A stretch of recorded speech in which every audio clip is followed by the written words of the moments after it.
It's March 28. Hello, everyone, and welcome to He Makes Me Play. I am Marius, and I am blind. I cannot see, and therefore I make other people play video games. And I am here today with none other than my friend Vincent. Hello, Vincent. Hello, Marius. Yes, I was very much looking forward to today. We've got lots of exciting stuff planned. Yes. Can't wait. And though, as always, I'm also looking forward to this part.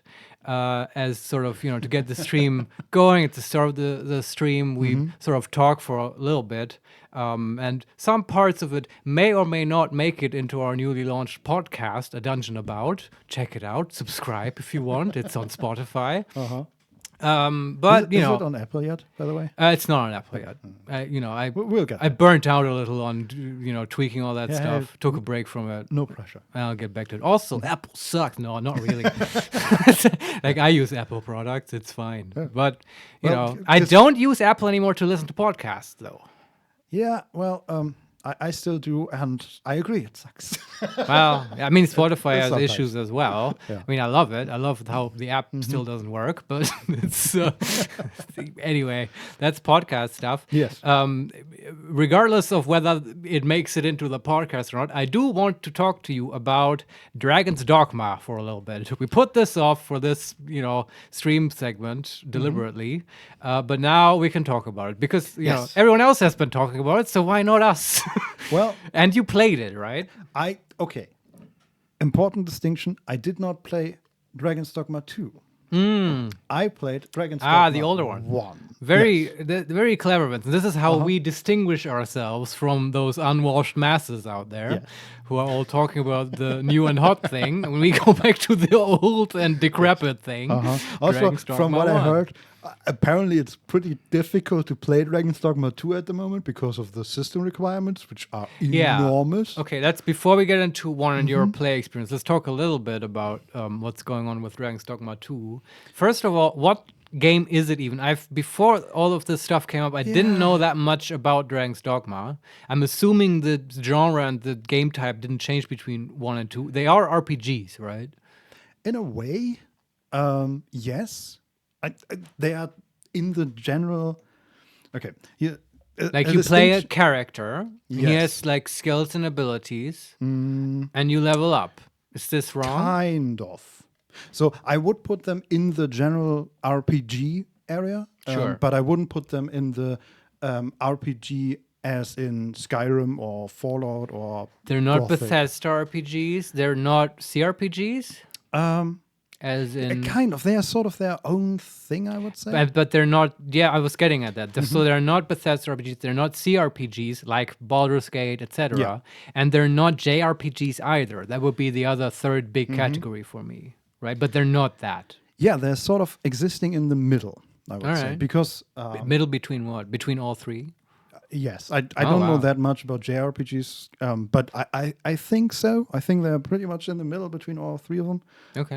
Because it's third person, you play one character, Like a Bethesda RPG. like a Bethesda RPG. You have companions, Like a CRPG. like a CRPG. Party based. Exactly. Yeah. And You have a lot of menus that you click. you have a lot of menus. Because I associate that with JRPGs. Uh-huh. Yeah. Yes. Though not, the combat is not done in menus. How That's- is combat? That's often very relevant. Is it turn based? Okay. Before I played Dragon's Dogma, I looked at the Wikipedia entry, Yeah. and the one thing that completely made me understand how that combat happened is I read that the game director and the team previously made Street Fighter and Devil May Cry. Wow, quite the pedigree there. Yeah. And then they decided to make an RPG. So the combat is sort of like the newer Devil May Cry's, though not so combo focused. Right. I would Okay. say. But it's very actiony. It's very actiony. You have. I play it on the keyboard and mouse. Yeah. You have basically modifiers to get up to, I think, 9 different moves, basically. Okay. So I'm playing a fighter. You can have, in the original Dragon's Dogma, you can have one of 3 classes. a fighter, a ranger, and a wizard, basically. Cool. And with the fighter, you have different sort of attacks. You can also you have then one modifier to move to your shield moves, like a shield strike, or you can initiate like some sort of combo attack with your NPC companions. And then you have a third modifier, or a second modifier, a third group of actions for sort of special moves, like a charge forward and attack, or a broad stroke and then a jump backwards, stuff like that. But yeah, very action focused, and just compared to other RPGs, just a lot of pre-made moves, basically. Sure. But there's precedent for this, right? I mean, like, at least when it comes to action combat, Witcher comes to mind. At least in the first Witcher and stuff, you would have to like click at the right moment. It was like not turn-based and stuff, and there was like action and sort of twitchy requirements. And there was also, of course, we've talked about this one before, a personal favorite of mine, Jade Empire by BioWare, sort of a sleeper hit, where it was sort of designed around a beat 'em up style fighting game, but as a BioWare RPG. I never played that one. Yeah, I know. You might be right, yeah. But still, Dragon's Dogma might be completely different. I don't know. Here's my question, though. Now, assuming it's like, okay, if you pitch it to me like this, hey, this is like Street Fighter or Devil May Cry combat, but now we're going to build an RPG around that, and you can go around and beat up peasants and goblins and stuff. And I would say that's cool. That sounds dope. But if you then tell me it's party-based, I would become a little suspicious, because I would think, okay, maybe that might get a little messy, wouldn't it? Well, saying that it is party-based is almost saying too much. Because your companions, they're called pawns. Yeah, I've heard about that. Yeah. And they're very important in 2, right?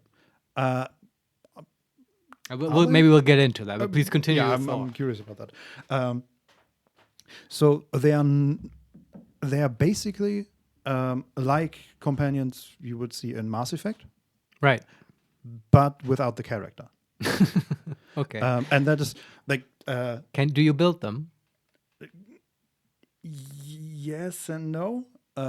You're being very vague, Vincent. I'm having a hard time getting a clear picture here. You can build one of them, and I mean like the physicality of them. Right. You can build them. You can basically make a second character, and that is your permanent pawn. Like your guardian in Baldur's Gate 3. Basically, yeah.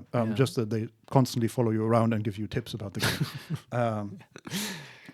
But then you have 2 other pawns that are either already created in the game. I don't know if there are even any of that, or they are created by other people.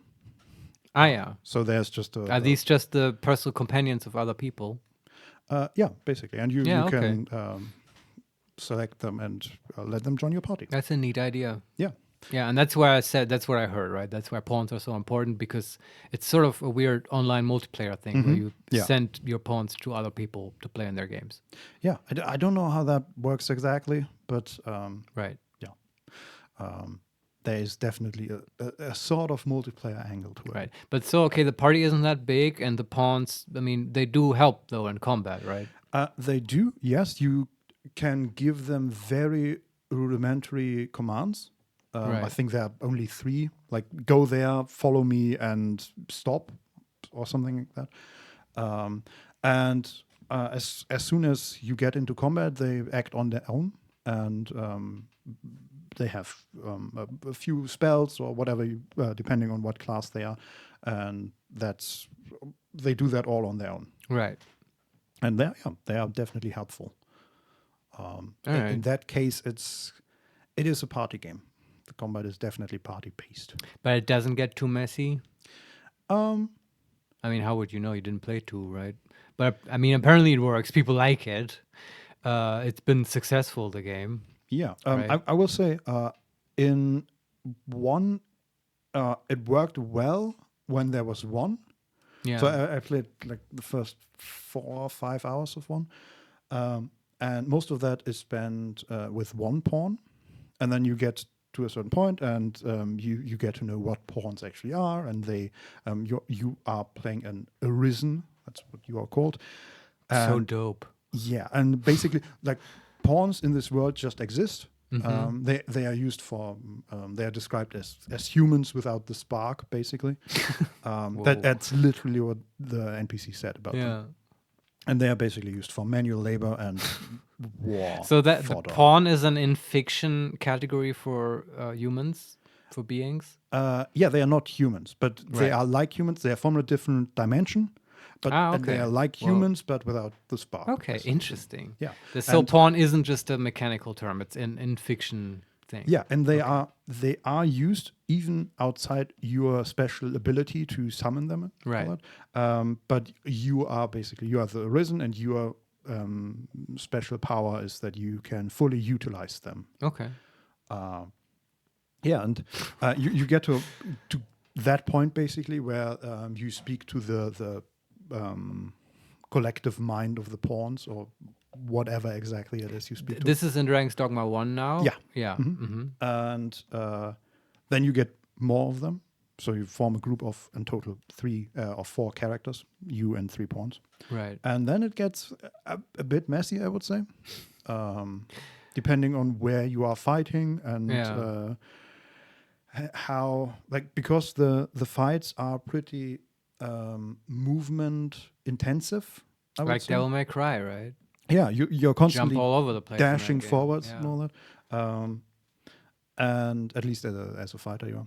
And the enemies are also pretty mobile and run around. At least the wolves and goblins.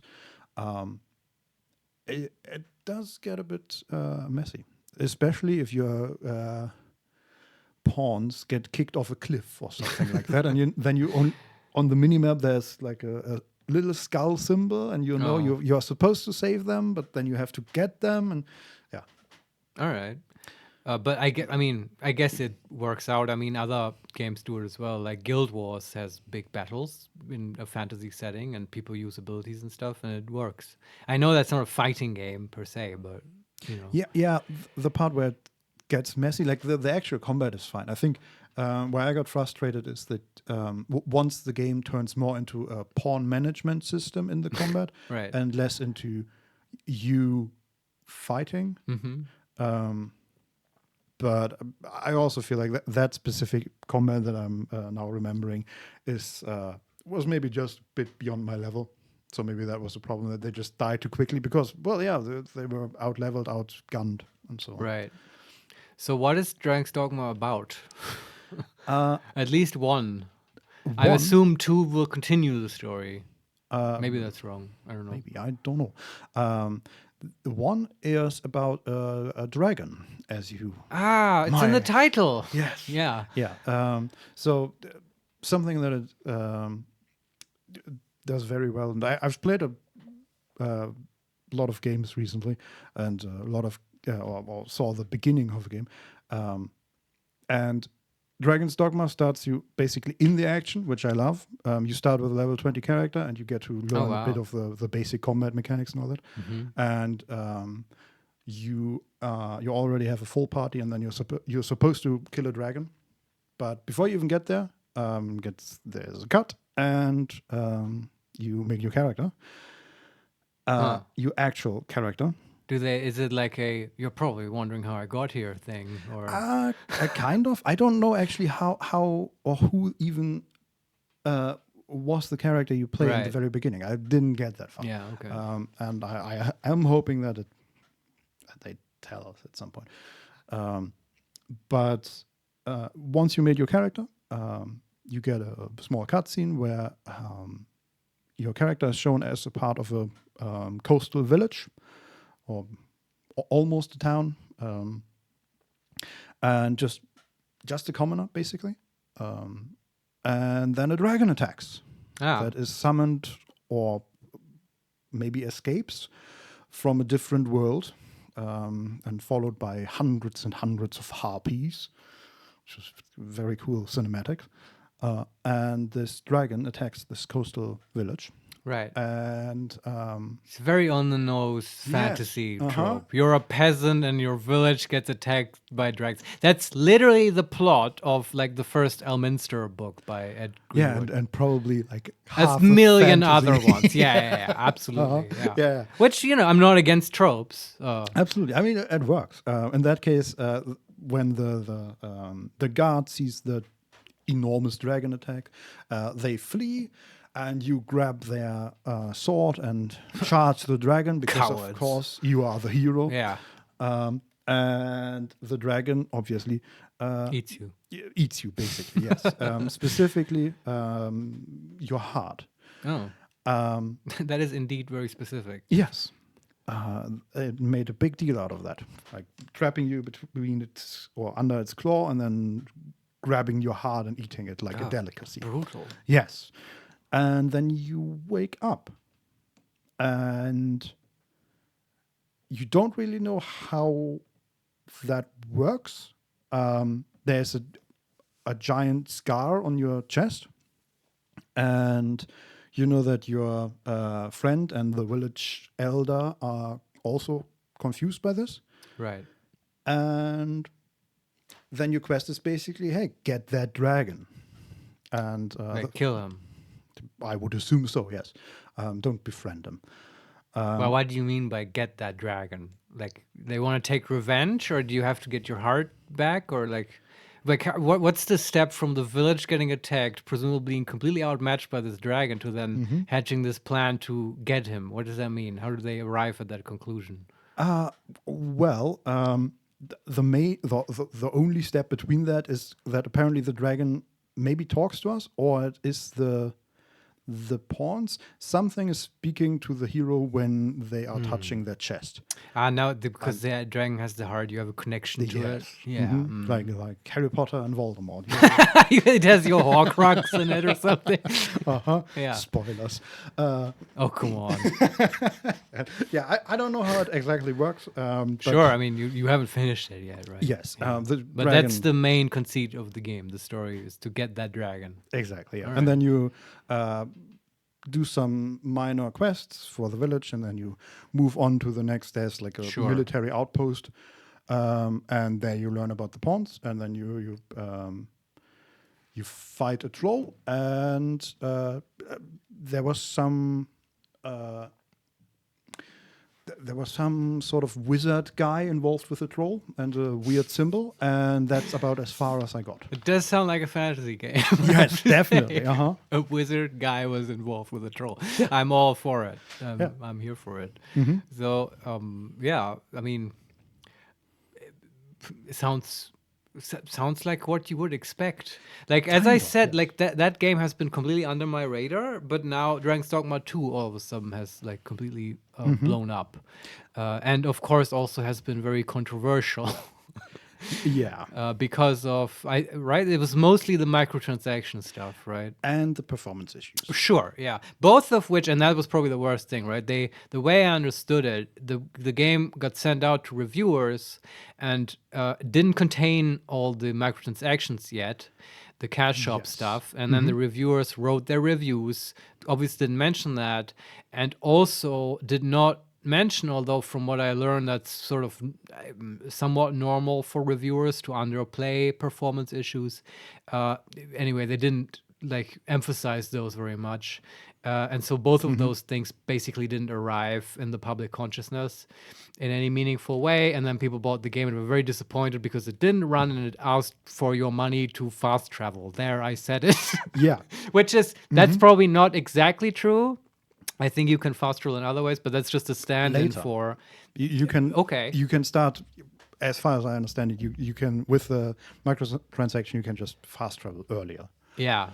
So I bring that up. And the point is there's like a bunch of microtransactions in the game, and that's a hot topic. People don't necessarily like that. I brought up the fast travel because so there's a creator on YouTube, which I like very much, called Josh Strife Hayes. Check out his channel. He does like the worst MMO ever series and stuff. It's great stuff. And also like very listenable. I love the way that guy talks and just the way his voice sounds and stuff. Good stuff. And I think he made a video either about microtransactions and stuff or about Dragon Dragon's Dogma, and he dared to say in public that Dragon's Dogma charges you for microtransactions, and like people tore him a new one, and he had to make Why? a legit YouTube apology video about it. Because he got it wrong. Apparently, it's what you just said. It's not exactly true that you have to pay for microtransactions, just if you want them right away, I guess. Yeah. And because people care about this game, man, and I love it. People are passionate about games. I am too. And they hate microtransactions in single-player games. They do, but I think the criticism in Josh Strive Hayes' case, that's a weird thing to say, Yes, go on. came from the camp that was sort of rabidly defending Dragon's Dogma, right? That's how the internet works nowadays. There's immediately two camps, right? Yes, Many of people were course. criticizing Dragon's Dogma, and it's the worst thing ever because it has microtransactions and was, I guess, dishonest in its marketing.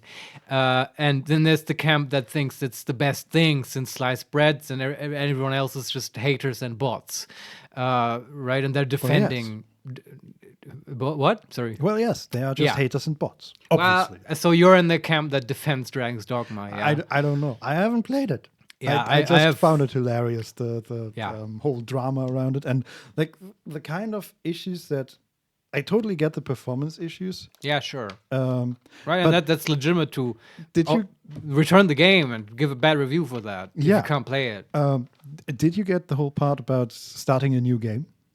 Oh, well, okay. I think I know what you mean, but please explain what you mean by that. Well, apparently, the option to start a new game once you've made a character Yeah. was not in the game. So I don't know. Maybe you had to complete it to do that, but So is it like a roguelike? That's how I understood it, where they expect you to just have one playthrough, and like you can't save and just reload all the time, right? It will like automatically save for you and overwrite Yes. your save games. So you have to stick with bad outcomes. yeah, okay. That I see less as a roguelike and more. It's like a Baldur's Gate honor run, right? That does the same Yes, thing. but I wouldn't say that is specifically a game mode or something like that. I see that more as just a console thing. oh, okay. Because Dragon's Dogma 1 is also it's crippled by how much it is made for consoles, I in my see, yeah. opinion. Just the whole like it is not meant to be played with mouse and keyboard. Everything is separated in 1,000 different menus. Yeah. And sub menus and sub menus and so on. I mean, and, also if it's like Devil May Cry Combat, probably maybe it's more fun with a gamepad, maybe. probably, yeah. I But don't that the whole saving, Yeah. that kind of saving, the automatic save at Mm-hmm. specific points, is familiar to me mostly from console games. But enlighten me, because I don't play console games like Mm-hmm. at all, and haven't in a long time. Is this normal that on consoles you don't have multiple save slots? I think so. Yeah. Okay. I'm also Sure. not super familiar with console games, but yeah, when I played them, that was sort of common, especially Okay. for these kind of action RPGs kind of thing. I mean, I remember how in Zelda, A Link to the Past, Mm-hmm. you had like 5 slots on your SNES cartridge to save in. So Yeah. maybe that's too much to ask for nowadays. I don't know. Well, I can tell you that in one you can save Manually. manually, but they don't make it super easy. Right. Okay. And it's Yeah. also it's just one save file, I think. So you can say, okay, there's a difficult fight coming up. I'm going to save here, and instead of running back to the town and using the autosave, but then you're stuck with that save instead of Right. any others. So you can't go back to others. And regardless of the save system, or irrespective of that, it's still weird to not have a new game option, right? If you just like don't Yes. like your run, if I mean, obviously you would even have multiple runs possibly, so you can like play with multiple people. Yeah, right? like just the idea of not liking your character. Even now, Yeah. after 4 or 5 hours in Dragon's Dogma 1, I'm thinking of starting a new run as a mage instead of a fighter, just Yeah, sure. because As it's you a do. completely different Yeah. experience, and that might be more to my taste. Absolutely. So, I mean, that's just weird. Yeah. From what I heard, there are ways around that, like very arcane methods to like delete game data, and then you can have a new game. But Maybe. then you might get banned forever. Not forever, but you might get banned by the anti-cheat software or whatever because it thinks you're hacking the game, which is hilarious. Because this is, I mean, I know there's like online stuff, right? And if Yeah. you hack your pawns, you can potentially mess up other people's games, I suppose. But still, it sounds like it's mainly a single player experience. And to be like banned from that by anti-cheat in a mostly single player experience, that's just wild to me. Because Yeah. I don't know. I want to like hack and mod my own games as much as I like, I mean, philosophically, I am for trying out what the vision of the creator was, right? Sure. But absolutely, I also love modding the shit out of Skyrim. And like, as a kid, I would cheat endlessly in GTA or whatever. It's part of video games to me. To make it your own in a way. Yeah. So that kind of hurts my heart. But I suppose maybe that's also a console thing, right? I don't know. Maybe. It's just weird. And I think they came out and said, right? Yes, we are considering adding a new game button. Yeah, the phrasing was kind of weird, Yeah. but let's just hope they do that. Yeah, but Yeah. I'm gonna say the Dragon's Dogma. There were a lot of things that I found weird, and like the constant menu wrangling, and you also you mentioned leveling up. Yeah. You don't really get the same sort of leveling up you get in other RPGs, because I think my character is level 7 or 8 now, and I still couldn't tell you what that actually does.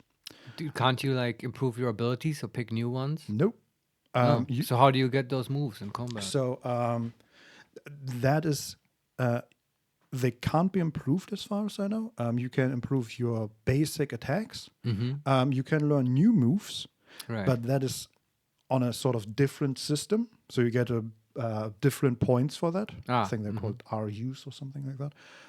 And then you go to an NPC and they tell you how, or can teach you new moves or can rearrange the ones that you have. I mean, I would still say, yeah, that's an RPG progression mechanic, right? Yeah, kind of. I mean, there are many RPGs that do that. Yeah. But But you don't know how that is tied to the level at all. There's no cap or whatever. I'm missing the customization of your character. Right. I mean, because but you can choose different moves, though, right? Depending on which trainer you go to. Yes. From what I have seen, and again, I haven't delved too deep into it, there were like 12 in total, maybe, and you can select 9 of them. Yeah, okay. So yeah. I wonder how many more there are and how much different the playstyle is if you have different moves from right, because there's not a lot of variety so far, at least. And you don't get any stats or anything like that. That's something that I would expect, and you don't. Right, there are no secondary skills, no lockpicking or sneaking or anything of that kind. Sure. No extra movement abilities. It's just the combat skills. That's one thing I was missing, and also you don't really make any decisions in the story. Oh, okay. Also, totally an RPG thing, right? Yeah, I would say so. In that regard, it's more like an action RPG, right? Yeah, Like Diablo. yeah. You just follow along with the story. That fits. Which, again, the story works fine. But maybe that's different though, a little in Dragon's Dogma 2. I don't know. Maybe I heard there were some exciting things that can I don't happen. want to talk about that. No, One, because I don't want to spoil it, but also because I only know half truth, so it's no point in it. But yeah, it sounded more exciting story wise, I would say, than just a Diablo linear narrative. Yeah. But what it does surprisingly well is exploration. Ah, okay. Because I spent most of the time in that game just running around and exploring the coast and exploring the forests and fighting random enemies and looting. What was the most interesting thing you found? Probably a castle, Ah. but I didn't quite get to that because there were a group of bandits in front of it, and that was the one fight where suddenly the pawn management became the focus, and then at that point I figured, okay, that's probably enough of the game for me. All right. Yeah, but that checks out. There's a castle, and then you want to know what's inside when there's an obstacle, and then, the whole engine gets going, right? Yeah, sure. So in total, I don't think I'll continue it, but I can totally see how a version of that, like it has the right building blocks to be really good. It's just... I mean, I've heard people say that Dragon's Dogma 2 feels a lot just like, a D&D campaign, which surprised me. It's not what I expected. I haven't heard that, but yeah, that excites me for it. Yeah. I mean, I love D&D, so unsurprising. Yes. Yeah. And again, I can totally see how a better version of one, a more complete version, a more rounded version, gets people really excited. Yeah. Also, one last thing. You can climb on large enemies, and I found that a bit ridiculous. And that's also a staple for the genre, though, right? I mean, right? Don't we sort of expect that your little rogue guy can climb the ogre and backstab him? Yeah, but in Dragon's Dogma, it's like a main feature. Like you're supposed to climb every large enemy, because otherwise you don't deal nearly as much damage.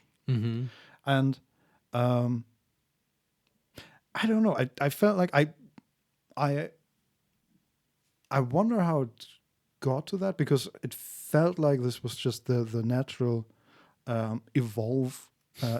evolution of fighting large enemies, right? Because you can run up to any ogre and start climbing his or her legs, and then start hitting the head. Right. But because it's an old game and it has limitations, it looked kind of ridiculous because it would be so easy for this ogre or whatever other creature to knock you off. But right. Well, he has to cooperate. Like it's an Aikido battle where they're more going through choreography, dance moves. Yeah, or they just ignore you, right? You're on their back and they just completely ignore you. And because you're so puny and small. You're not even a threat. Maybe, but once you start hitting their face with your sword, you would think, okay, at that point, maybe they'll try acting against you. It's a Monty Python ogre. It's just like, that's just a flesh wound. Kind of. I can still kill you without a face. That's kind of what happens, though, because it feels like they are just like, though they are a threat in general, they feel like they are just ridiculously stupid. Because they just ignore you. They will eventually knock you down, but just... What do you do if you're a wizard, though? Do you also have to climb the ogre? No, I don't think so. That's why I want to play a wizard. Yeah.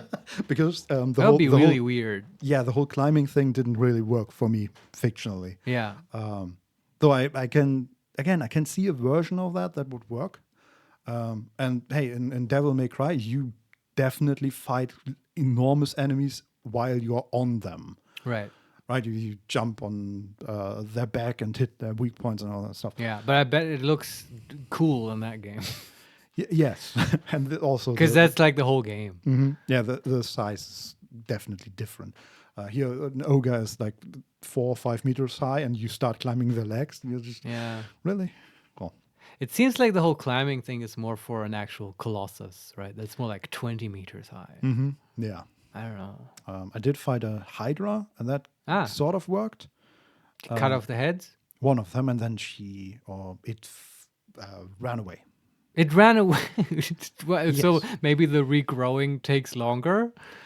Possibly, yes. Also, it was attacking a military camp, and I think it figured out that was a bad idea. Because it wasn't just us fighting. It was like 15 people fighting. Yeah. Why doesn't it go for the peasant village? Yeah, I don't know. Maybe that was it was on its way. But yeah, overall, I can see a version of that game working. And I'm excited at some point to probably try Dragon's Dogma 2. Once it works without a 40, 80, 40, 90. The only thing from what you were saying that's missing, I think, is like, what if you could pay 99 cents to like climb the ogre in an even cooler way, Yeah. right? I think that would make it much better. Yeah, I don't Sure. know. Buy a cape for the ogre. You Yeah. can climb the cape and start hitting the ogre. I don't know. It's such a lame thing to even talk about. I don't have anything to say about microtransactions that hasn't been said a million times on Reddit. Yeah. So, Well, okay. To transition to our other topic, the thing that it did really well, exploration, reminded me of my favorite game of all times, Gothic. right. And because at some point I became frustrated with Dragon's Dogma, I decided to go back into that. And that is such a good game. Yeah, Vincent played Gothic 1, and I know Gothic 1. I've heard a lot of Gothic 1. We have some friends who are very into Gothic and stuff. But the interesting thing is Vincent has never played Gothic 1, which always surprised me. Yeah, Just a shitload of Gothic 2. Yeah, I played, I don't know, probably like 500 hours of Gothic 2. And I'm sort of the opposite. I'm your mirror. I've played way more Gothic 1. So I'm interested. How did you find it? It's a famously sort of punishing game at the start. Yeah, well, a lot of knowledge translates, right? Yeah, sure. The weird combat system and stuff. totally. You're already familiar with that. Although I have to say, navigating Gothic 1 is even more difficult than Gothic 2. Just because of like monsters and stuff in the environment. No, because how you actually move your characters. Oh, yeah. Stuff like that. There's Doesn't it expect you to use tank controls with the arrow keys? Like as a default? I think so. I use WASD. Yeah. I don't know if that's the default though. Don Solarione, hello guys. Hey, hi. welcome to the show. We're talking about Gothic 1 right now. A 25-year-old game. Yeah, It's great. literally older than some of our viewers probably. Yeah. But it's a classic though. What they did was that, for example, to pick up items in Gothic 2, you have to like click your mouse, Right. as you would expect, right? In Gothic 1, you have to hold control Yeah. and click forward. Yeah, they do that a lot. It's very idiosyncratic, very, very specific to their own way of doing things. Yes. And that took me a while. And then I found an option to turn on Gothic 2 controls. That's way better. And I still haven't really... I fought like twice so far. And mostly it's just been in NPC interactions and talking and all that stuff. Right. So the setup of the game, if I remember correctly, is that there is an island, and on that island is a prison colony in which you at the start of the game are thrown. And on that island also is like magical ore that people mine to exchange with like the king. And also there's been a rebellion and the prisoners are now sort of in charge of this prison colony, but there's this whole sort of agreement between the king and the prisoners that they get to do their own thing in their little colony as long as the ore is flowing, right? The spice must flow, etc. And there's also a war with orcs, which are a problem. That's why the king needs the ore. Yeah. Is that right? That's sort of the setup of Gothic. Yeah, one important detail is that the king sort of separated the mine with the help of wizards. He made a giant glowing orb around it, and Yeah, that's a shield that I mentioned. Yeah, nobody can get out. Yes. So Yeah. the That's wizards important. and You can get all the in, prisoners- and they can send supplies in, and they do, Yeah. but you can't get out. And then the game starts brilliantly, in my opinion. It's very iconic in my mind, at least. You literally get sort of thrown down a cliff into like a lake, and that's how you enter this prison colony. And then you're just on your own, and it just goes from there. And it's it's a great setup, and it's actually kind of interesting how many RPGs start you as a prisoner or a criminal of some sort, right? Yeah, it just- Bethesda also does that in literally every Elder Scrolls game. It works. Yeah. Yeah, and you also at the beginning of the game you get a scroll, a letter for the leader of the fire mages, which you have to get to. Yeah. It's not easy. And it's up to you, right? That was also an RPG that gave you a lot of freedom, even in a time where, like technically there's a lot of challenges they were facing, but it's a kind of for its time well-made game, and it gave you a lot of freedom. And I think you can go to that guy or not and choose other factions to ally with in the game. Yeah. But that's by the way sort of what I was getting at, because I wanted to ask you, where are you by now in the game? How far did you play it? So I spent a while sort of modding it just to get it to run on current PCs. I didn't actually, I tried to avoid any gameplay changes. Sure. But So you got to the loading screen, basically. no, I actually, so there are 3 sort of camps in the world. Yeah. The new camp, the old camp, and the religious camp. The swamp people who smoke weed all the time. Exactly. Yeah. And I made it to the old camp, which is the central castle in the middle that used to belong to the wardens militia or something, and the right? wardens Yeah. and the fire mages, and that is now overtaken by the prisoners who have taken the armor of the wardens, and that's Yeah, where they're tough guys with lots of power. that's where I have spent most of the time. Basically, Okay. I've just I see. So still pretty much at the start of the game. yeah, exactly. Yeah. And I try to avoid any fights because I am weak. Yeah. And just spend You're a lot of time. very weak at the start of this game. Talking, Like yeah. literally, if you leave that camp and you go out and you see some critters Huntsnose around. _ was get. What? Oh, that's German. Was geht? Oh, welcome to the show. Yeah, the screen reader will read that in English, so Yeah, keep that in mind. Welcome to talking about Gothic right now. But yeah, I was saying, it's so punishing that even if you leave that camp and just see some critters around and you start beating on them, they will fuck you up. Like maybe not you, because you know how the weird combat mechanics work.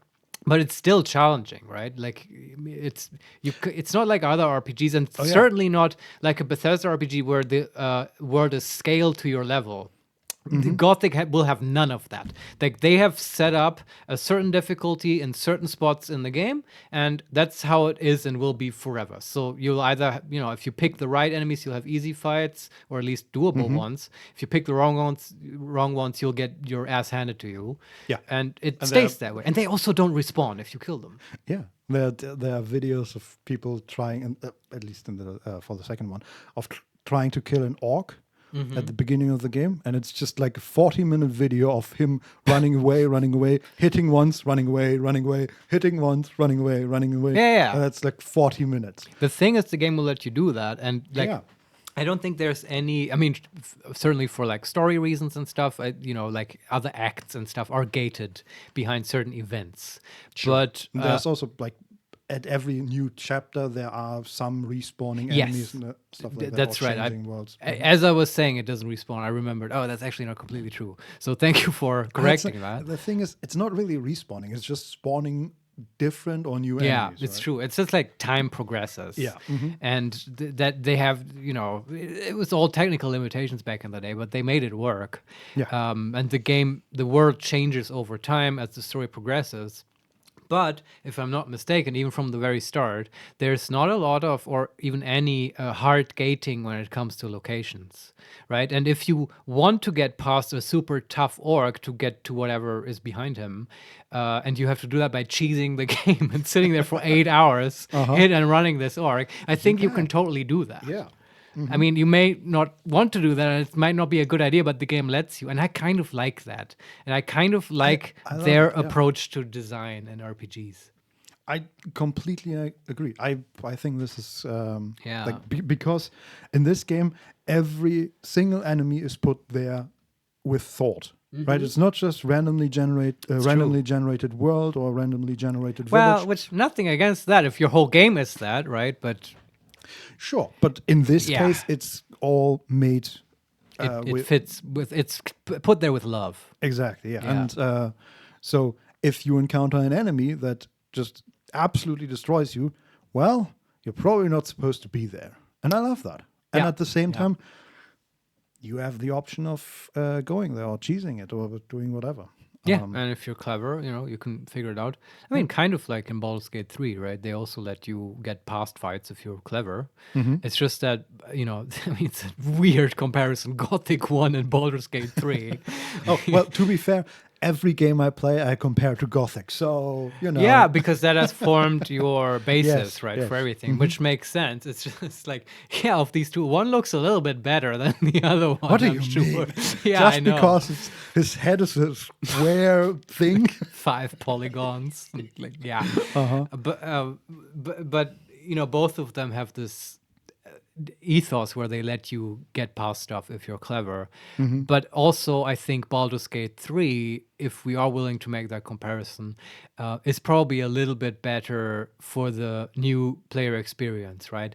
I do see that Probably. problem that if you're not as weird and hardcore as us, or as damaged, if you want to put it that way, if you start up playing Gothic 1 and it's everything is just so frustrating and hard, and you can't make heads or tails of it, and maybe you don't have just the ability to do the weird Twitch Yeah. combat, And you might just put that game down, right? yeah, totally. I mean, I don't really know that Gothic 1 that well, but in Gothic 2, if you even eat the wrong food at the beginning, you fuck yourself over. Yeah.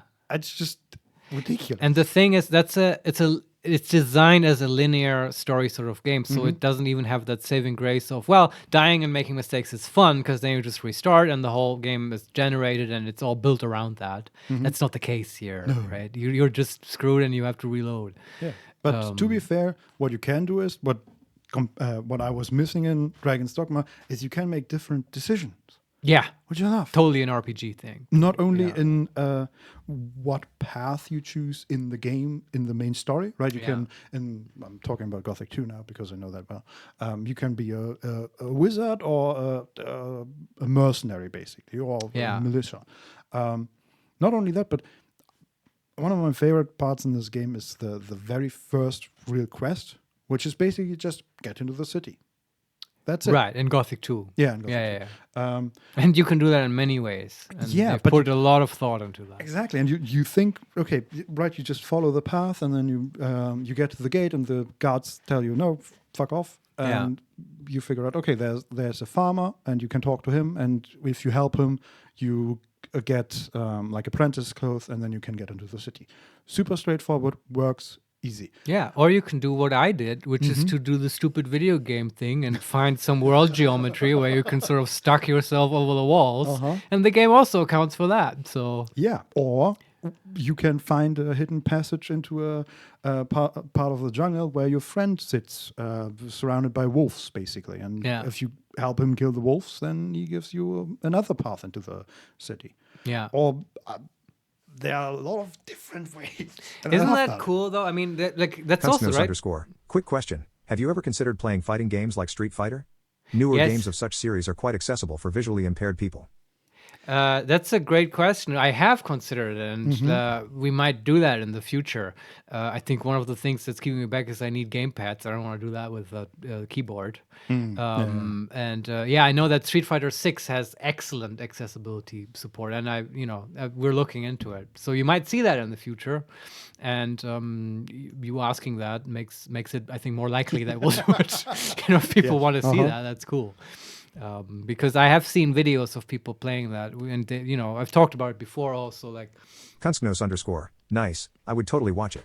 That's cool. Yeah, awesome. Yeah, we might look into that because I have talked about this before. I'll mention it again. Now, it's so cool from what I've seen. They have these proximity alerts, right? Where the game will, if you turn it on, it will tell you how close are you to the opponent. That's a great name. Through an audio cue. Yeah, but that's literally what it is. I know that's also on like, Command and Conquer. Yeah, proximity mines and stuff, but it's literally what it is. It's an alert that tells you how close you are to the enemy, and that's important in fighting games. So, have you ever played Tekken or Street Fighter? You Oh have, right? yeah, I love those games. That's the thing. I love those games, and I'd be totally into it if those are accessible. I used to play the shit out of Tekken 3, and believe me, I was good at it. At least I against believe my you. sister and her boyfriend. I'd play Gorong and I'd kick the shit out of them, and they wouldn't be able to do anything because I'd keep kicking them into the air, and then you can't move, and they eventually refused to play with me. But Of that's course. beside the point. That's because they're bad. Well, yeah, I mean they were. Although those games they allow you to like put in handicap and stuff, which is cool, right? But Is even that then, just when you get more life than the others? yeah. Or like if you get handicap, you will have less life, or like hits will damage you on a percentage basis more. But I mean, if you win with only 10% of the life, like that's still extremely humiliating Yeah, to like your opponent, and people might still not want to play with you. Yeah. So yeah, but I'm sure I'm no longer that good. No. I'm totally just bullshit bragging now about. Well, it would be a different 20 years ago. Experience. Yeah. Yeah, and we might have to play it together or against each other. I don't I know. watched some of the newest Street Fighter released, I think, last month. Like not too. Oh, too what's long the ago. newest one? 7? 8, Yeah, I okay. think. Oh my god, I'm so behind, man. Yeah, I'm not really into the old fighting game Yeah. thing, but I watched some streams of it, and I'm just fascinated by the animations. Like you can Yeah. slam somebody down, and then while they are still like they hit the ground and then fly back up, and you grab them basically in flight, and the game acknowledges that they are Right. in that position, and It looks super fluid. yeah, it's just, I Yeah. was so fascinated by that. Yeah, believe you me, in like 1999, it did not look super fluid. More like Gothic would. Yeah, it's like, I can see how they might, have very high fidelity with that nowadays, because it's kind of the only thing they have, right? You got that, the character animations, and you have like The backgrounds. stages. Yeah. Which And are also like I'm sure. very nice. Yeah, but it's compare that to Baldur's Gate 3 or like other games where you have many different environments and many characters. Yeah. So it's kind of cool that they probably focus all of their budget on fewer things, and then they're really good. I don't know. I'm excited about these games. It's also here's the last thing I'll say about fighting games. I just like that genre because in my mind. I also used to really love playing StarCraft and StarCraft 2, and real-time strategy games, in my mind, are kind of, let's say they're closer to beat 'em ups and fighting games than they are to other like strategy games like Civilization or whatever. Do you know what I mean? Yeah. Because it's both real-time and you have to almost, how in a fighting game you have to memorize the moves until they're like in muscle memory. You have to do that in StarCraft as well. You have to memorize your build order and get muscle memory for like, doing good macro and keep queuing up like Marines and stuff.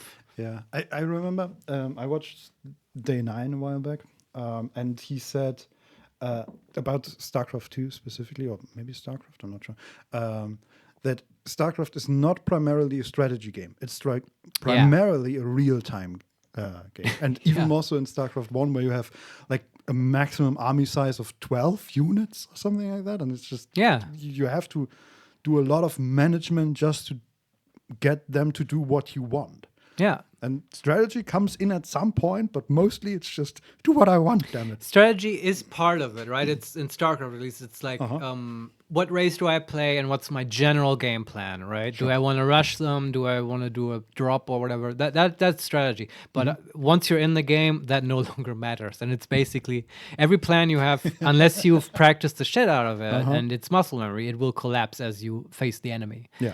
And I love that about that game, but I always approached it as more, like a fighting game. And, another point for this comparison, in both types of games, it's very much about anticipating what your opponent will do and like being able to play mind games, right? It's like the whole rock, paper, scissors thing. Like if you know what the other person will do, you can take advantage of that. Yeah. And that's certainly the case in StarCraft, right? There's like, at least to some units, there's very much hard counters and to some strategies. And in fighting games, it's very simple, right? Does he kick high or low, right? Can you anticipate that? Mm-hmm. And if you're good at that skill, that like reading your opponent's mind, you'll be very good in both games, provided you have the basics of the mechanics. Yeah. Yeah, no, I can see the comparison. Yeah. So, oh man, am I pumped now about Street Fighter? Well, Anyway, get a gamepad, yeah. and in the meantime, I do, I'll, yeah. get Marco- something to drink, and then let you. Our friend Marco has gamepads. He said he might borrow me some. So I don't know. Oh, well. We'll see what comes of that. But thanks for that question anyway. Brought up an interesting discussion. Got from Gothic to Street Fighter. Yeah. But I'm excited to see you play more Gothic, Vincent, or at least to hear about it. Oh, dude, again, I've never played Gothic 1. Yeah. And like the moment I actually was done with the modding and started playing, just from that moment until now, there's like 20% of my brain is constantly occupied with the thought of, I could be playing Gothic right now. Interesting, yeah. It's I love Fascinating these what games so magical much. pull that has on us, Yes. right? Mhm. Yeah, very. But I'm genuinely interested to hear more because I also have some fondness for that game. Maybe not quite as much as you or our other friends who are into the Gothic series, but I do remember it, and I remember some, let's say, interesting / frustrating story beats in Gothic 1. So Oh, yeah. I want to hear Yeah, about yeah. you encountering those I- without I'm- spoiling anything. I am curious about that because, as we said, right, Gothic is very good at fucking you over It if you is. are not prepared. Yes. And I'm looking forward Yeah. to that. Yeah. I had to reload once already because I met a character named Mud, which you might know. In what camp is that? The old camp? In the old camp, yeah. Okay. So he's right next to the entry of the castle, basically. And he basically is just an annoying friend.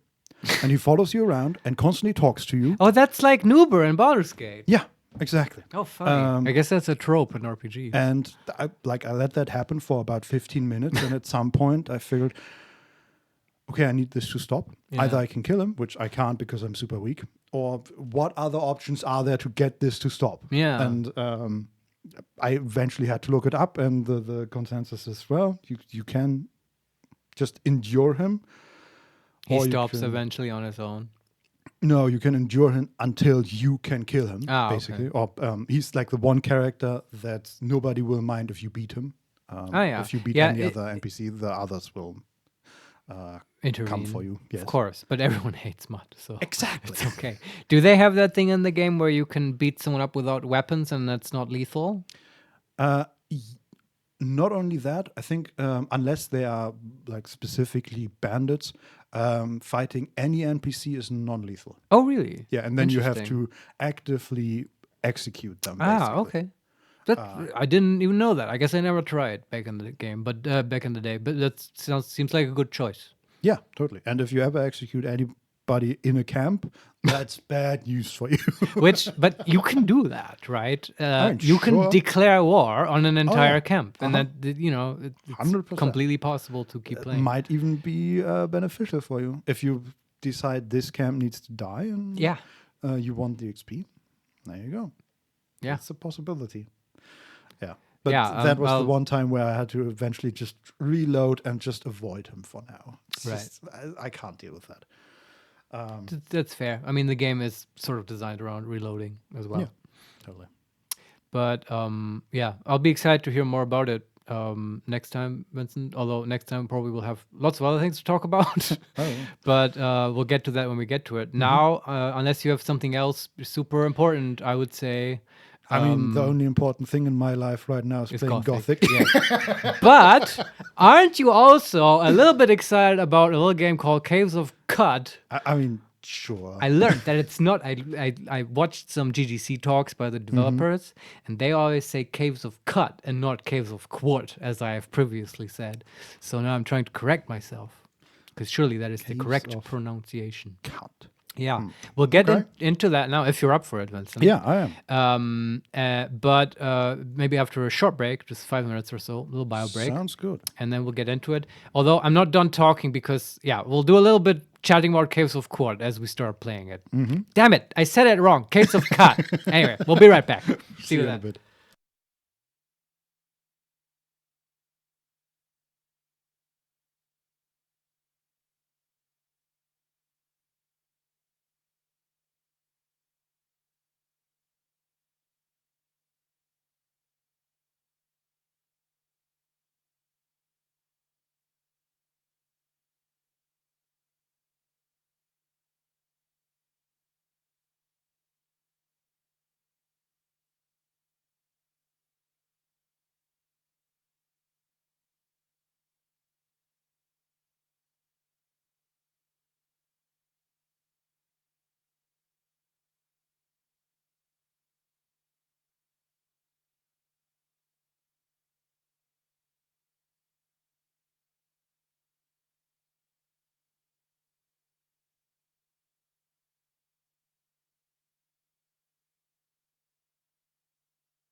And we're back.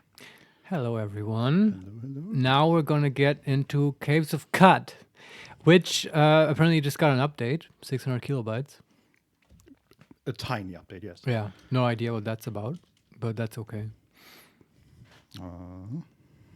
Let's start it, actually. Yes, and we're continuing the run of our mutant called Noroth or something. It's a mutant cow with 4 legs. It's a cow, and he has a big axe or a steel sword, and he's wearing the face of a baboon as a mask. And he's terrifying. You made us sound weird. But that is what life is like in the apocalyptic wasteland of Qud. Mm-hmm.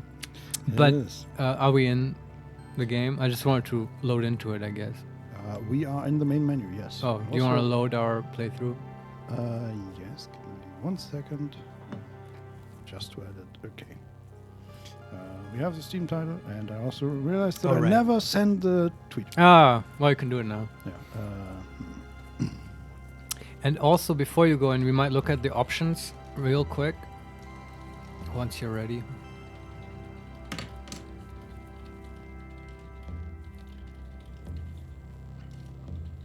Can really recommend, by the way, if anyone if you like that stuff, like game design stuff, Google Caves of Qud and GDC, because the developers have some very interesting GDC talks where they talk about their sort of new and revolutionary method of generating like random environments procedurally and stuff, using something called wave function collapse, which sounds super sci-fi and awesome. Yes. But I think it's a really good talk. And they also talk about generating history procedurally. It's very fascinating stuff. I believe it. Yeah.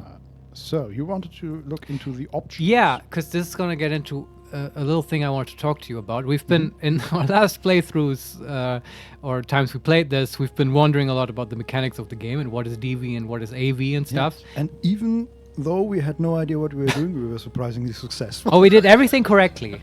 I can tell you that that's because wonderful. the thing is, I that's good looked to know. into it, but I'll get into that in a moment. There should be an option somewhere where it like gives you all the details in the game and stuff, because the game is, believe it or not, hiding some details from us. What? Even though it's already incredibly overwhelmingly detailed. Well, Or maybe I'm wrong and this was for an older version, but I thought you might just look over the options real quick and... Overlay UI, enable modern UI elements, enable additional overlay user interface elements. Perhaps that What one. is that? Let's enable it. That's right. There is modern and overlay control scale, play area scale, dock message log, and minimap.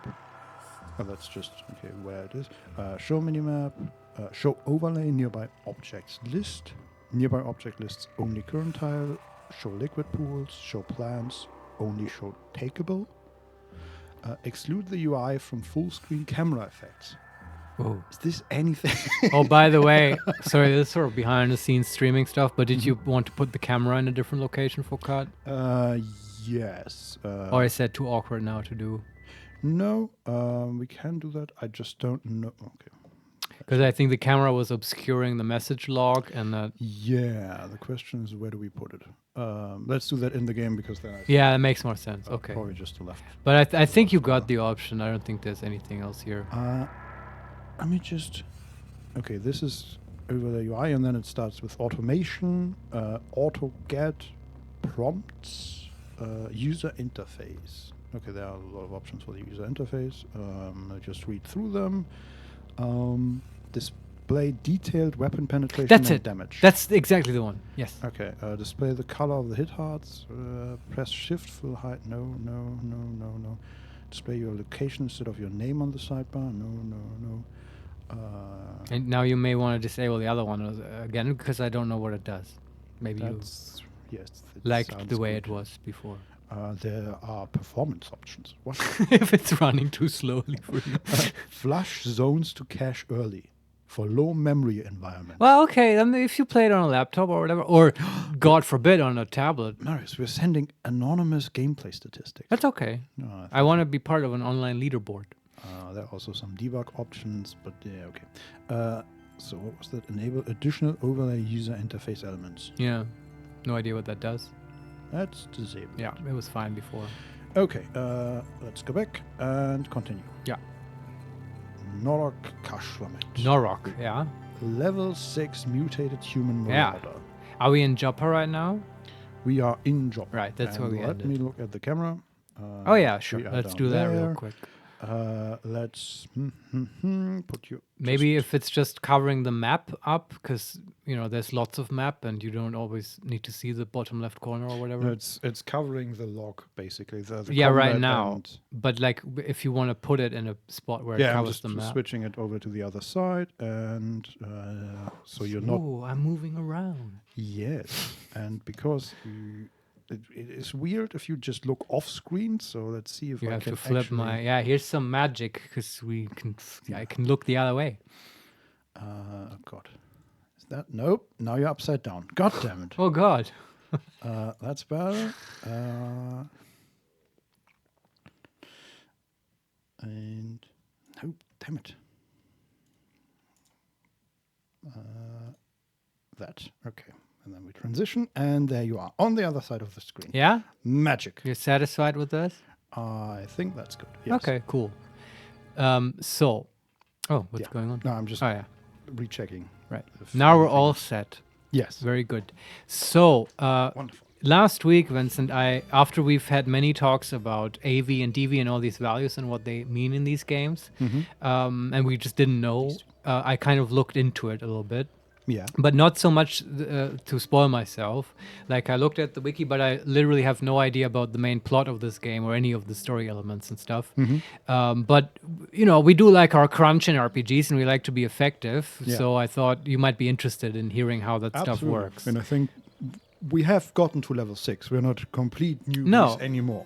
Our intuitions were good, and I think also the game is designed in a way where the mechanics make intuitive sense.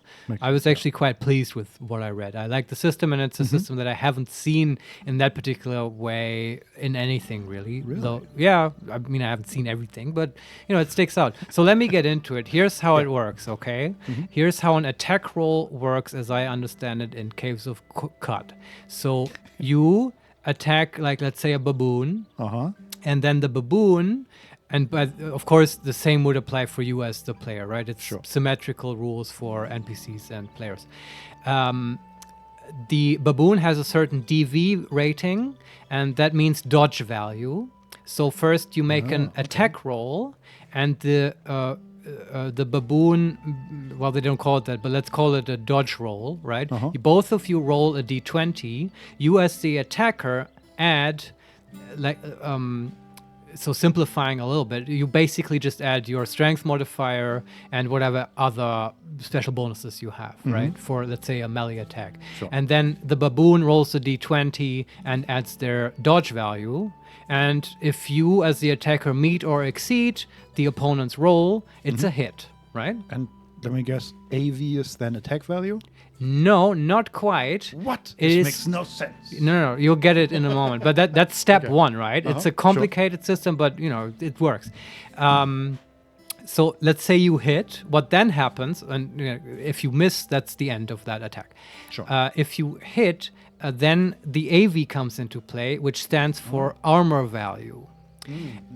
And this is a little bit more complex, but bear with me. We can get through this.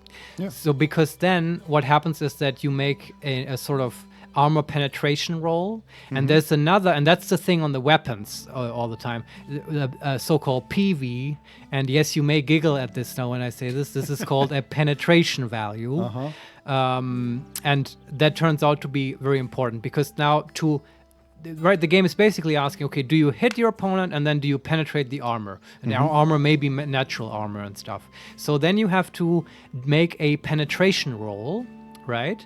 And the way this works is that you roll 3 times, and we're going to call that a triplet, okay? Okay. I told you it's complicated, but bear with me. So within this triplet, there's 3 rolls, and an individual roll in a triplet is a 1d10 -6. It's always just a flat minus. Okay. And then you add your penetration value, which is your strength bonus. No, sorry.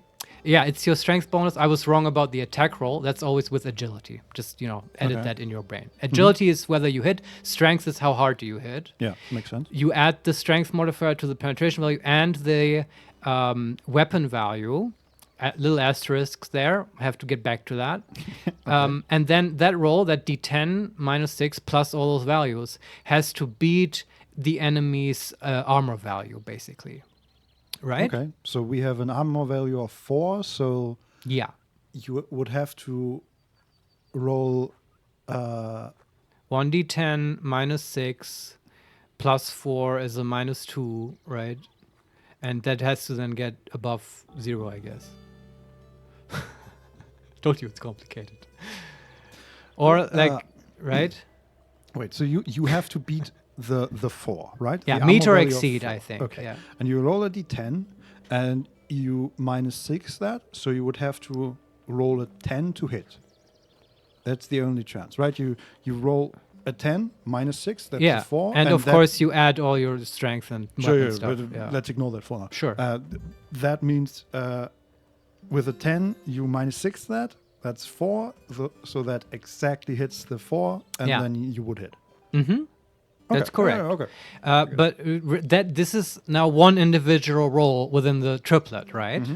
And then Because it wasn't complicated enough. No, but I think it's pretty cool. Just bear with me. We can make sense of this. Yeah. So what happens, right, there are different cases now. Let's say, and you can either, let's say one of those rolls can succeed or fail, right?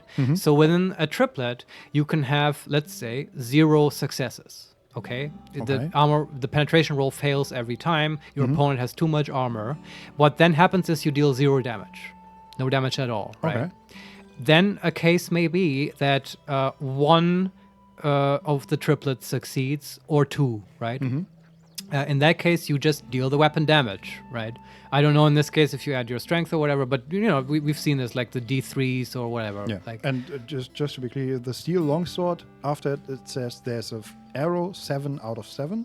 yeah, I think that's the PV, the penetration value. And yeah. then a heart and 1d6, that's probably the damage.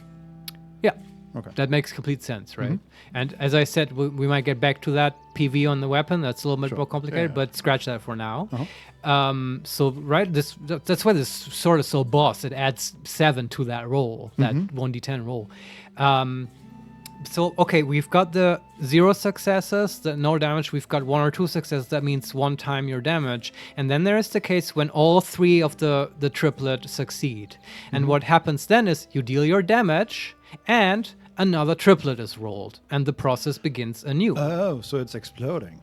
It is exploding, and that is why sometimes in the log you may have seen, this enemy hits us for 2 times 1d3 or whatever.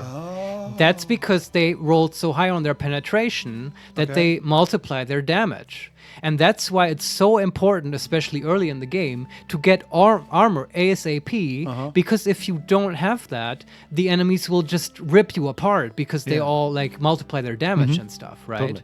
And it's a D10, so even small adjustments have a big impact. Yeah. And then just to complete this sort of algorithm I've been describing, what happens is that with each additional triplet you roll, your penetration value gets reduced by 2, right? So it's capped. You can't just infinitely explode. But it also means that, increasing the PV higher and higher, that's always good because you're extending, right? It's even if you go way past the armor values you encounter, it's still good because you get more multipliers because you will succeed on this triplet more often or more extremely so. And that's sort of the gist of it. And it's, I think it's a cool system. There's I agree. a little bit of nuance there because that's what the asterisk was for the weapons. Because, right, as you said, the steel sword, it says 7 out of 7. So what happens is that weapons, depending on the tier and like quality of the weapon, they are capped as far as the strength modifier goes, right?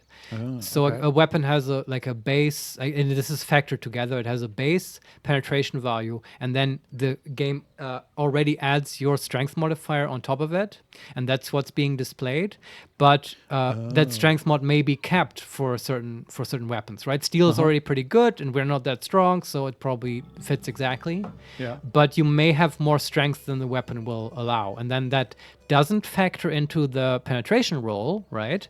But it's still useful because it does count towards the -2 reduction, right? You get more chances of triplets if you have more strength than the weapon allows. But obviously you want the biggest, most badass weapon that takes all your strength into account. Sure. And then you get big damage. Now I'm wondering, is that so? The steel longsword is arrow 7 out of 7. Does that mean that it has the maximum penetration already? Yeah, I think if we now, that's how I understand it, right? If we increased our strength modifier by 1 more, we would then have like, I guess, like 8 out of 7, which is to say the PV would be capped. Yeah. Right? Okay, We would that's good only to know. get the +7, but it's still useful, as I said, for the triplets. It also makes sense because we have +4 strength, which is pretty good, I would assume. Yeah, definitely for a starting character. Yeah. Now I understand the attack thing. What I'm still wondering is what do the numbers mean for the armor? Because there are 2 numbers, right? The AV.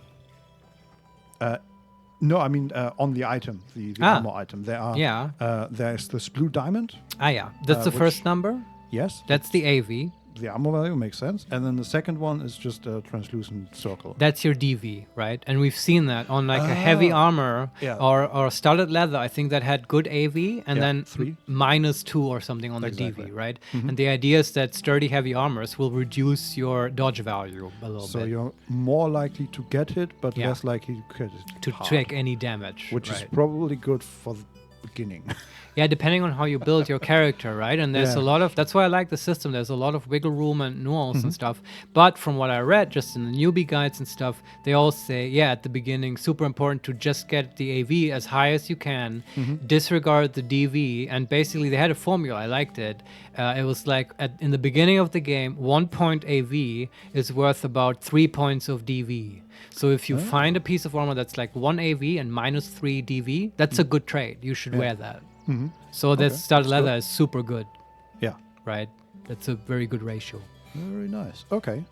And you know that might change later if you have super high agility that Sure. boosts your DV or you build your character in a certain way. But for for our character, that's probably the way we'll do it for the rest of the game. Yeah. One last thing I'll say, and then we'll, believe it or not, we will actually play this fucking game today. But the other thing, and I do want to look out for this. I think we sold our musket, but we may want to get some kind of. Definitely a ranged weapon. I know we have a bow, that's cool, but also probably a projectile like firing weapon, because that interacts in important ways with the penetration system, because those ranged firing weapons, they have a fixed PV, which is independent of your stats, and that's why they're so important. And I think the PV is also pretty high. Okay, that makes sense. Yeah, and the idea, and I like this because it's so thematic, right? You in these apocalyptic wastelands, you may encounter certain enemies that are just weirdly armored, like maybe having natural carapace or whatever, and you won't be able to hurt them unless that for those you get out your big fucking musket, for which you might only have 5 bullets, but you need to shoot it to get through the thick armor and stuff, Yeah. right? For certain high value, high armored targets, you get out the big guns. Makes sense. Yeah, I totally love that in the fiction, and I think the mechanics support that. So that's cool, but it means we do have to get a musket, and from what I understand, that everyone should have that. There's not this idea of, oh, I'm only melee build, I'm only a ranged build or whatever. Yeah, you may have a focus, but every character needs both. You use whatever you have. Yeah, Makes or sense. some enemies might require you to use one of those. Sure. So yeah, that was my little talk I wanted to Thank you give. for enlightening me. Yeah. That was very interesting. Yeah, I And also thought it's super interesting. Also, it's a lot more complicated than I expected, but Yeah. I like it because Yeah. this is just the reason why I like Pathfinder, for example, in CRPGs is because the game is super complicated, but it works because the PC is doing a lot of things for me. I don't have to keep Yeah. track of that Yeah, stuff. that's And the thing, right? here. I wouldn't want to play this game at a table probably, but I thought It about works. that. Oh, would this work? You just Yeah, fuck off. rolled 3d10 and then, but no, I Uh-huh. think it's way too involved. But yeah. Yeah, that's why it's great to have a thinking machine that can do it for you. Yes. Yeah. So let's actually get into it. We are in Joppa. Do we have a musket or something? We do not. I We do looked at not, it. yeah. We do not. What we do have we? Yeah, a bow. it's or even okay multiple bows. for now, though. Do you want to go back to Red Rock and get that corpse? Which corpse? So at the bottom of the Red Rock, this critter we have to kill and get the corpse of, right? That was the quest. Oh, okay. Yeah, you mean a potential corpse, not one that we've already made. No. Yeah, I agree. Okay, then I don't think we need a musket yet, and we probably will find one there. I will say we are hungry at the moment and wet, so we okay. probably might want to eat something. That's true, but we can just do that by Yes. making camp and eating something. Whip up a meal. Do you want to... Hold on. Did you already click? Yes. Okay. You gather some fixings. An abstract chickpea, a hatter's face, and some cordial brine stalk. Cool. You toss them in a pot and stir. You eat the meal. We are sated. From what I read on the wiki, and by the way, I'm going to keep doing this now, just bombing you with like info that I read in like a beginner's guide. This, interestingly enough, is not a survival mechanic, the eating, as in other games. Like, right? You will mostly be able to find just food, but it's an interesting sort of buff mechanic, right? If you go into the cooking system, if we unlock that meal preparation skill or whatever, we'll get buffs from this, and you can use different ingredients to buff yourself. Apparently, that's a deep mechanic, which believe it or not, I did not read a guide on cooking. Yeah, also, we are too stupid to figure that out. Yeah. And I Well, don't mean us as a player, I mean our character. Which also, don't assume that, though. I think, from what I read, you should have a balanced character, right? You can't just dump any stat completely. But yeah, But I Marius, agree. I want to hit things hard. No, I do too. I don't think intelligence will be our main thing. It's just not something you can completely ignore. And I mean, we were talking about that at the last level up. Yeah. So, yeah. One more thing on this map, though. There's another NPC which has quests. Really? Which I learned. Yeah. Though he might be called Argyle or something. I don't remember completely. Okay, let me see. We have Zealot, Tom. There's Mepet. I was the trader, right? Mepet was the guard that gave us the first quest. The trader is Tam. Okay. Dromad merchant. Yeah, he had the Red Rock quest. Is it the elder of the village? Is that the other guy? Potentially. Warden Ulrich. Oh, we That's the elder. Can certainly talk to him and ask him. Oh no, it's not. It's Elder Irudat. Yeah. That's the elder. Okay, just looking. There is the cat. Right. Is there anybody here? No. What's that? An armchair. Oh, the elder has a nice home. Even a clay oven. Wonderful. There's some plants. There is a bizarre contraption, a puzzling artifact consisting of some kind of bizarre contraption, which That's I think cool. is just a water wheel. Who are you? Too difficult for our Minotaur. Argive, was that the one? Oh, that's the An one. old man with sand and soot in his beard. Yeah, talk to him. Innumerable baubles and curious clutter his workshop. Oh, curios. Clutter his workshop. Shaded from the sun's sear by a sheer sheet of metal pitched upon the roof of his hut. One of Argyre's bushy eyebrows is perpetually cocked, though whether that's owed to an insatiable curiosity or forehead mutation is unknown. Okay. Equipped pocket vest, weird artifact, steel utility knife, stun rod, sandals. Wow, he's a snappy dresser. And he's running away from us. Stop it. Get back here. No, it's just a mask. I'm friendly, I promise. Yes. Okay, we got there. Mumbling. Tensile strength of Reblon, but lacking in dynamo elasticity. Retro-threading the M-band would probably... Oh, I didn't notice you there. That's because I was ignoring you. Mumbling. He's the town professor. Synthetic linseed solvent. And we can press ellipses. We can say, let's trade, or we can say goodbye. Oh, that's it? Yeah. Wow. I thought he would have quests. Well, there is option number 1, which is just 3 dots. Oh, that okay. Click Waiting that for one. us. Yeah.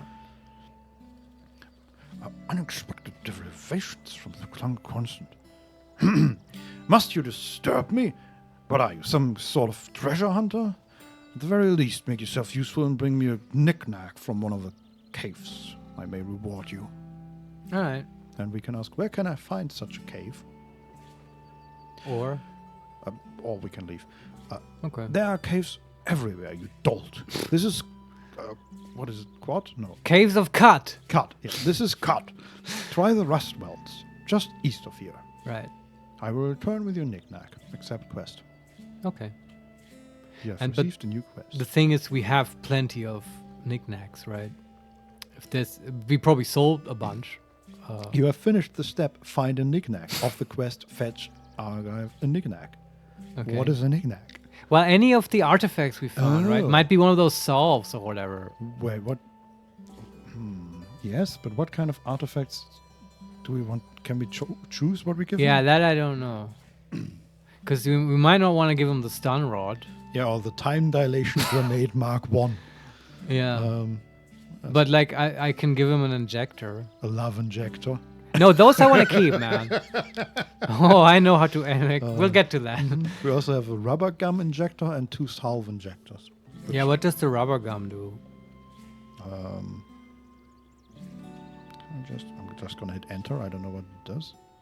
Oh, perfect. Look. A slender metal tube.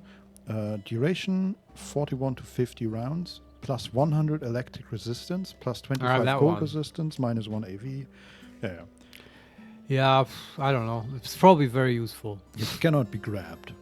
Yeah. You only suffer half damage from falling and from bludgeoning attacks. All right. Just give him a solve. Yeah, let's talk to him again. Here is your knick-knack. Give artifact. Which one? No, select an artifact. Ah, there you go. Okay. So rubber gum injector, salve injector, love injector, stun rod, smiling sun mask with filters, which might be probably the best one actually, or the time dilation grenade Mark 1. Just give him the solve, I say. I hope it doesn't give him 2. You finished the step. Return to archive of the quest. Fetch archive a knick-knack. You gained 75 XP. Nice. That's not a lot, but okay. You have completed the quest. Fetch him a knick-knack. Talk to him again. It appears you may be useful after all. Now go fetch me another trinket. Yeah, give him the other solve. If I must, and we accept the quest. You have received a new quest. You have finished the step. Well, so about this knick-knack. Here's your knick-knack. We did not give him 2. Just give him the other one. I would say so. And then give him the grenade and we'll be done with it. You have finished the step for 150 XP. You've completed. See, I think XP is more useful right now than those. Good. things. Quite impressive, treasure hunter. Maybe you're fit to poke around my workshop here. I've been wanting another apprentice. So unfortunate what happened to Skref. What with the disembowelment and all. Take a seat. There. We're standing in the middle of the road, by the way. Now, let me explain. I am on the cusp of a grand discovery. When I'm done assembling this weird wire conduit, you'll be able to speak to anyone from here to Caiaphas. First, though, I'm going to need several strands of wire. As many as you can find. At least 200 feet. You should be able to scavenge enough from the rust wells and nearby caves. Right. And we say, as you say, I'll go fetch the wire. And we accept the quest. Okay. You Yeah. have received a new quest. I don't think we have any wire. No. We had some things, some computer things, but we sold them all, and it's not wire. Okay. Done here then for now. Yep. Let's go to the north. I would say so. We can probably, it would give me some peace of mind to have that quest finished after we've cleared the whole dungeon, basically. By the way, there's like a statue in the north somewhere. Do you know? Northeast, yes. Can you look at that one? We did that in the last playthrough. Sure. Shrine to Reshab, the last sultan. And we can desecrate, attack, look, target, show effects, or pray. Just look. The shrine depicts a significant event from the life of the ancient Sultan Reshab. In 3 AR, Reshab cleansed the marshlands of the plagues of the Gyre and taught Abram to sow water vine along its fertile tracks. That's it? You note this piece of information in the Sultan Histories Reshab section of your journal. Yeah, that's good, right? That I think that means you can trade that later. Oh. So that's useful. You should always do this. Also, now after I've heard the GDC talk about procedural history generation, this is more pleasant and interesting to read now. Because that is generated the Sultan Histories. That's good. Yeah. Okay. So we're done here? You do not want to pray or desecrate? No, I do not. I don't know what that does. Probably nothing good. Yeah. Let's go north and hack some snapjaws. Yes. And hopefully not die. Wait, how do we get to the world map again? You can also just walk north. Yeah, but it takes so long. It's true. We just did. No, M isn't it. Minimap, no. Auto explore? No. Hi. What the hell? Where is it? Isn't there a menu you can just click to get to the world map? No, not that I see. I don't know. Okay, look at the key bindings. Auto explore, go down, go up. Okay, there is sort of. We just had to go up to the world map, I guess. Okay. Oh, like greater than key. Yeah, and then we move up and move up again. You pass by Red Rock. Okay. Let's go down. There we are. Okay. Good. And we have enough water, right? I mean, I was assuming because, Plenty of water. Yeah. We are hungry again, but... You can just eat right now. If you want. Sure. Just make camp here? Yeah. Make camp. Okay, select direction. Dot. That one. Period. Whip up a meal. Rummaging over your surroundings, you find these ingredients. An adorned flake of shale, a corroded circuit board, and some rust. Sounds delicious. Lots of iron in this meal. Eat the meal. Oh boy. Okay, we did it. Probably very crunchy. Probably, yeah. All right. Let me see. Is there anything here? So we are on the map with the ruins. Yeah, let's go back down. There's a goat. I mean, we explored everything in the ruins. No, we didn't. Sorry, spoilers. Okay. Right, like I didn't want to spoil myself, but I did look at this quest because I thought exactly what you just said. But Okay. it turns out that cannot be the case. Well, I can tell you we have at least one path left to explore here to the east. You mean on the overworld? No, in the ruin. I entered the ruin. Okay, on the level 1, you mean? Mm-hmm. Yeah, I mean, we can explore that. I assume that for the quest you have to go all the way down, or at least to the level with the river. Okay, yeah, that is the lowest one. Yeah, So let's. but we can also finish this one if you want. Yes, I don't expect much here, but okay.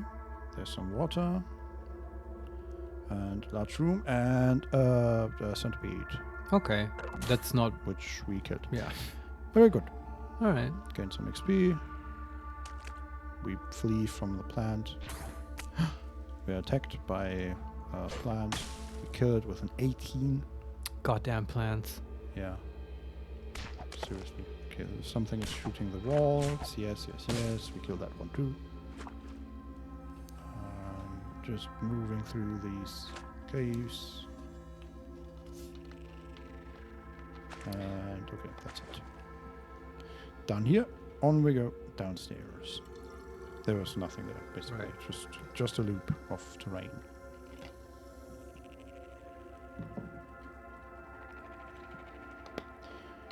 All the way down. Small boulders. Oh, actually, I think we can just go down, right? Would you like to walk to the nearest? Yeah, we're down. Yes. Oh, there was a cat. We go down. And I guess there is a river here, kind of, but not really. Like there's water here. Right, yeah. River formation, but... So this is the lowest level? No, we are on the second level. Okay. But let me explore, because we have not explored this river either. We Sure. are grabbed. What? Oh. You are grabbed by a jilted lover. The jilted lover hits once for 4 damage with their thorns. Maybe we can just kill it. It is dead. Shut up.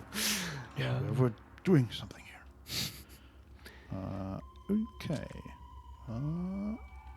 You can That also. was the river. We're done with the river. We're done. Well, this may not be the river. It might just be a body of water. I don't know. Let's just go down. Go again. down. Yeah.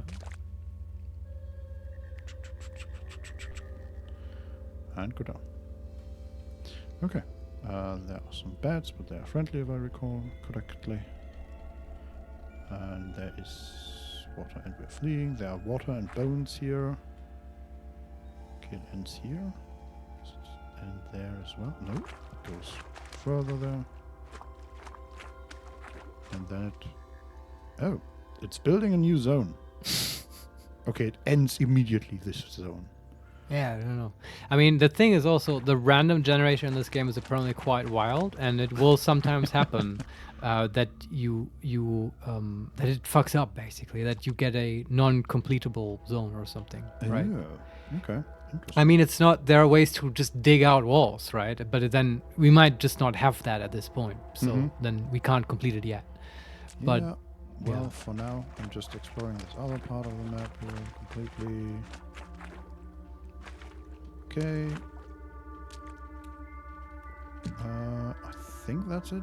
I think I've explored everything. this is on the lowest level now. This is on the lowest level, unless there are steps somewhere that we haven't found. There is an like auto explore feature in the game. If you click that, does it make the guy walk anywhere? Wait. We found steps? Wait, he just moved through a wall. What? It's like we maybe can move diagonally through walls. I was gonna. Well, I don't know about through walls, but you can probably move. You know, if 2 wall pieces are adjacent to each other, but there's also 2 floor pieces adjacent to each other, both in a diagonal fashion, then yeah, you can move diagonally, right? Okay. I didn't know And that. I would assume that because that's also how it works in NetHack and other roguelikes. Interesting. Yeah. Yeah, because we can't see past. Actually, we can, sort of. Okay. Yeah, it's. I mean, in NetHack, the game recognized that that's a tight passage, and if you have too much inventory and you're wearing too much, it won't let you do that, right? Okay. Which I thought is an interesting solution. I remember playing NetHack with Renee, and one time we had to get naked, literally, and squeeze through a crack to the other side. Wow, okay. And then I don't know what we did. We probably died. So we are now at Red Rock 4 strata deep. All right, let's keep exploring. We are stuck. What? How are we stuck? A seed whizzes past from the southeast. Yeah, but how do we get rid of this? What are you stuck in? Stuck in a pool of asphalt. Ugh. Like liquid asphalt? Apparently. But we're not taking damage. No. Okay. Pool of 500 grams of asphalt adds simple stability-based effects to cooked meals. Yeah. Can we get out of this? If you just move in a direction. You break free. Very Okay. good. Okay. For fuck's sake, there was a plant there that sometimes fears us, and of course it feared us back into the asphalt. Okay, let's try again. We take 3 damage, and we're free again. Come here, you stupid plant. Dead. Okay. All right. What's our HP? 34 out of 37. We took 1 damage. Yeah. There's also prickler, hostile, average. Bulbous snacks of plants are clustered in sundry sizes. Spines poke through the dusty spider matting that dresses them. Base demeanor, aggressive physical features, quills. You can probably just cut it down. Okay. We hit for 4, and then twice for 2 damage with your lit torch. Oh, we're attacking with both. Okay. And it misses us twice. Right. Then we hit it for 1, and we kill it. Okay. And we kill that as well. Just more plants. Can we attack these plants? Yes, we can. We can kill the fear plants. Very good. No fear. Kill that. Okay, we are in a sort of larger area now. More plants around us. Some water in the south. Just killing all the plants. They should call us gardener. Yes, basically. Can more fear plants, more fear plants. Okay. Hey, we've blocked an attack. Very nice. Right in water now. Just following the water. Okay. More fear plants. Okay, killed another plant. Killed another plant. What Yeah, is that? just vegetation down here. There hasn't been any like Salty, living. tarred cave spider. Okay. What's the rating? Hostile easy. Okay, we just kill it. It is spindle-limbed and skittish. Well, I think it was feared and we critted and it died. I feel kind of bad. I also feel like we're over leveling. Like I mean, we're out leveling this area. Yeah. But that's okay. I mean, we still get some XP, right? Puddle of 1 dram of tarry salt. Yeah. Can move forward. Yes. More plants. Man, they hit us for 2 damage and we hit them back for 17. Nice. We're stuck in a pool of diluted brackish asphalt. Can we get rid of that? Yes. What's that? Wet small boulder. Yeah. Stop running, idiot. There are these ridiculous fear plants. Yeah. Okay, just more plants. Another plant. Okay, we're at the end of this area. Then we can move up to the east. Is that also asphalt? Yeah, more asphalt.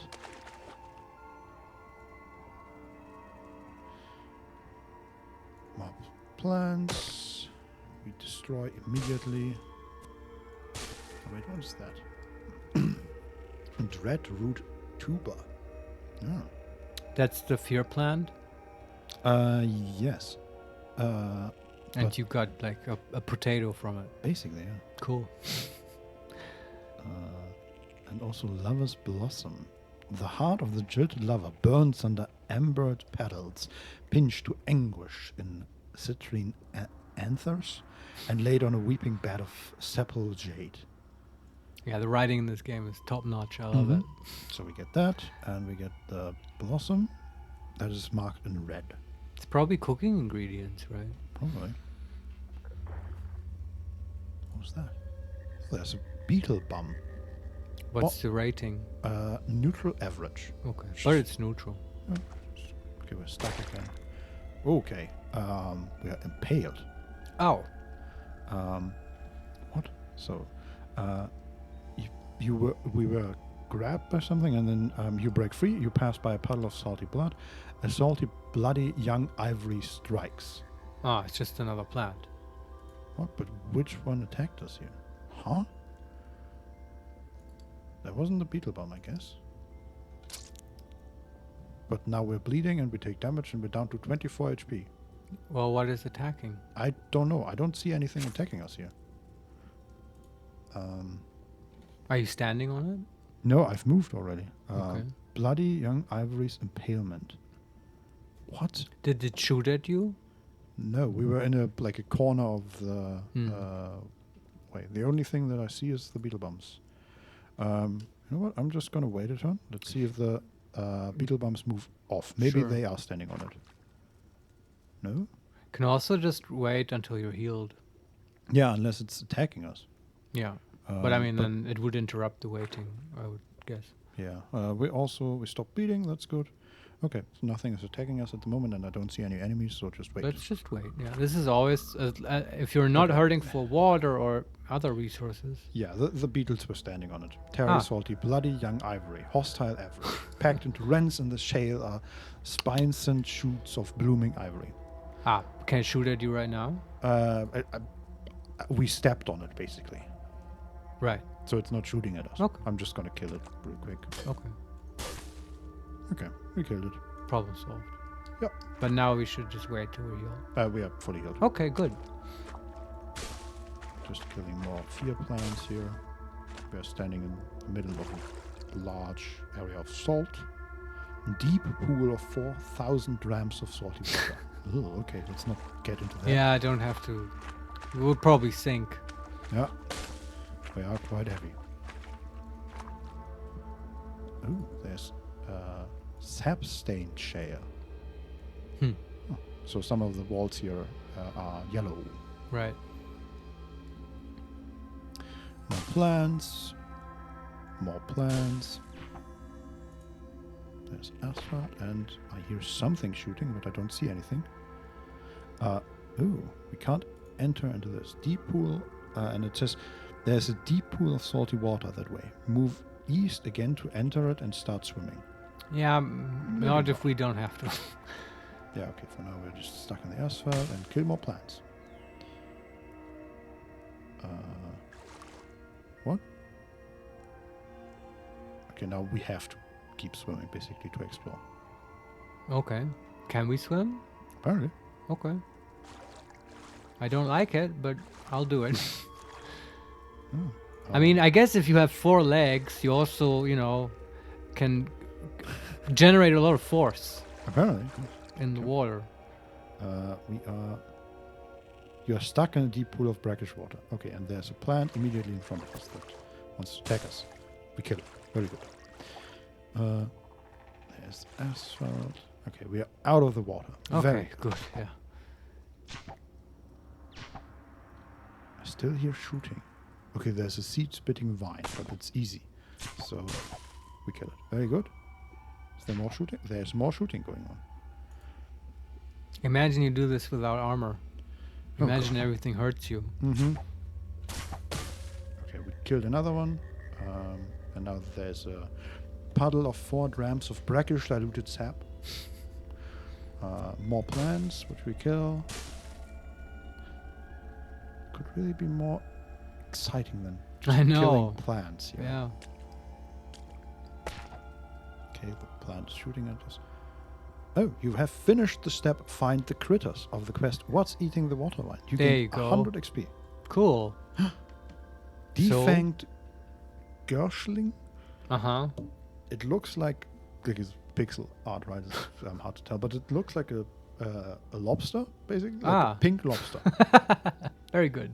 Is it alive? It is hostile and average, so I would assume yes. Then we will make it unalive and bring it home. Star Orchid Salvia? saliva, yes. Saliva. Pools in the cavities where its fangs used to be and drips onto pallet-like things. Leg things is great. It shudders in the capture of some pristine ecstasy lost to space and time. It's such a great image. I get so high on eating water vine. It's just this lobster just like, ah. Yeah, just laying on its back. Yeah. Now I'm imagining Zoidberg just high. I know, that's exactly like crab walking excitedly from side to side. Mm-hmm. Well, now we'll kill it. And it lets out a proud and piercing whine.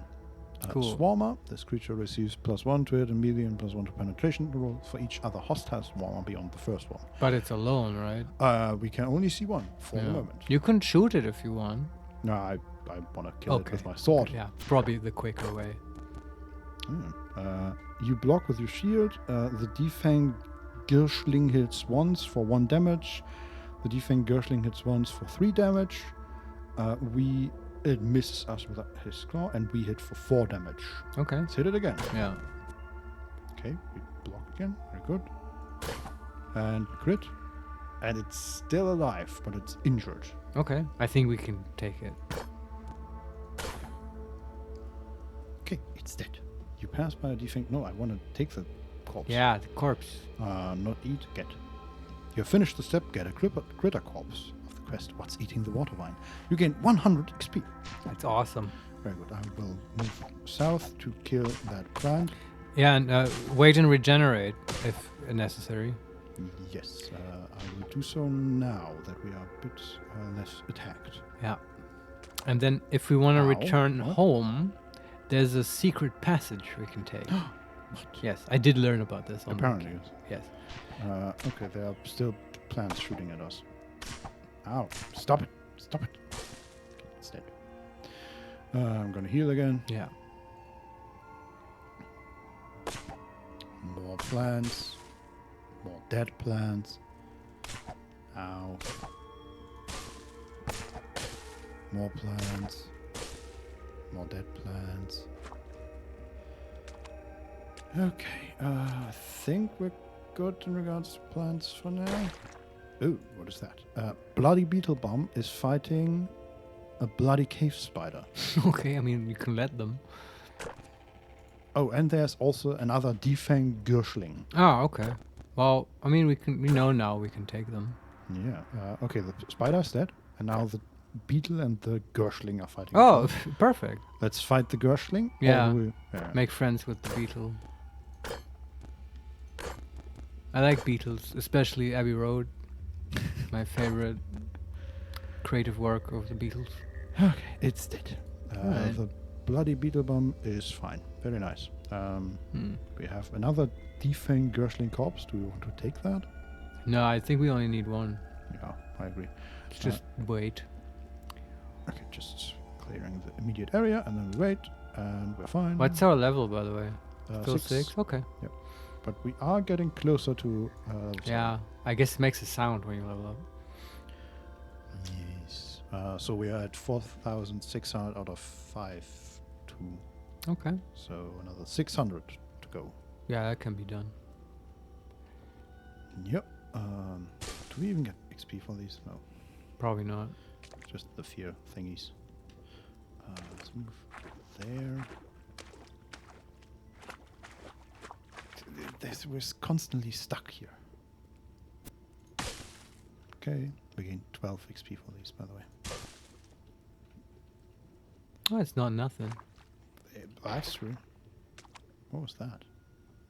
There's like a large explosion of water to the west. Something dropped in the water, maybe? Maybe, yeah. Can we go? Yes. What are you?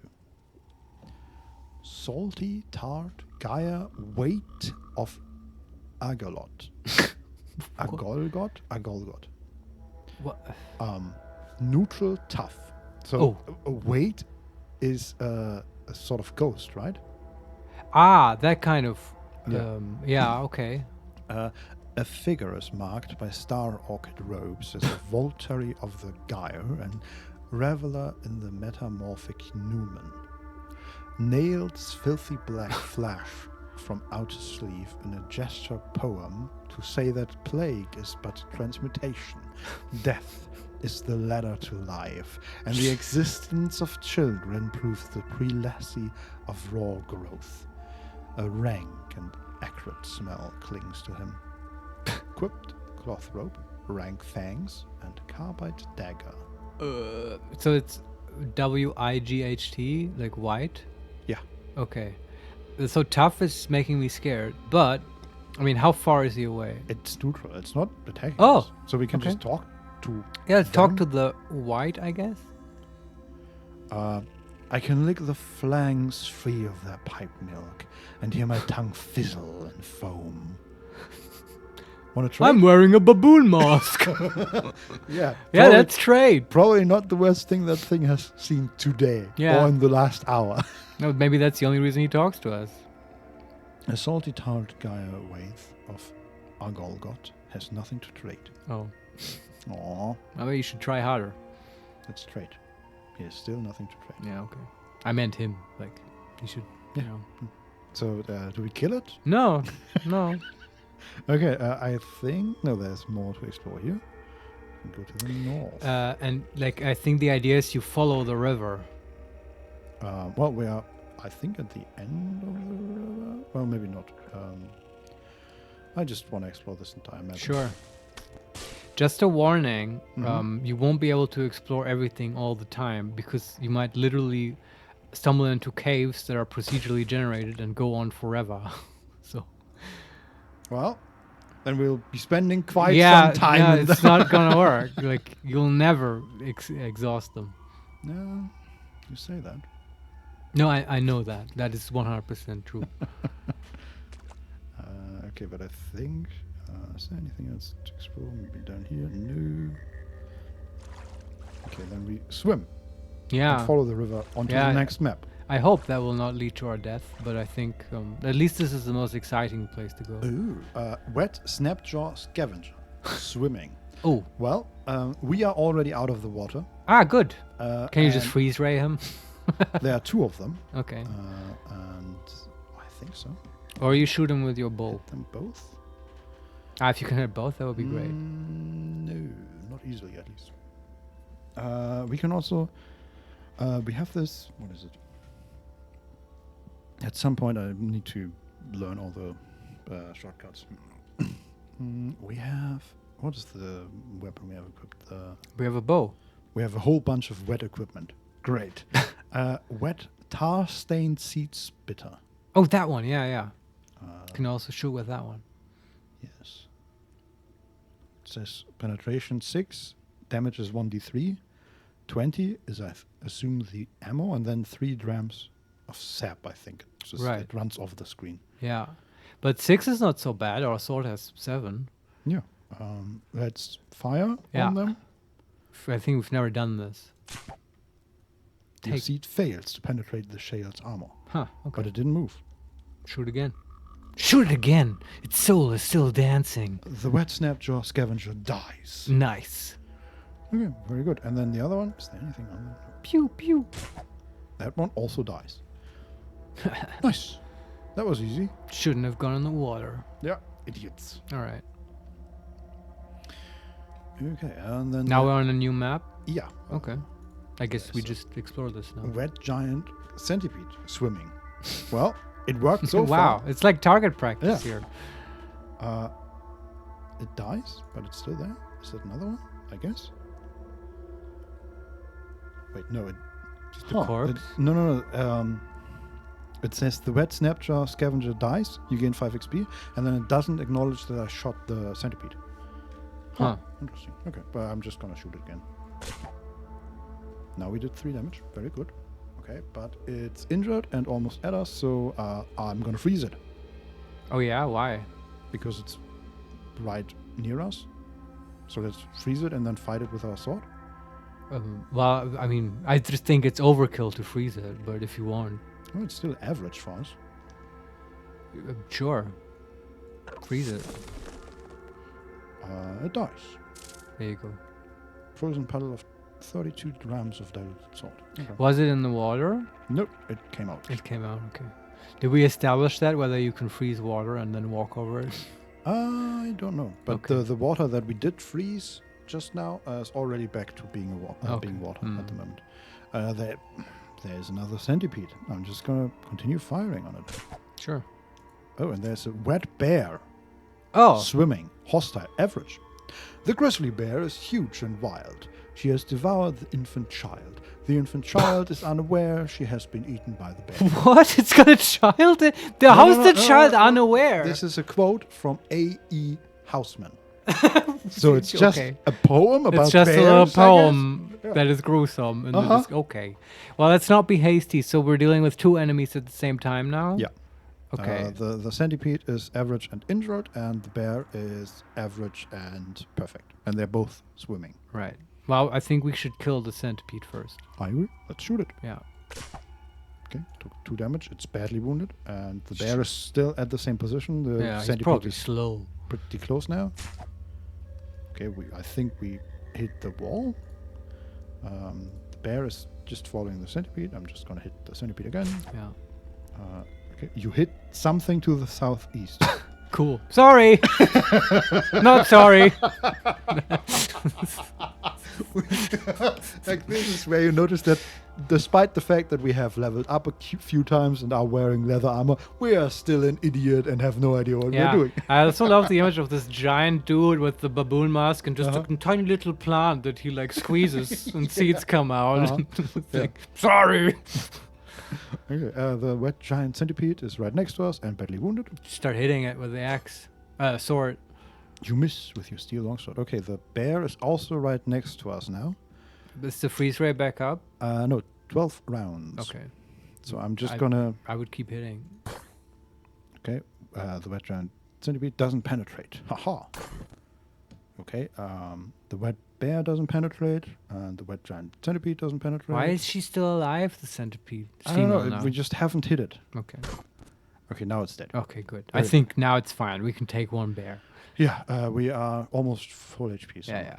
Now it's just bear fight. yeah, we take 2 damage. It takes 7. Yeah. Oh boy. There's another centipede that just appeared and another snapjaw scavenger from the west. Okay, but they're not at us yet. No, they are like we have not a lot of visibility. Right. They are 3 squares away. Yeah. So it's I just think we just kill this bear now. yeah, it is fine though. Takes 1 damage. We take 2. Takes no damage. Centipede is almost at us.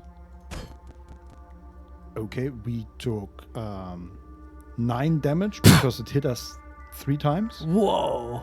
But we also hit it for 9 damage. What's its rating? It's injured. Oh man, it's got a lot of HP. Yeah. Is there any way you can like find a bottleneck or something? Not here, certainly, because we have not explored this area. We know that there's a pool of water to the east. Yeah. And But I mean, you can probably outrun them because you're fast. Is there True. more like space to navigate away from them? Uh, Just once you get surrounded by them, Mhm. I would rather move away, right? Sure. We can just try and explore to the west. That is where Yeah. the snapjaw scavenger came But from. you might be able to take a couple more turns Yeah. trying to kill the bear. How's the freeze ray doing? 3 turns. Okay. Oh, So just hit the bear again. what's your Or- HP right now? 21. Let's do one more turn at least. Okay. We take another 3 and deal another 1. The bear is still injured. The snapjaw scavenger is now right next to us. We can also I know we can teleport if Yeah. it gets too rough, but 2 turns for the freezing ray. can run away for 2 turns Sure. and then get them all on a line and then blast them. So let's just move to the northeast.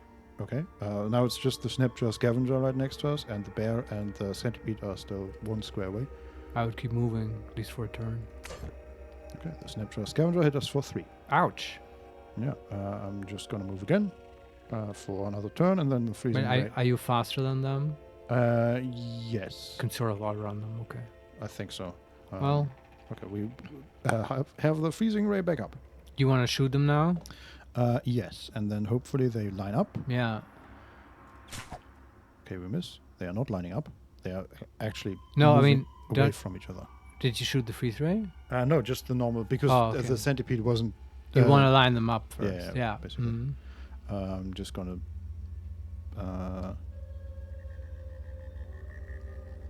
Whoa! The snapjaw scavenger hits once for 3 damage with his counterweighted 2-handed iron longsword. Ouch. What the hell does this? Okay. Yeah, but they are still moving, so I'm just gonna shoot them one more time in the hope that they do line up. So with the plant. Yeah. Okay, that's not the case. We hit nothing and we miss. So can we now? No. We cannot line them up. Well, which is a how shame. can you just hit 2? No. Not even that.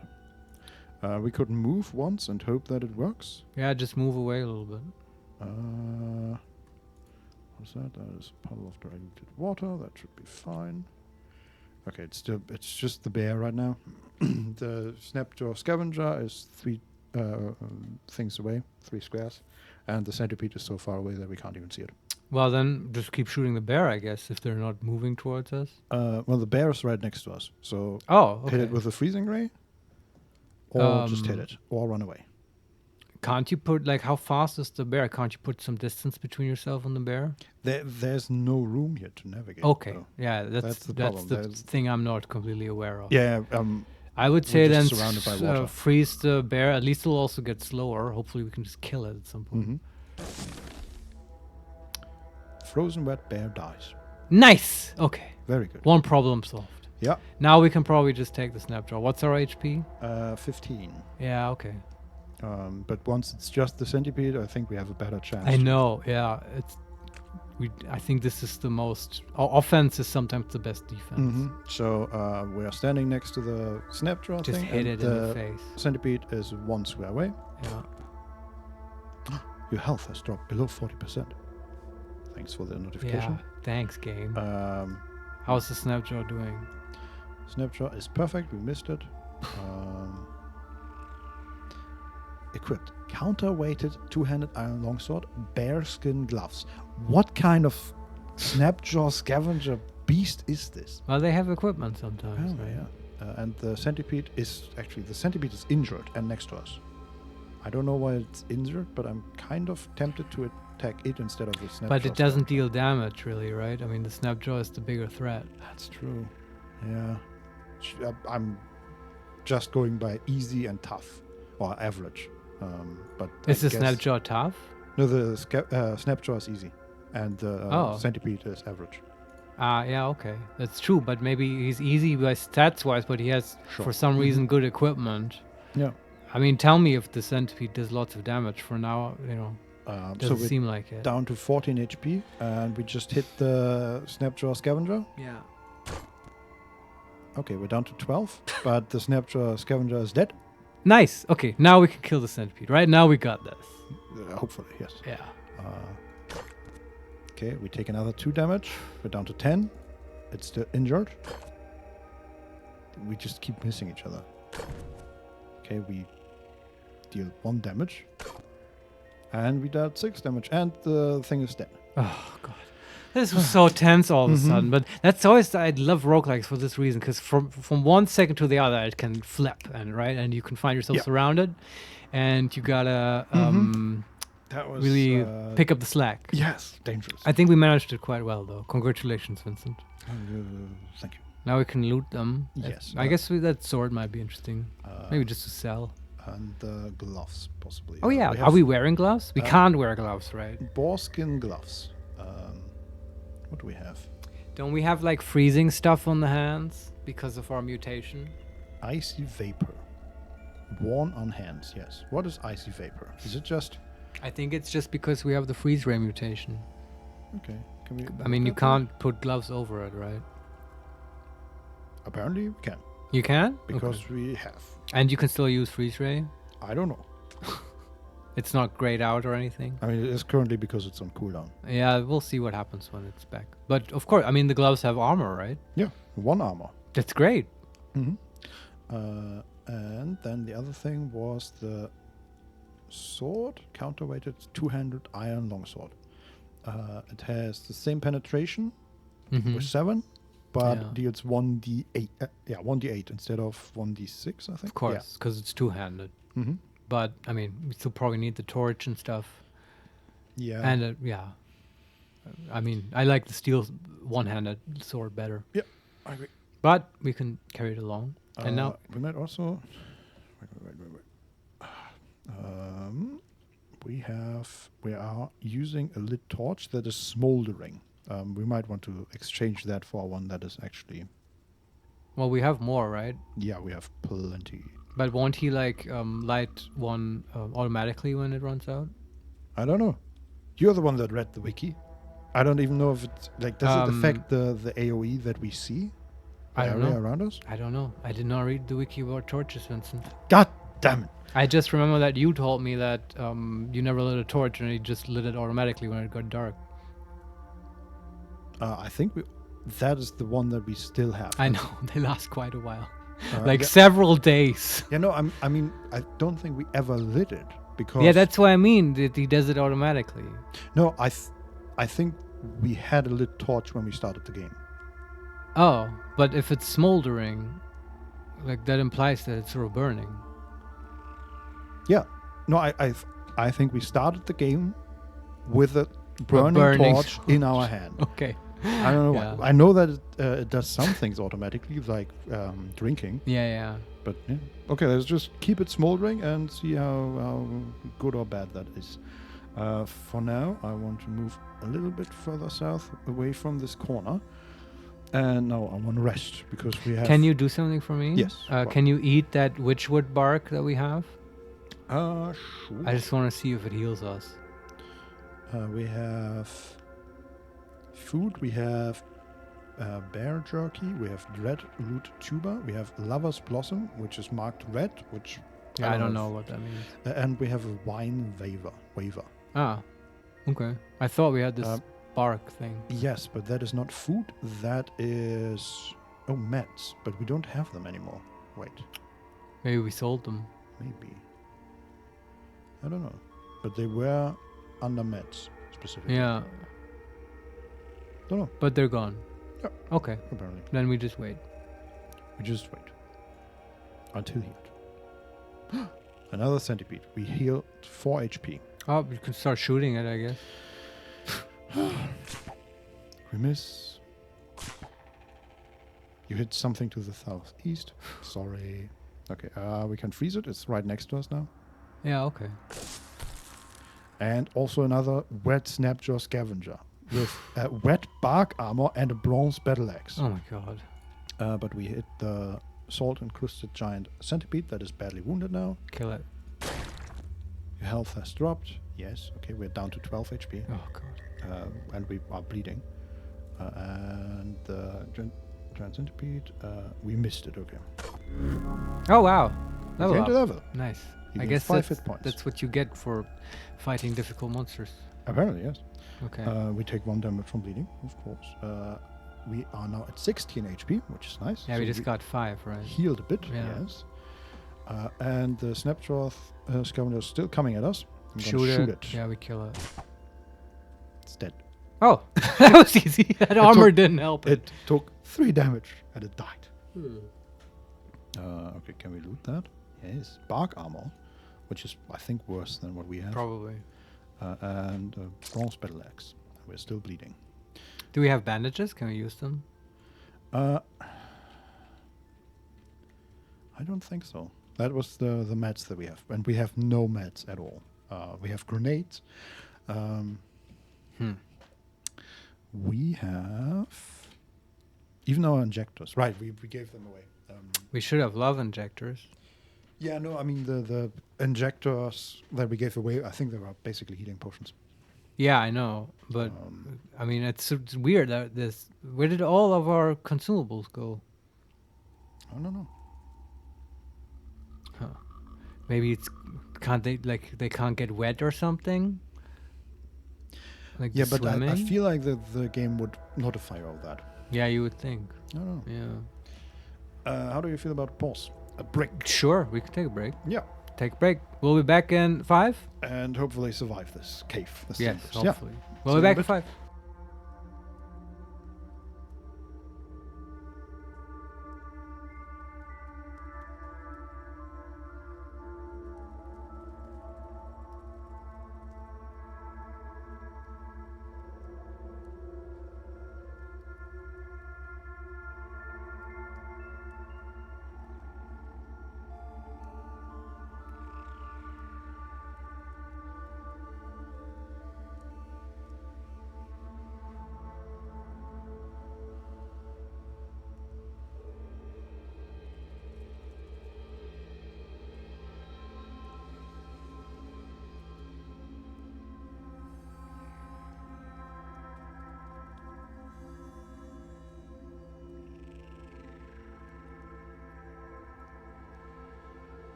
And we're back. Yes. Yes. After all that action, we had some light refreshment. Yes. Now we're ready to make our way back to Joppa with the corpse of the Gershling. It's also so great. I love it.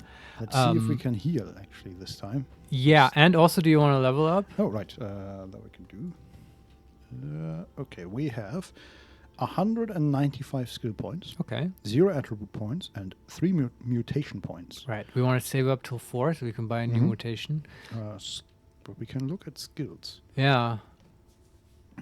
We have acrobatics, which we bought last time. Do we have Spry?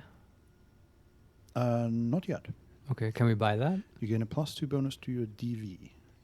Like it's Seems reasonable, yeah. just good. Uh-huh. It's like, and you need acrobatics for it, Yeah, right? we could also. Oh no, this is X proficiency. Okay, never mind. Just. Do we have single weapon fighting? No, I'm just looking for the sword skill, basically. Yeah. You are skilled with small one-handed knives and blades. Short blade? No, probably not right. Heavy blade, multi-weapon, single weapon fighting. Huh.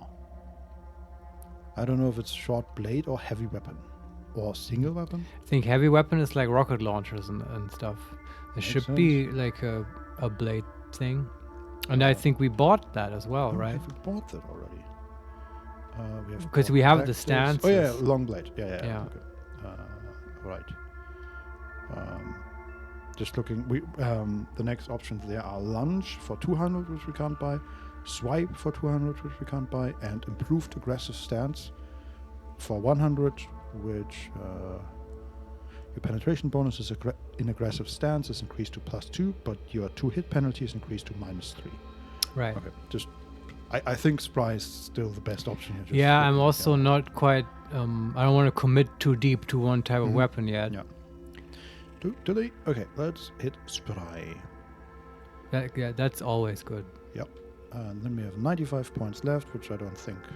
No, we can just keep saving them up. Easy level up. Next one will be interesting with mutations. And this is. There are some that we could buy, but it only looks that way because we have not bought the main thing before them. So we could buy Mind's Compass and Wilderness Law, but we would need Wayfaring for that. And that's what Yeah. we buy. Okay. Then let's rest. yeah, Until try to at least. Okay, we are bleeding, so it stopped immediately. I don't see any enemies here. Still bleeding. Can you just stop bleeding, please? Yeah, how do we stop bleeding? No. Usually it just does that at some point. Okay, we have full HP. Oh yeah. Thank you. Oh god, that's good, man.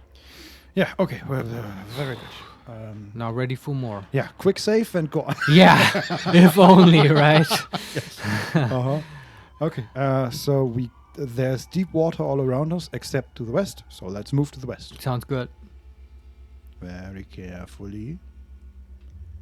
Oh, there's another enemy. Snapjaw Scavenger, equipped Gentling Cone and Stun Rod.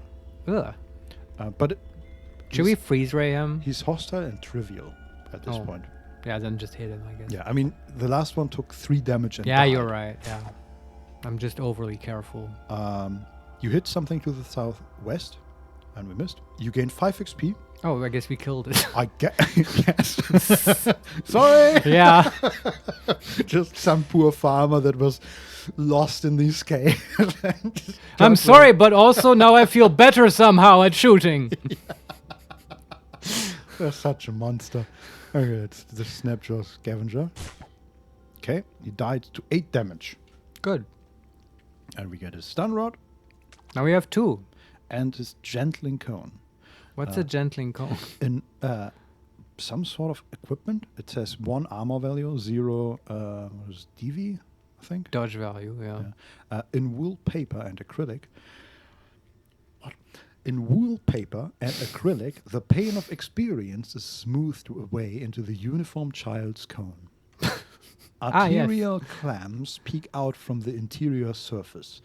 The cone is fastened by a brass chain, adorned by beads of glass and branded on the apex with the holy rhombus, a sign of the prize of innocence. -1 ego. Cannot be removed once equipped. Oh wow, because of the clamps, I guess. I guess. What is the armor value? 1. It's not that great. I don't know if I want to wear this cone. Is No, this a head slot item? I don't know. Okay. Is this like? Do you know how they used to have like in ages past, and like the early 20th century, they had these cones that you would wear to show that you are like stupid in a class. Oh, yeah. Maybe it's like that. You certainly have less charisma, right? If you wear it. Minus Apparently, ego. yes. Yeah. Well, I don't like it. We'll get it, but we don't Yeah. equip it. I love how this Snapjaw was running around with the stupid cone on his head. And then he died immediately. Uh-huh. Okay, okay, there's a white one. Snapjaw Warrior. Oh. Hostile easy. Mm. Equipped leather whip. Well, let's keep shooting. Yeah. Critical hit for 7 damage. It's still alive. Okay. Shoot it again. It's injured. Okay, we miss. And then it's right next to us. Do we want to freeze it or just hit it? Just hit it. We might also start hitting stuff if we're full HP anyway, just to conserve some ammo. Yeah, it's dead. Okay. We gain a leather whip, which has a penetration of 8. Which is very nice, Interesting. but only a 1d4 damage. Hmm. Oh, and it even says strength bonus cap is 4. Yeah, there you go. Mm-hmm. Yeah. Okay, moving further. Oh, I think we found what we killed. Because there's blood on the ground and a beaded bracelet. These beads were skillfully dyed and strung together by a hillside native. There you go. And an iron longsword and a snapjaw corpse. Yeah, well, Wow. Sorry. Yeah. Not sorry. Just taking that sword. Yeah. There's a beetle next to us. Those Doesn't are do anything. peaceful creatures. Other snapjaw scavenger. Dead. Another beaded bracelet. Masterwork amber-tipped staff. Oh, interesting. It's a gnawed archaic staff. Is that archaic? Archaic? A-C-A-C-I-A. Acacian. Right from the tree of the acacia or something. Sure. Akazienholz. Oh, okay. So, it's yeah, no, I think like the world's tree or something. No. Okay, trees yeah. are sometimes hard to pronounce in English, man, and they... the whole mahogany disaster, because it's mahogany in English and the other way around in German. Mahagoni, right? Mahogany. I'm not even going to try. I know. It's super Uh-huh. confusing for us weird foreigners. Yeah. All those trees. Okay, but this is just a gnarled staff. Yeah, we're not a wizard. +1 to hit, strength bonus cap 3, weapon class casual, Oh. masterwork. This weapon scores critical hits 10% of the time instead of 5. Okay. But we get it. Cool. It deals 3d2. That's interesting. And a copper nugget, which we can... Oh, yeah. Nice trade goods. Yeah. So we killed their wizard, basically. Another snapjaw scavenger, yes, with a leather whip. It's dead. That belongs in a museum. Yeah, we'll get it there. Yeah. And another one with a bronze two-handed sword, Nice. also dead. We loot the leather whip I would really like a Another steel axe. with a worn burnous and an iron longsword. Okay. Man, it's so really just They just shooting keep them. coming. Yeah, Yeah. it's so You may want to stop shooting just because of the ammo. You might be right. I mean, they're not a burnous, real threat. Iron longsword. There's a normal one. It's dead. Leather armor. Ooh. And bronze longsword. It's all nice trade goods. I agree. There's a bat. Just a normal bat. Some plants. Dead plants. Okay. This is a larger area of the cave. So we are all the way to the west of the cave now. Ooh, there's a centipede. Do we want to shoot that or? Just hit it. Ride your full HP. Okay, we take 1 damage. It takes 11. It's dead. And this? What is that? Graffiti trail. Oh. Graffiti is scrawled across the surface. It reads, I have no need to ask about empty... I don't know, some of these words, letters are missing. It says BE and then two... Question mark. no, what they are using in this case, the card symbol, the playing card symbol of... voids. Clubs? Or yeah. I think that's clubs. Sure. Or compensation. I chose the weird symbol PPLE, so Apple maybe, and then F weird symbol RM. Apple firm. Apple form in weird symbol TE. Or weird Apple symbol farm. Oh yeah, maybe. Many possibilities. Yeah. Okay. I chose the Apple farm in. I don't know what that's supposed to mean, but yeah, that's it basically. Someone had something to say here about Apple farms. So I have no need to ask about empty beer or compensation. I chose the Apple farm in something. Instead. Instead, yes. Instead did. I mean, whoever wrote this might not be super literate. The thing is, I have no idea if this is like also Markov chain generated or if it's Probably. relevant in any way. I mean, this one, we saw two of these before. Well, we saw one other graffiti, and that made no sense at all, I think. Yeah. So this one is even... They probably often generate, and then occasionally there's one that's like super important. Warns you of something highly lethal. But then you ignore it. Stairs down here. That's good. So that's where it continues. Yeah. But for now, there's another centipede. Ow. Okay, and another snapguard scavenger with a bronze two-handed sword and leather gloves. And another centipede. Okay. The one we're fighting is injured. Just kill it. Okay, so the scavenger and the centipede are next to us, and the other one is one square away. The centipede is injured still. I mean, we're still full HP, so I'm not super concerned. It's dead, and we are down to 34 HP. Right, we have more now. Yeah. Okay, but one of them is dead. Do we fight the giant centipede, or do we quickly kill the scavenger? Oh, yeah, scavenger, if you want, sure. Okay, it blocked. We're down to 27 HP. It's dead. Okay, now we can kill the giant one. The giant one is still just average, right? Yep. Yeah. It's dead. Okay. Right. I mean, you can wait now to heal up. True. But first we loot the leather gloves. Yeah. And the bronze two-handed sword. And then we wait. Your torch burns out. There you go. Okay, and now? It is dark. It is so dark. That is so scary. Holy moly. Good thing we have other torches.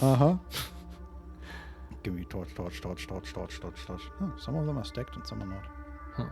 We have 4 single unburned torches, a stack of 2 unburned torches, and a stack of 8 unburned torches. Maybe they have sort of different hidden quality levels. A length of brine stalk wrapped in. Okay, I'm just... Oh God, Wouldn't it be funny if we have no way to light it now? Wouldn't that be hilarious? What is it doing?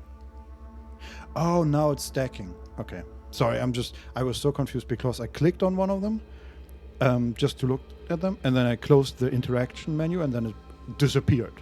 Huh. And then I did that again for another one, and that also disappeared. And but then it's it just, stacks them. Yeah. Weird. Now we have Yeah. 2 stacks of one of 4 and one of 8. Okay. But okay, we can... I guess you sort of identified them now, maybe. I guess. Are they in any way different? No. Or brine stalk wrapped in oil sodden cloth. Okay, I'm just going to equip that one, and we'll see how that goes. Okay. Lit torch blazing. Okay. And... Yes, steel longsword. Oh, we also have a compass bracelet. Forgot about that. Are we wearing that? Yeah. Okay, good. Okay, and that appears to be the same area of light. Right. Mm-hmm. And we continue to rest. We are at 24 HP. There we go. And now we can continue exploring. Oh, there's another stair up. Now I'm confused. Yeah, me too. Because we didn't get down here. We got down in the other area. And now Yeah. we're in a different area, but there's still a staircase up. I'd go up. Coward. Well, but why? I mean, I guess you're right. There's a tendency that going down will be more difficult, right? Yeah. But I don't know. Just killing more of... oh, an iron battle axe. Wet cloth overalls from another Both scavenger. interesting. I want that axe. We get the axe. And, ooh, 2 giant centipedes are coming at us. Okay. Can we hit them both with a freezing ray? Yeah, that would be nice. Damn it. Just not. Just Okay. barely not. But we have full HP and I'm just going to fight them. Sure. Okay, we hit for 5. We hit for 1 and took 1 damage. We hit for 9, it's dead. And the other one is attacking us. We're at 41 out of 42. We're And that so one is beefy. also dead. We are so good at this game. Yeah. Killing some plants. And... okay, I think we've explored basically the entire area except for the part where we need to swim. Do you want to look at the overalls? Uh... I mean, I think our armor is better, but yeah, I'm just curious. it is. They Okay. gave like what? Oh, there's a scavenger swimming. How's the water? Yeah, I'm just gonna wait here for one turn. Come on out. Yeah, till you get dressed. Whoa, what? Okay. Okay. The Bloody Wet Snapjaw Scavenger critically hits for 3 damage with her bite. The Bloody Wet Snapjaw Scavenger cleaves through your armor. Your Ow. Elestine skull cap was cracked. Oh, It did another damage after that. So You it did broke 4 our damage armor. and it broke our cap. this guy needs to die. Goodbye. It's dead. Yeah. Um, So is our armor actually damaged now? I'm gonna take the iron longsword. Good question. Where is it?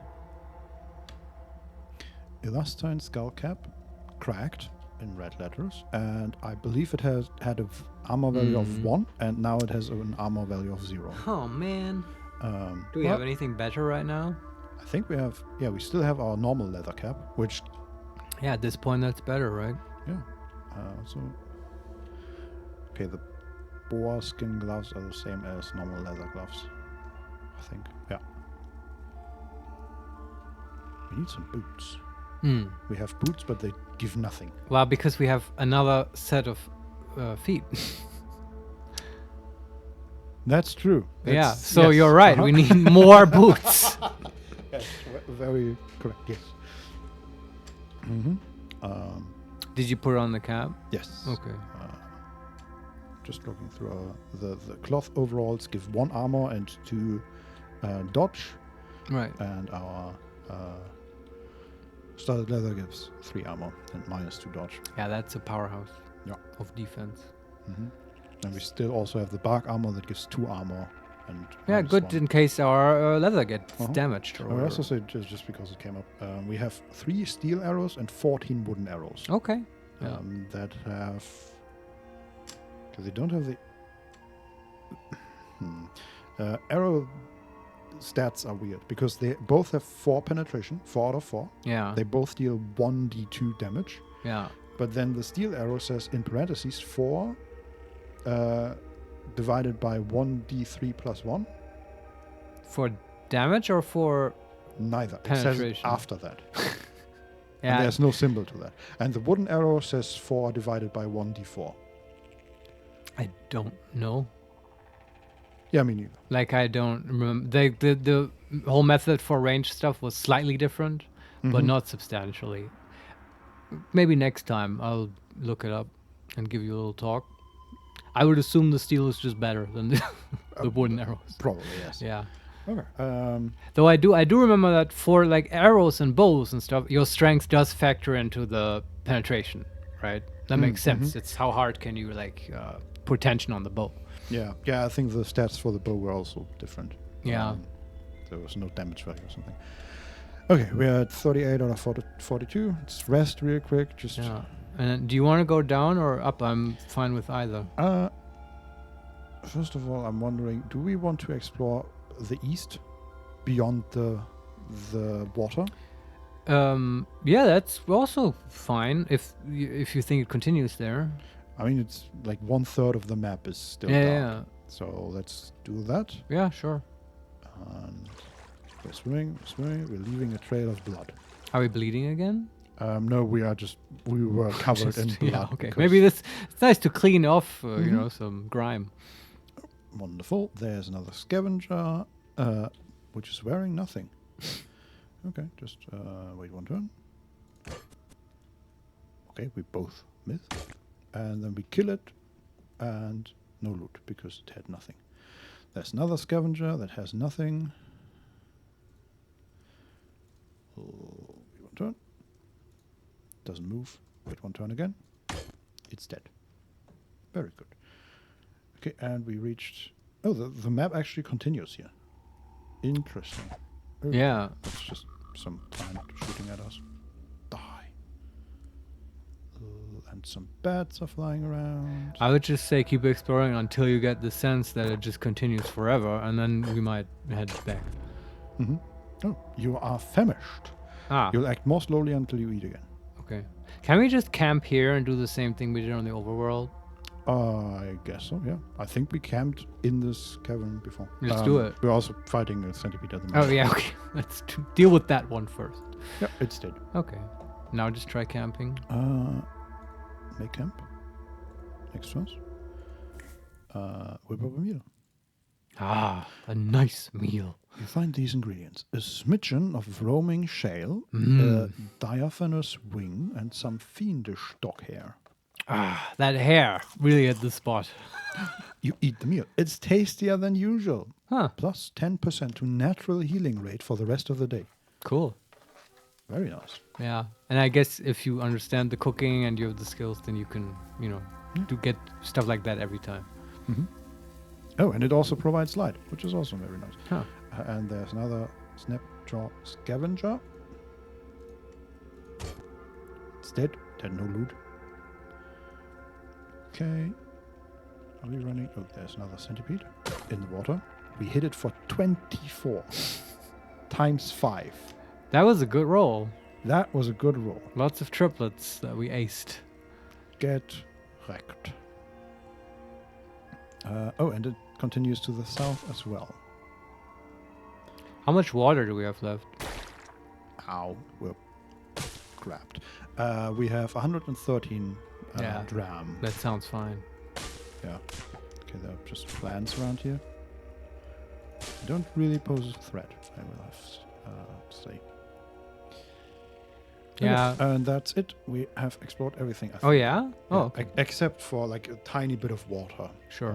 But yeah. I say we take one of the stairs now. Okay. We could also, just to be clear, we could go to the south or to the east and leave this. Ah, that goes to another map? Yeah. Yeah, okay. I don't know. It just feels like, you know, this area is super exciting. Yeah, I agree. Just a ton of very easy to beat Yeah. enemies. So I'm gonna return through the water to the stairs. Which ones do you want to take? Good question. I mean, full HP, we have water. We can at least look downstairs. Sure, let's look downstairs. I mean, I'm assuming that going upstairs will eventually lead us back to the surface. Oh. Well, I think this won't. Terry Subterranean Desert Canyon, 5 strata deep. And we can already see a campfire surrounded by at least 2 scavenger, snapjaw scavengers. One has a short bow and the other has an iron dagger. Okay. This looks more like a camp of theirs. Yeah, maybe this is their lair. Yeah, well, let's clear it up. How do Yeah, you just feel? be careful. Okay, you have the stairs, right? I have the stairs. That's our escape route. Yeah. Okay. I am ready. Because remember, they can swarm and they get bonuses. Yes. So, Is yeah. there? Can we see what's on us? Tar-stained small stone? No. Because right above and right next to us is asphalt, and I do not want to get stuck on the stairs, right? Yeah. Before we can get up. But I think, no, these are just stairs. Okay. You want to shoot them with your plant? Let's, yeah. Can we actually do that? Pew, pew. You hit something to the northeast, you gain 5 XP. Yeah, cool. Very good. Shoot it again. Shoot first, ask questions later. Yeah. You see, your seed fails to penetrate the shale's armor. Yes, because it's a wall. Ah, yeah, makes sense. But okay, they move away from the campfire and are now no longer inside. So let's move Sure. in their direction. There's one of them. That is just a normal one. That is dead. Very good. The other one, is that the shortbow? Yes. He moved into our range. And he had no arrows. Oops. Wow. Should have stocked up, bitch. Uh-huh. Is that it? Nope, there's another one. Blocked, so we take 3 damage, but then he died. Iron longsword and cloth robe. Man. Nice. I'm starting to think we got very lucky with our steel sword that we found. I agree, yeah. Because steel doesn't seem to be very common. Salt hopper. Hostile, average. A bulge-eyed head and stretched thorax of sun-salt white is poised to leap through the air by the thrust of a cestet of bounding legs. Yeah. Physical features, rending mandibles. Perfect. We can kill it. I agree. Do we want to shoot it? We don't see any other enemies. I just hit it. I'm wondering about the rending, but come on. Glow crow. Neutral, easy. Loosened skin blooms beneath matted feathers. Her tiny beak is hooked. Okay, but it's neutral. I guess it's glowing. You can see it in the dark. Plated knoll worm. Hostile, average. It secreted worm resin that hardened under the pressure of shale into armored plates. Inside, a thick cord of bristled segments are capped by a cuspate break for breaking through rock. Man, Breaking through rock. Yeah, these words. They found all the difficult ones. They did, but I find this one also very vivid and easy to imagine. This armored worm. Just took 8 damage from the salt hopper. We're at 33. Well, I mean, you might use freezing ray, maybe. I like it. Can we hit them both? No. Can we move in a way where I'm just gonna move just a little bit south and hopefully. Perfect. They're lined up. We hit for a total of 19 damage. Pretty and good. They're both frozen. Okay, the frozen salt hopper took 2 damage from us. We can do better than that. Yeah. Took another 4. He's tough, man. There's a bear approaching. Yeah. Okay, that one is dead. Okay, good. The salt hopper dies. We gain 225 XP. Yeah. Which now is, we're I talking. think, the most we have got so far. This is end boss grasshopper. Yeah. Okay. There's the knoll worm. Also, something is shooting from the east, but it doesn't show up in the log. So I don't know if it's actually shooting or it's just some. What's your HP? 33. I think we're still good. Yeah. Hack the worm. So the worm is actually okay. The bear is just fine. So they took already some damage. The worm is moving away from us right now. Let's see if we can get. Is he like? He's not neutral, right? No, they are both Hostile. Hostile, yes. Yeah. But okay, the bear is next to us now. And Maybe we deal with the bear first. Yeah. We know those are tough. They hit us for 6 damage, and we hit them for 5 damage. And the bear is still fine. Okay, now they're both next to us. Oh boy. No, now it says a seed whizzes past from the northeast. Okay, so it's just a plant shooting. yeah. We're at 25 HP, and we have 2 average enemies next to us. They're both injured. Do we want to hit the plated knollworm or the bear? Yeah, it's a good question. I'd say the bear. At least we know roughly how tough they are. That's true. Let's see what happens. Critical hit. You critically hit twice for 5 damage with your steel longsword. That's pretty good. The knollworm misses you. The bloody bear hits once for 1 damage. Okay, that was a good turn. Mm-hmm. I think now we can kill the bear, probably. I took another. Oh, the seed hit the worm for 3 damage. Nice. I think. Did it? Yeah, and we hit for 11 damage. And they both miss. The bear is still standing. Badly wounded. Yes. Holy shit. But now we can take him down. It's dead. Okay, good. Studded leather armor cracked. Oh, our wonderful armor. Fuck. Well, it was bound to happen eventually. Yeah. But that was our best equipment. I know. What is it at the moment? It's still at 2 armor value, which is still... Huh. I mean, it's worse than the bark armor and Oh, it had 3 before, right? leather armor. Yeah, but they have, like, the leather armor and bark armor both have 2 armor value. It just has a worse dodge value now. Yeah. But for the moment, I think that's still fine. We don't need to dress and redress. No, in first combat. kill the worm and then undress. Yeah. I will also say there are 2 more giant centipedes coming at us from the north, but they are still Yeah, okay. 6-7 squares away. And we know those. When is freeze ray coming back up? 9 turns. Okay. I think we can kill this worm, right? Yeah, he is at injured still. Yeah.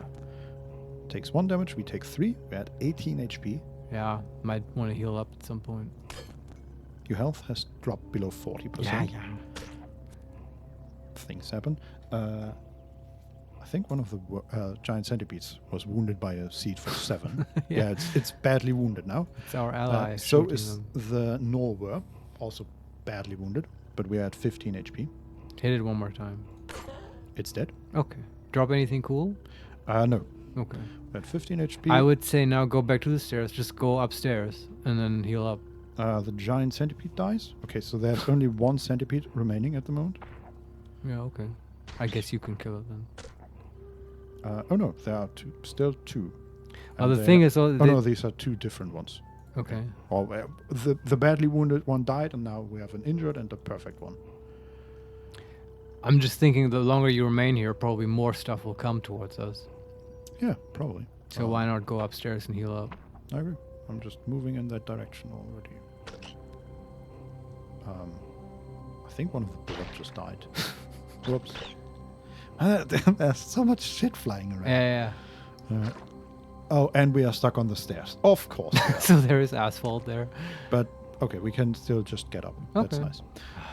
Okay, can we just rest here? Heal. Wait until healed. How about... Okay, I'm moving a bit away from the stairs. How about that? Yeah. Wait until healed. Yeah, okay. We're good. 42 All HP. right. Now I kind of feel like going upstairs. Really? After clearing half the level? I want to see what's going on. At least kill everything that's down there and then explore the camp. I don't think there's a lot down there, but... Yeah, okay. Remember, we don't know what's... I guess we can, if we really want to, we could go back through the boring parts of Red Rock. Yeah. It's just if we can, go home through the upstairs, we still have to survive that. But I guess it's only water that's limiting us. So sure, let's go back downstairs. Okay, the centipede is right next to us, or one of them is at least. Just hit that. It's dead. We gain 30 XP from that. Okay. And the other one is stuck in stuck in a pool of brackish asphalt. Just laugh at it. Could shoot it or just No, just hit it. Yeah. It's dead. All right. Very good. Let's run around a little bit, see if there's anything around here. I haven't found a nice treasure chest in a while. I agree. That would be cool. Whoa. That is another centipede. I don't know what that was. But there was like the animation was different because it had like echoes basically. Oh. Yeah, I don't know. Okay, it hit us for a total of 8 damage. Ouch. 2 attacks. Okay, now it's dead. Okay. Not sure what that was about. Hmm. There's another one. Towered giant centipede. Okay. And another one. Giant centipede. Okay. Ugh. Just hit that one, I guess. Okay, that one's also dead. We critically hit that for 6. And hit it again. And it's dead. We are down to 28 out of 42 HP. Yeah, I might want to heal up, but maybe you can do it right here. I don't know. Yeah, I'm just moving back to the stairs just in case. Sure. Oh, there are centipedes right down there. Hello. That one's also dead. Dog corpse. Okay. Oh, I'm gonna rest. just a dog, not like some irradiated desert dog or whatever. Just a What? dog. Equimax. Ah, His hairbrushed skin is shrunk around his strapping withers, flanks, and thighs. I should say the art is of a white horse. Yeah. With blue hair. horses are equines, right? So, this- And this is the maximum horse. yeah. Equimax. Yes. A rich platinum coat is spread smooth across a tranquil body and then erupts in the hooves in wild tufts. Across a long muzzle, mane tassels curtain his eyes. Physical features, kick, and it's injured. It's neutral and tough, and next to it is Okay. a giant hostile centipede. Yeah, let's help the horse. I agree. I wish we could ride it, but it is fighting like a whole bunch of things. can we help it? I think it just dies. Yeah, it died. Oh, what is it fighting? There are 3 centipedes and an irritatable tortoise, which is I love that hostile and yeah. average for some reason. Can we just freeze ray the whole lot of them? Let's see if they get to us. Oh no, the centipedes are fighting the tortoise. Ah, now. okay. Well, don't interrupt your enemy while they're making a mistake. Okay, they are. But the tortoise is hostile, right? Yes. Yeah. Okay. Its base demeanor is aggressive. It's like, mean tortoise. Yeah, and we are fighting another centipede. It dies. The tortoise is fighting 3 centipedes currently. This is exciting. Let's get out the popcorn. I kind of want to help the tortoise just to steal the XP, but I guess yeah. we don't even get that much XP from it. True. Right, so just Probably get more for the tortoise. yeah. Okay, one of them is it dead?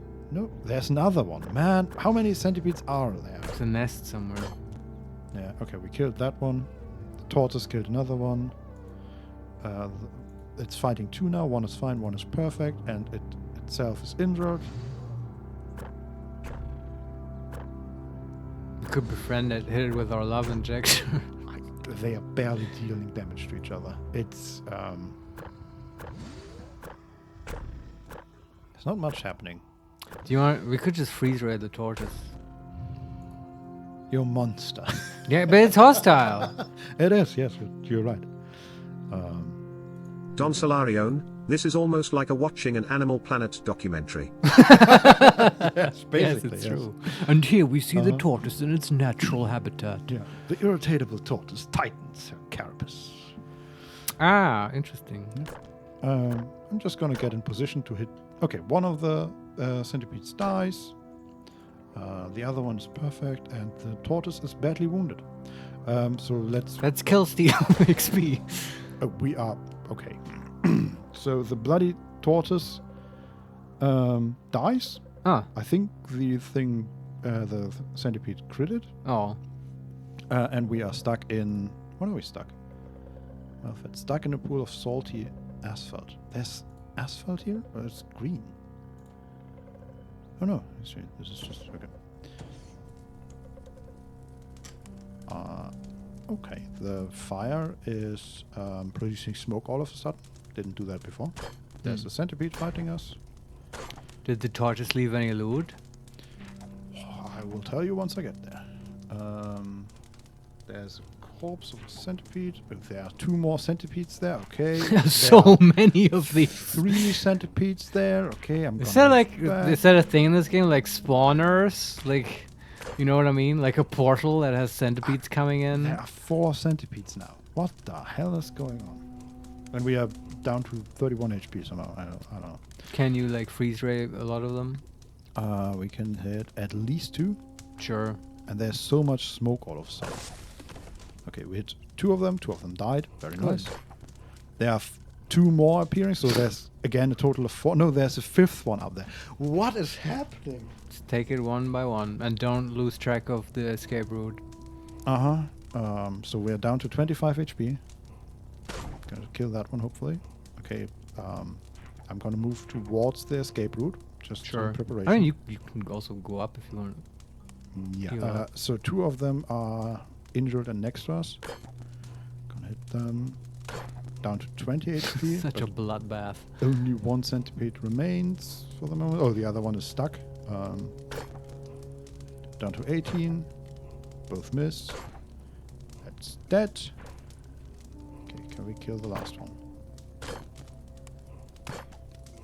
Your health has dropped below 40%. Yes. Yeah. Okay, also dead. Holy moly. Okay, we're still being shot at. By seeds. Yeah. Yeah, okay. But we have taken like a total of 1 damage from that. Sure. I would like to rest somewhere because we're down to 15 HP. Yeah, I mean, you can go back up. Can we? Yes. We're stuck again. Okay, and this time we couldn't just get up. That's interesting. Okay, rest until healed. Hey! Nice. Let's go down again. How's the water doing? We're at 111. Yeah, okay. Like Does not deplete very fast. No, not at all. What was that? Flaming puddle of 1 dram of blood. Oh, that's what's smoking. Because somehow the blood got... The blood lit on fire? Apparently. Maybe yes. someone has gasoline for blood. There's another centipede. Might have figured that out. I'm just gonna try and figure out where they all come from and move to the north. Sure. There's another centipede. There's a second one preparing to ambush us. Okay, now we're sort of surrounded by 2 of them. Okay, one of them is wounded. Just see if we can kill that. No. So did we just... Did we hit it for 1 damage? Oh no, we were critically hit for 2. Yeah, Okay. It's badly wounded. It's dead. Very good. We are down to 28 HP. Killed the other one in 1 strike. Sure. Just mowing them down left and right. Yeah. Okay, there's a pool of asphalt here. There's a slimy asphalt. And just more centipedes. More centipedes. So many more centipedes. Oh god, okay, we're down to 22 HP. Can we freeze them? Is it back up? Yeah. Okay, kill 2 of them. That's very nice. Okay, there's 1 remaining still. Okay. I bet that was the last one. Hopefully. Okay. We're bleeding. Nope, there's 1 more. Are you still bleeding? Yeah. Hey, maybe we should heal up. Yes. We're down to 13 HP. I'm just gonna move back to the stairs. Okay. Heal until rest. Rest until healed. Perfect. All right. And back down.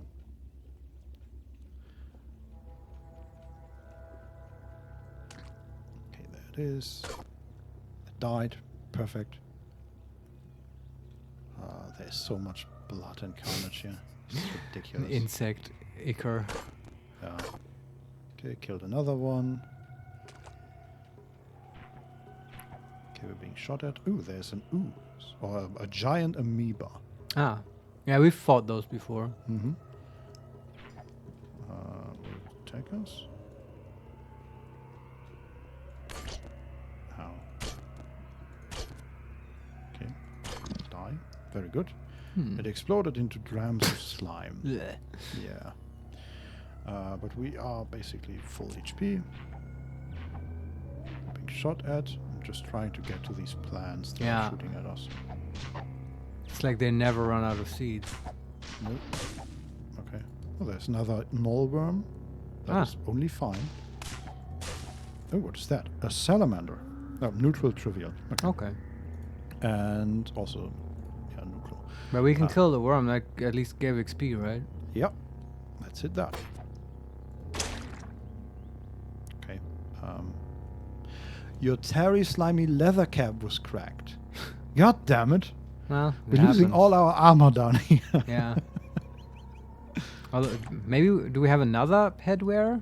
I don't think so. Oh, Not on that level, so. Yeah, okay. The nullworm is injured. We are down to 29 HP. Oh wow! Nice. All that fighting finally paid off. Yeah. We killed it, obviously. Any loot on the worm? No. Okay. Let's level up. Yes. Mutation points, 4. Yeah, let's buy a new mutation. This is exciting. Buy a new random mutation for 4 MP. I'm going to click it. Yeah. M. Are you sure you want to spend 4 mutation points? To buy a new Absolutely. Yes. Choose a mutation. Yes. Heightened hearing.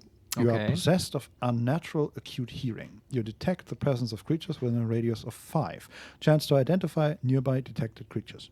Sure, and remember we can level those up. So presumably, if you level it up, you can detect them at a further range Well, some of them we can level up, right? The amphibian thing we couldn't level up. because it's a defect, True.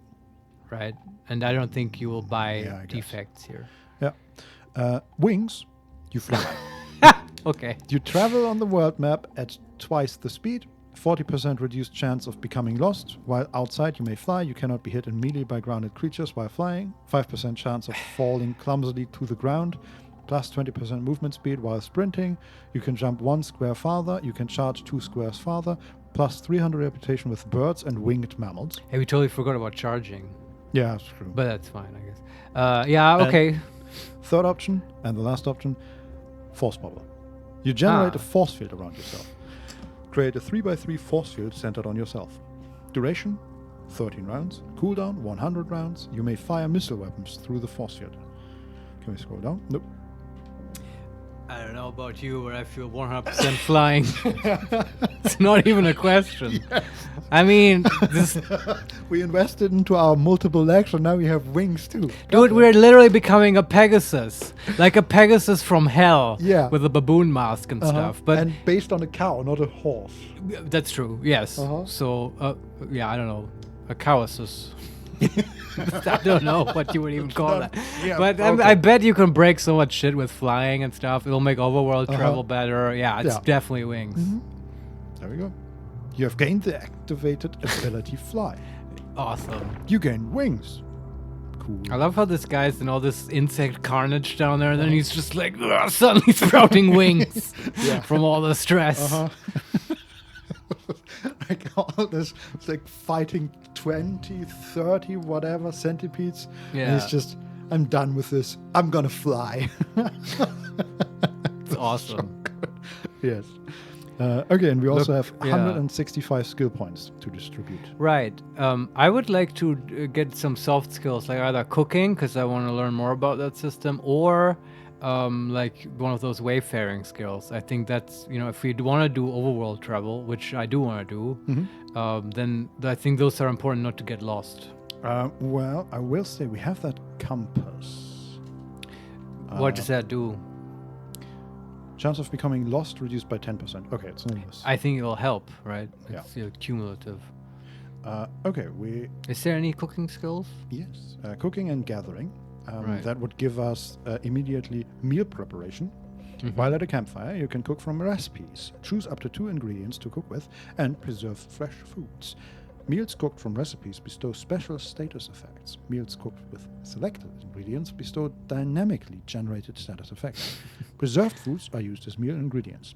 And we could also buy for 50 points harvestry. You can harvest fresh ingredients and other usable parts from plants. And we would get butchery. You can butcher fresh ingredients and other usable parts from animal corpses. Don't we already have that? Yes, but I don't know how, because it's under the general cooking and gathering thing.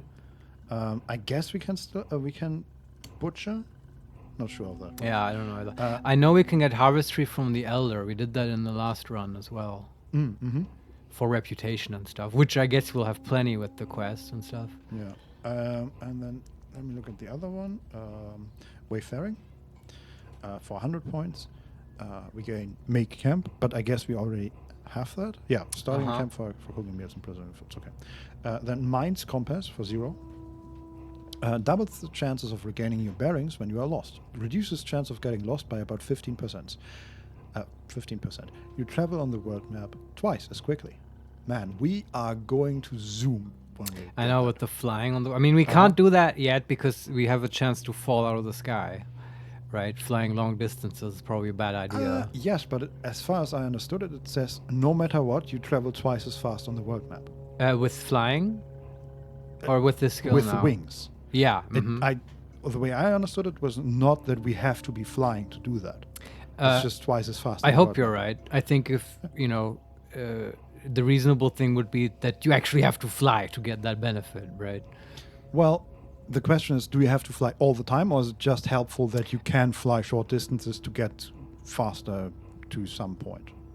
I don't know. Right? I guess we'll find fictionally, out. both make sense to me. But okay, wayfaring, we gain Mind's Compass for all the stuff I read, and then we can spend 25 points on Wilderness Lore Flower Fields. Doubles the chances of interesting encounters while traveling through the flower fields on the world map. Reduces the chance of getting lost in the flower fields from base 12% to 1%. On the world map, you can travel through the flower fields twice as quickly. Right. And Wilderness Lore Marshes with the same stuff for the Masters, basically. I guess we should delay this and see on the world map and figure out what kind of terrain we want to traverse. Yeah, I agree. So for now, cooking. Yeah. Cooking and gathering. All right. Are you sure? Yes. And we gain meal preparation. Very good. Do we want to buy harvesting? Or No, I guarantee you we can get that from the Elder. Yeah. Then we still have 75 points remaining if we want to do anything with that. I'd say we just bank them. I'm just looking at the tactics options. 50 points for deft throwing. Your throw range is increased by 3, and your throw variance is halved when throwing at a target inside your throw range. And kickback, whenever you fire a missile weapon at a target in melee range, you attempt to kick the target backwards. Okay, we don't do either. Don't do of those. either of those. Okay, and we could invest 50 points in physics, or physic, cudgel, or short-blade. What does physic do again? You're skilled at physicking. Ah, yes. Thank you for reminding me. Yes, no problem. Anytime. Okay, also not now, I guess. Yeah. Okay. We are at 32 HP. It's pretty okay. Let's see. Okay, there are still plans shooting at us. I would really vote for going home at some point. I just... Oh boy, what is that? Right, I mean, at least our equipment is degrading. I agree. And we're not at the level that we came in here. There's nothing here except Arconaut, which is a humanoid figure in white and black armor. Reminds me weirdly of a stormtrooper.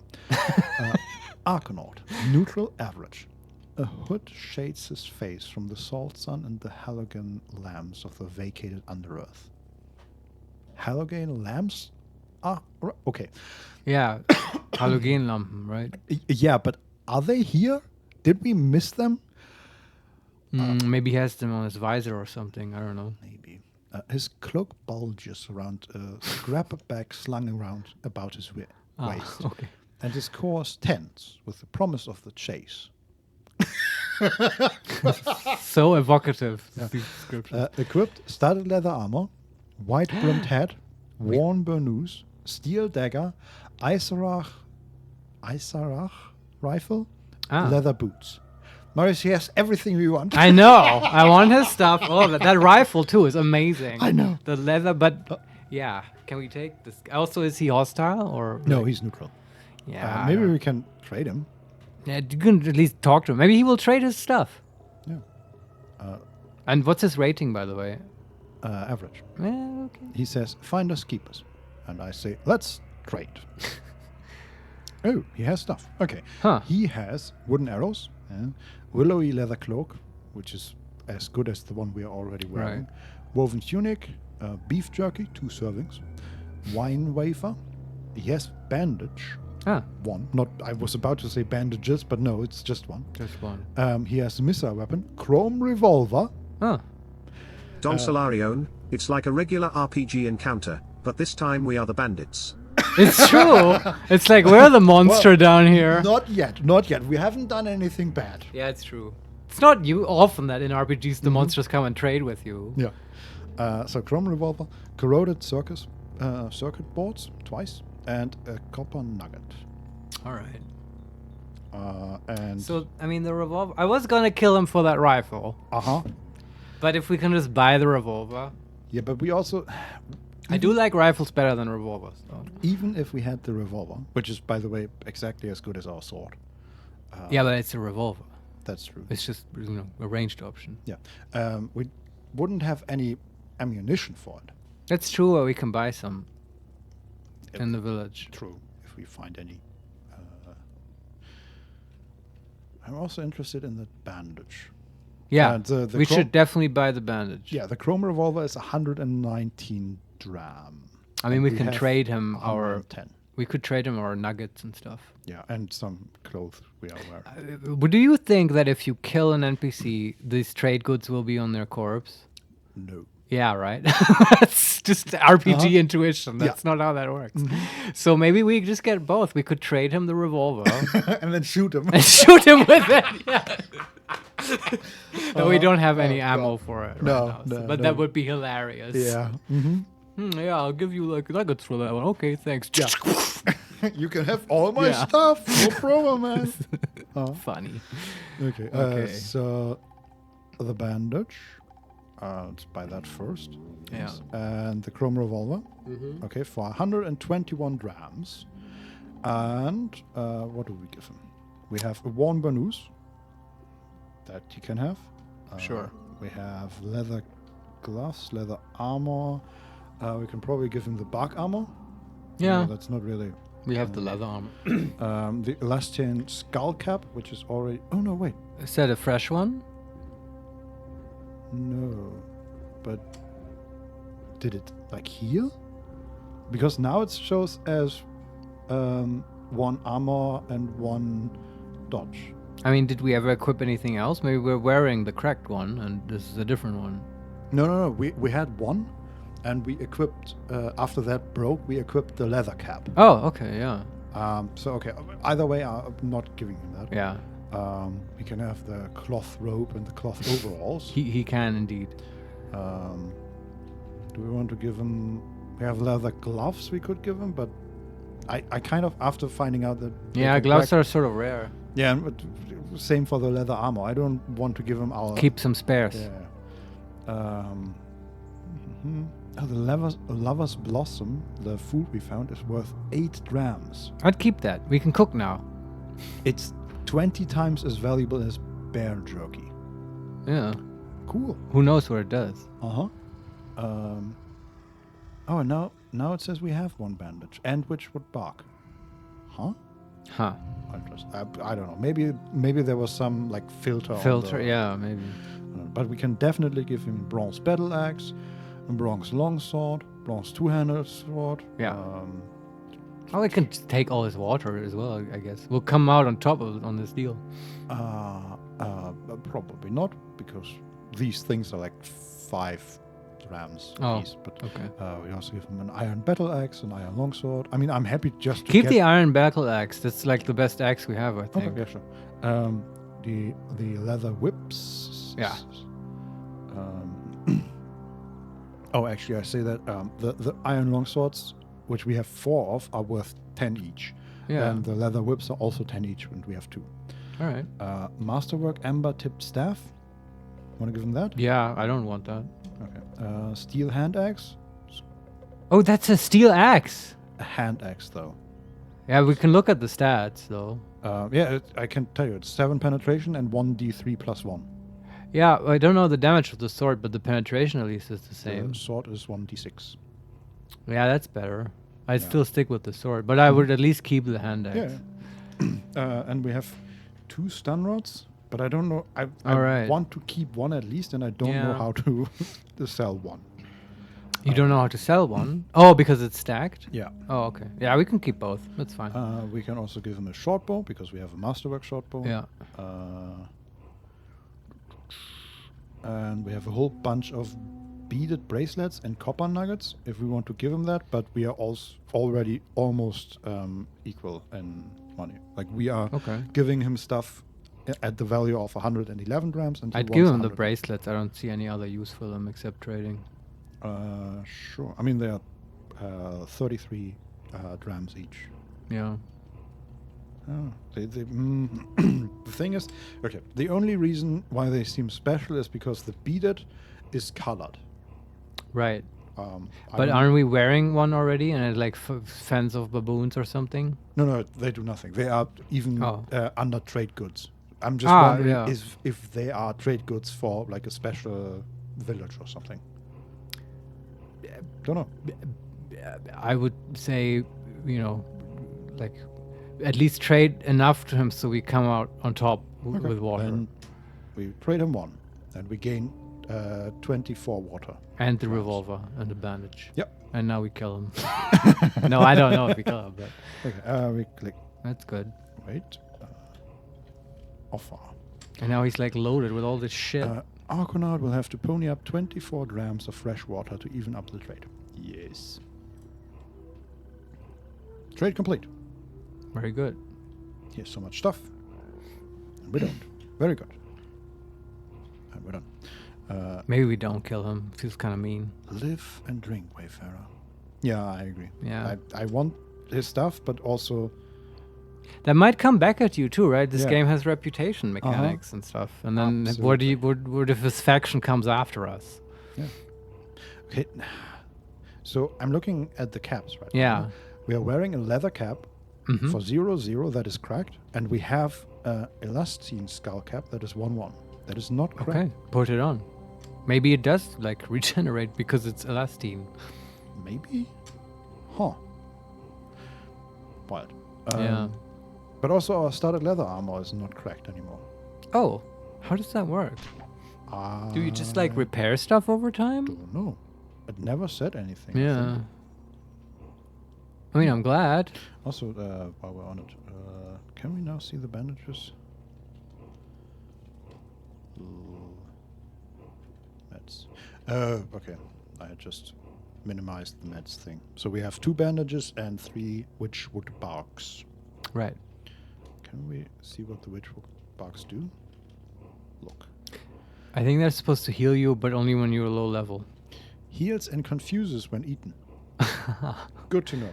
The confused part seems important, yeah. It's like you get high on Uh-huh. Witchwood. And what do the bandages do?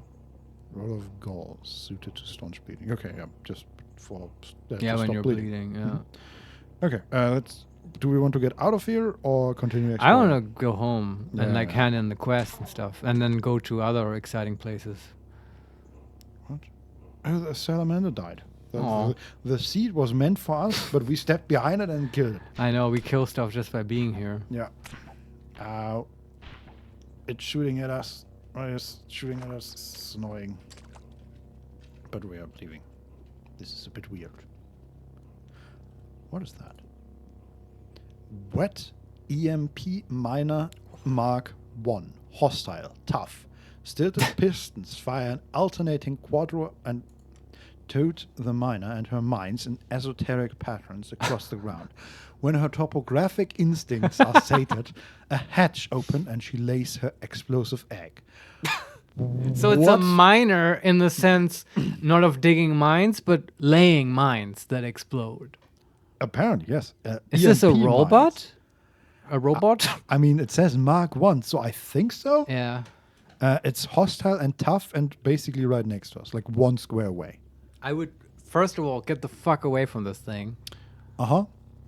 This feel like right. This is the kind of thing where I feel like okay, that's where you want ranged weapons.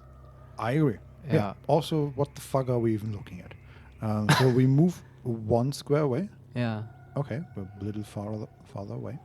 So 2 squares away now. I mean, if you're 2 squares away, you can try freeze raying it. I don't see the harm in that if it's already hostile.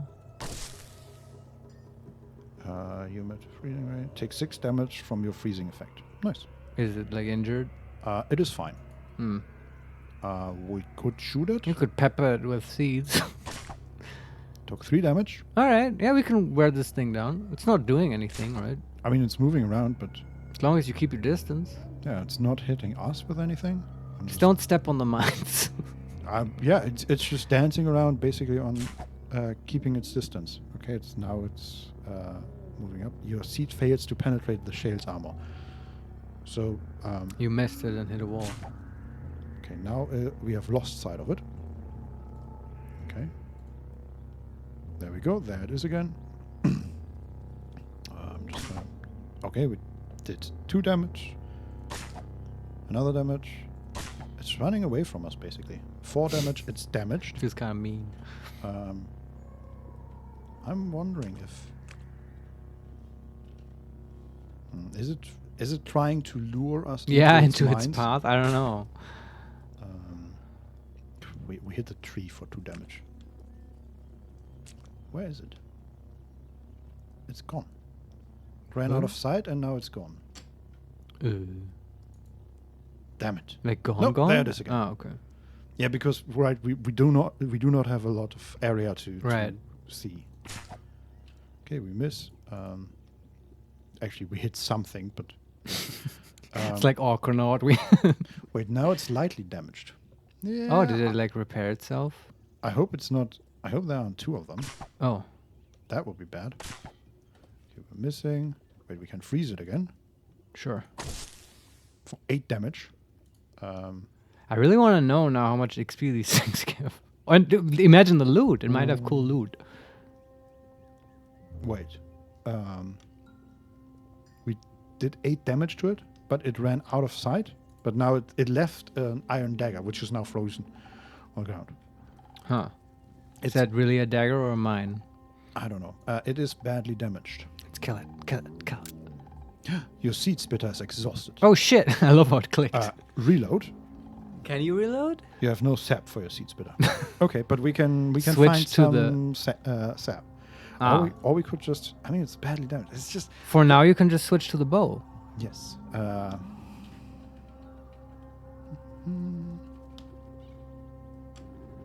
Where is it? Masterwork, short bow, equip. Yes, very good. And do we need to equip the arrows? Thrown weapon.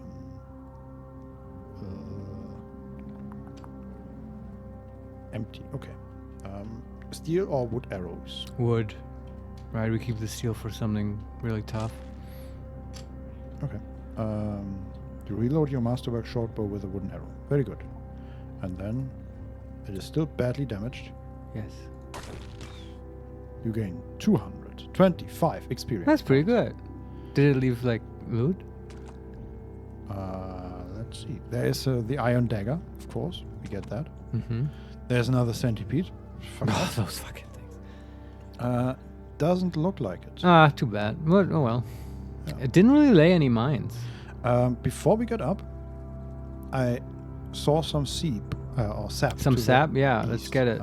Let's see if we can get That seed spitter was pretty good. That's slime. Yes, I agree. It's also slime. Puddle of 1 gram of sap. Nice. Yes. So how do we pick that up and put it in our gun? A good question. Maybe fill it in an empty water skin? Maybe, yeah. Let's see if we can interact with the water skin. Water skin. Fill. Select a container to fill from. No. Not. Seal. No. Drop auto. So we can equip it, we can fill it, we can mark important, we can look at, we can add notes, we can seal, we can show effects. That's from the water skin. Yes. And can you somehow interact with the sap directly? Like what if, can you pick it up like an object? We are standing on it now. That's what happened. It doesn't show up as an item. Right. Let's see, character sheet. Let's try that again. Let's try filling the water skin again while we're standing on it. Nope. Maybe we have to equip it. I'm going to equip it. Sure. Torch was unequipped. Okay, now we can see nothing. That's great.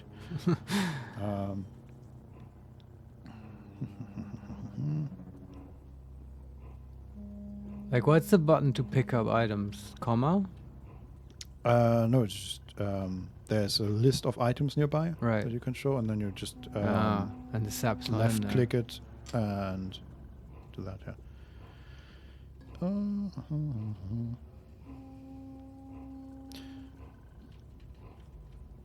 Okay, Water skin.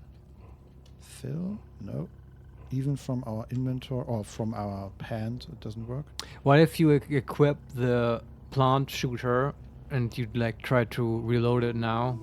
Yeah. Just- No, I was thinking of that. I'm just. I was hoping we could take some along. Yeah. For now, I'm. Maybe you need a special sap pouch or something. Maybe. I'm gonna equip the torch again. For the water skin, yes. And where's the seed splitter? Auto collect liquid. Ah. That's on the seed splitter. Auto collecting sap. Yes. And Okay. then we could equip it again. Unequip, yes. Okay. Can we do that? Can we reload? You have no sap for your seed splitter. Well, God we are damn it. standing on sap. Ah, game. And also there's centipede, which I'm killing. Don't bother me now. Yeah, we're figuring out something. Okay, so we could hit R for reload, but that didn't do anything. You have no sap for your seed splitter. Okay. What happened? Huh? Collect 1 gram of sap from nearby in your seed splitter. Ah, okay. That was probably from the auto reloading. And we collected another one. Okay. And can we now reload? Oh. That is 1 shot. Oh, one sap is 1 shot. No, we collect 2 now. Yeah, but it translates to 1 Yep. dram of It looks sap. like it. Okay. Mm-hmm. Let me just look around real quick. Is there any more? But I don't think so. Okay, but now it's just auto-collecting, which is Sure. good for the future, but Yeah. sucks for right now because we, I guess, should have had that active the whole time. Did we encounter a lot of sap? Some, at least. Well, over time it'll probably fill back up. There's a campfire. Do we want to eat anything? Are we hungry? Yeah, we're hungry. Let's eat. Sure. Maybe this has changed as well now. We can whip up a meal. Yeah. We can choose ingredients to cook with. Yeah. You can preserve your fresh foods and preserve your exotic foods. What do you want to do? This is so exciting. I'm curious about the exotic foods. Yeah. Let's preserve them. Yeah. So they don't go bad. Choose love the exotic cooking sound. foods to preserve. Rubber gum injector or love injector. I don't know if I want to preserve those. I don't know. I don't even know how that would work. No, they're they're injectors. They seem pretty preserved already. Yeah. I don't know. Okay, let's see. Do it with the normal food, the Fresh preserving. foods. Yeah. You preserved a wine waver into 3 servings of wine waver chaff. I don't know. Don't know that word. Cool. Okay, that's it. There was no option. to All right. choose any. Can we now cook with ingredients? Mhm. Oh, God. Cook with the 0 selected ingredients, up to 2 remaining. First option is baboon's face. Ah, we could cook our face, of course. We also have bear jerky and wine waver sheaf. All right. Why not use those both, bear and wine? Why can't we use the tater that we got and all that? Good question. I don't know. Oh. I would have also thought that that's food. Yeah. So wine waver sheaf. Yeah. Okay. Wait, can we just? Okay, we could also just cook with that one instead of using bear jerky as well. Yeah. I have no strong opinions on this. Okay, let's use first time cooking, right? We're using it all. Bear Yeah. jerky as Just well. have a cool big ass meal. You toss some bear jerky, some wine waver chaff, and a smidgen of dogthorn and a nip of gallant dogthorn into a pot and stir. This has to be better than eating hair. You eat the meal. You start to metabolize the meal, gaining the following effect for the rest of the day. Whenever you drink fresh water, there's a 25% chance to heal to full 15% of the time. That's awesome, except that we don't drink water. Also, there's a 25% chance to heal to full 15% of the time. What? When drinking water? Yeah. Or yeah, okay. Whenever you drink fresh water, there's a 25% chance to heal to full 15% of the time. Is Wait, that like what? it works 50% of the time all the time? Like, what's Yes. happening here? So that's hard to understand. But it seems good. I just wonder, does it trigger with amphibious where you just pour water over yourself? Probably not. I don't know. Yeah, I don't know either. But this is like, does it mean that in 1/4 of the cases it heals a full 15%. Probably or 50. Maybe they should have said 15% of your full HP, max HP. Yeah. Is that what's meant? Would seem reasonable. Would seem balanced. Yeah.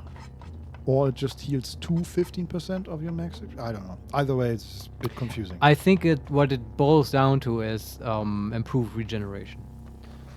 Yes, that I agree with. And then we press space, and that's it. Okay, we are sated. Very good. Yeah. That's. Whoa. What was that? I think there was an EMP mine, but nothing happened. Yeah, it does. It did sound like one, right? Yeah, there was also like a red or a yellow and white grid flashing for a second. But yeah, we do not have any. I mean, it's just EMP. It can't harm us. We're just a humble mutant, sir.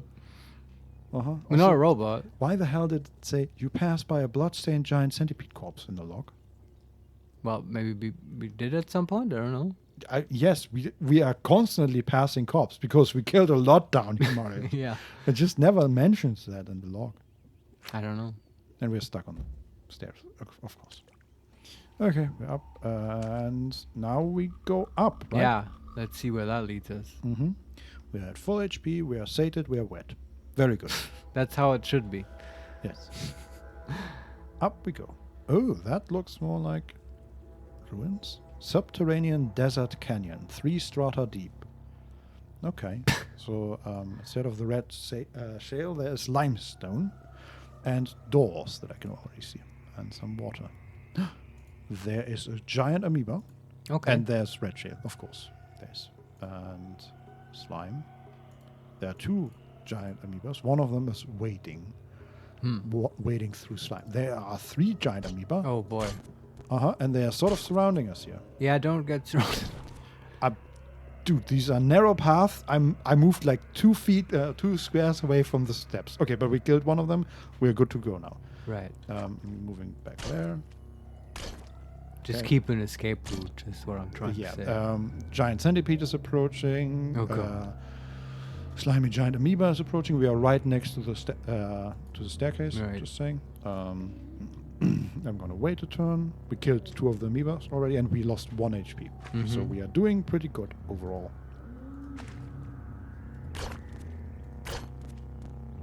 Okay, we're down to 39. Something is burning. There's a lot of smoke. Okay, I'm not gonna kill that amoeba because it's. Let's just kill it.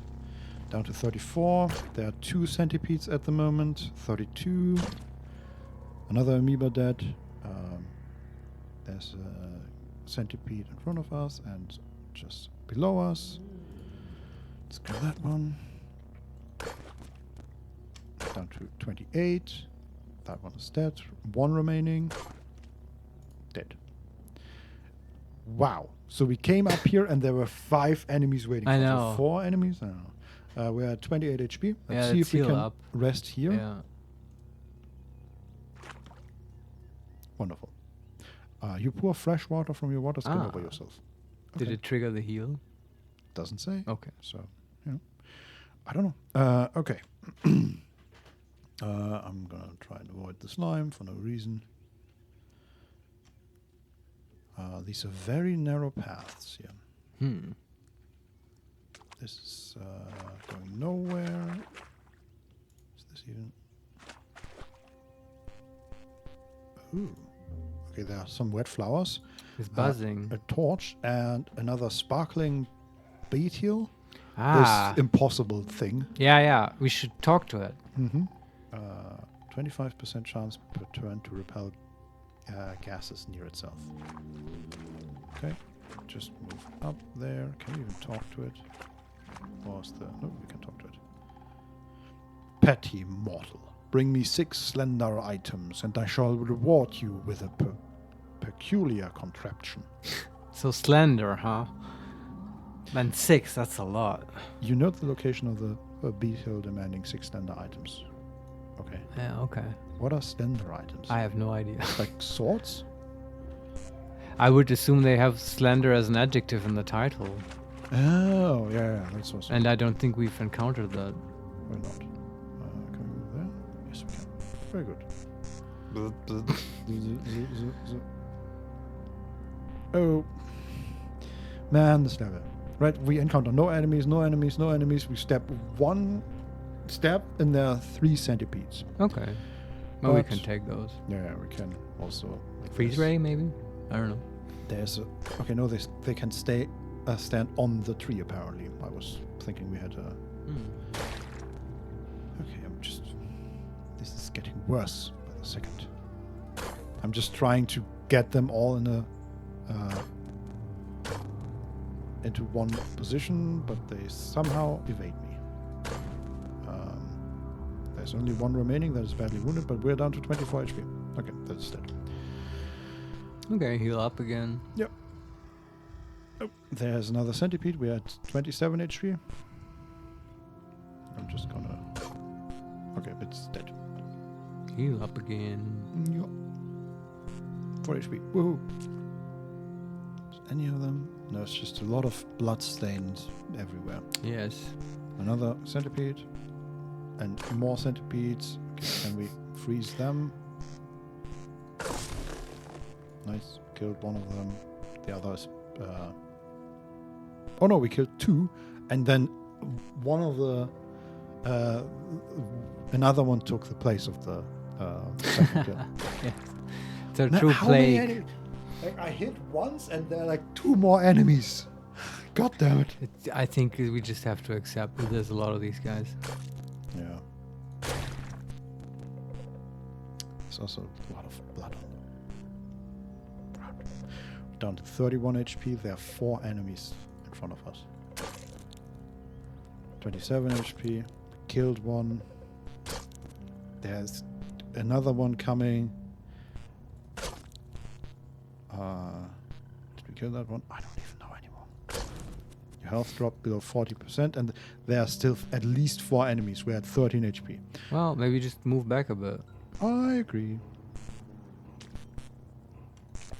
There. No need to take unnecessary risks. Okay, we're up to 14, and we are in a favorable position, and we're freezing ready. Yeah, let's freeze them. Can we hit third one? I'm gonna wait 1 turn. Hopefully not get crit. Yeah, okay. Let's just hit 2 of them, I guess. That was good. That killed one of them. And we're just standing here, waiting for enemies to come. There are more enemies, I know that. Okay, can we just heal here? I'm gonna try. Yeah. Because we're in a perfect choke point here. Yeah. Okay, we're fully healed. Good. There was an enemy literally around the corner. And 2 more appearing. Back to the chopping. Yeah, 3 in a line. Here comes the freezing ray. Yeah. Another 2 dead centipedes. And a dead amoeba. Another centipede is coming. My god. Do they what still is give this? XP at all? Yeah, the amoeba gives 12 and the centipedes 30. Okay. We also... I didn't notice that we pass any sap, but apparently we are back to, what, 6 shots? It's good. Oh, Yeah. let's actually use that. While we are at it and hit that centipede. Okay, we miss. Are you sure you want to use those? Like, it seems easy enough to chop them down. Yeah, but apparently we also collect a lot of ammunition for that thing, right? Alright. I'm just waiting here until it reaches us, and we hit it, and we kill it. Okay. Are we good now? Probably not. It's gonna be more. Probably.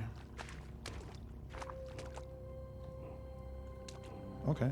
Nope, there's 1 more, of course. There are 2 more.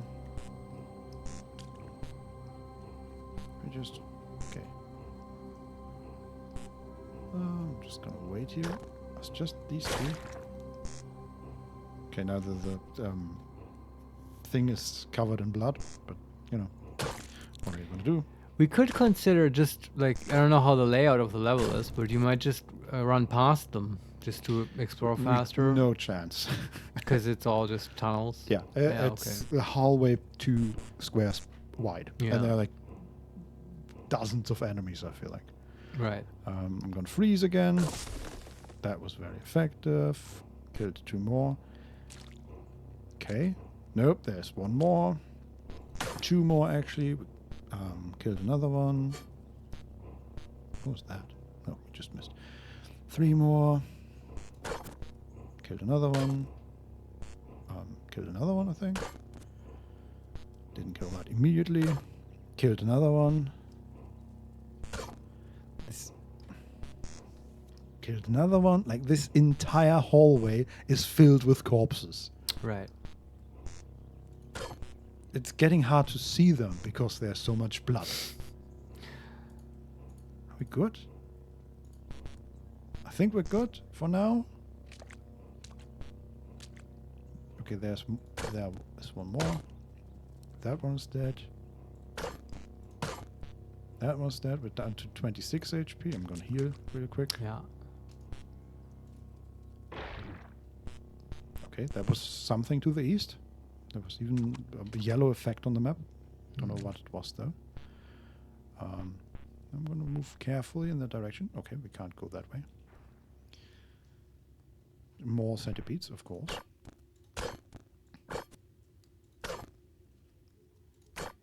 Dead centipede.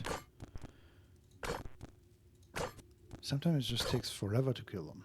Okay, we're down to 29 HP again, because we fought 2 of them. Oh, I can just heal up.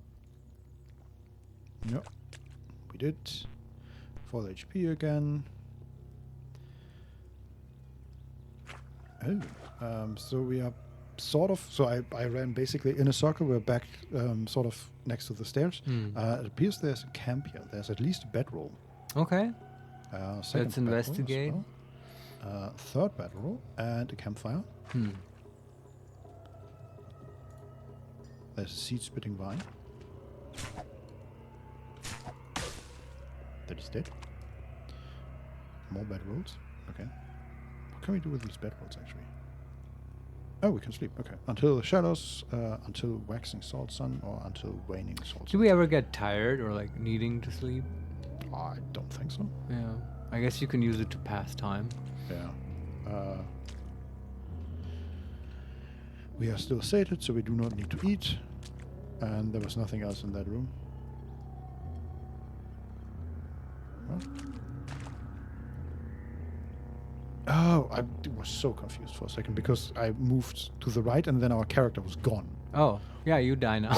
No, apparently it says you slip on the slime and then we just move like 3 spaces back. And it's just Slip and slide. apparently, yes. Yeah. Okay. Let's move up here. Oh, what is that? Thistle. Thirst thistle. A thirst thistle. Yes, what the hell? Triangular leaves pant in the salt-sucked air, and the flowerhead angles its sharp thistles to thirsty attention. Base demeanor, aggressive. Equipped, strange plant. Sure. And it's hostile and average. Let's kill it. Haven't encountered these before, right? No. Do we want to hit it or shoot it? I would hit it. There's a second one right next to it. Oh, okay. Oh. The thirst sizzle hits you for twice with a sizzle for 6 damage. The moisture is sucked out of your body. Oh, do we lose water? You pour fresh water from your water skin over yourself. I guess you just get thirsty.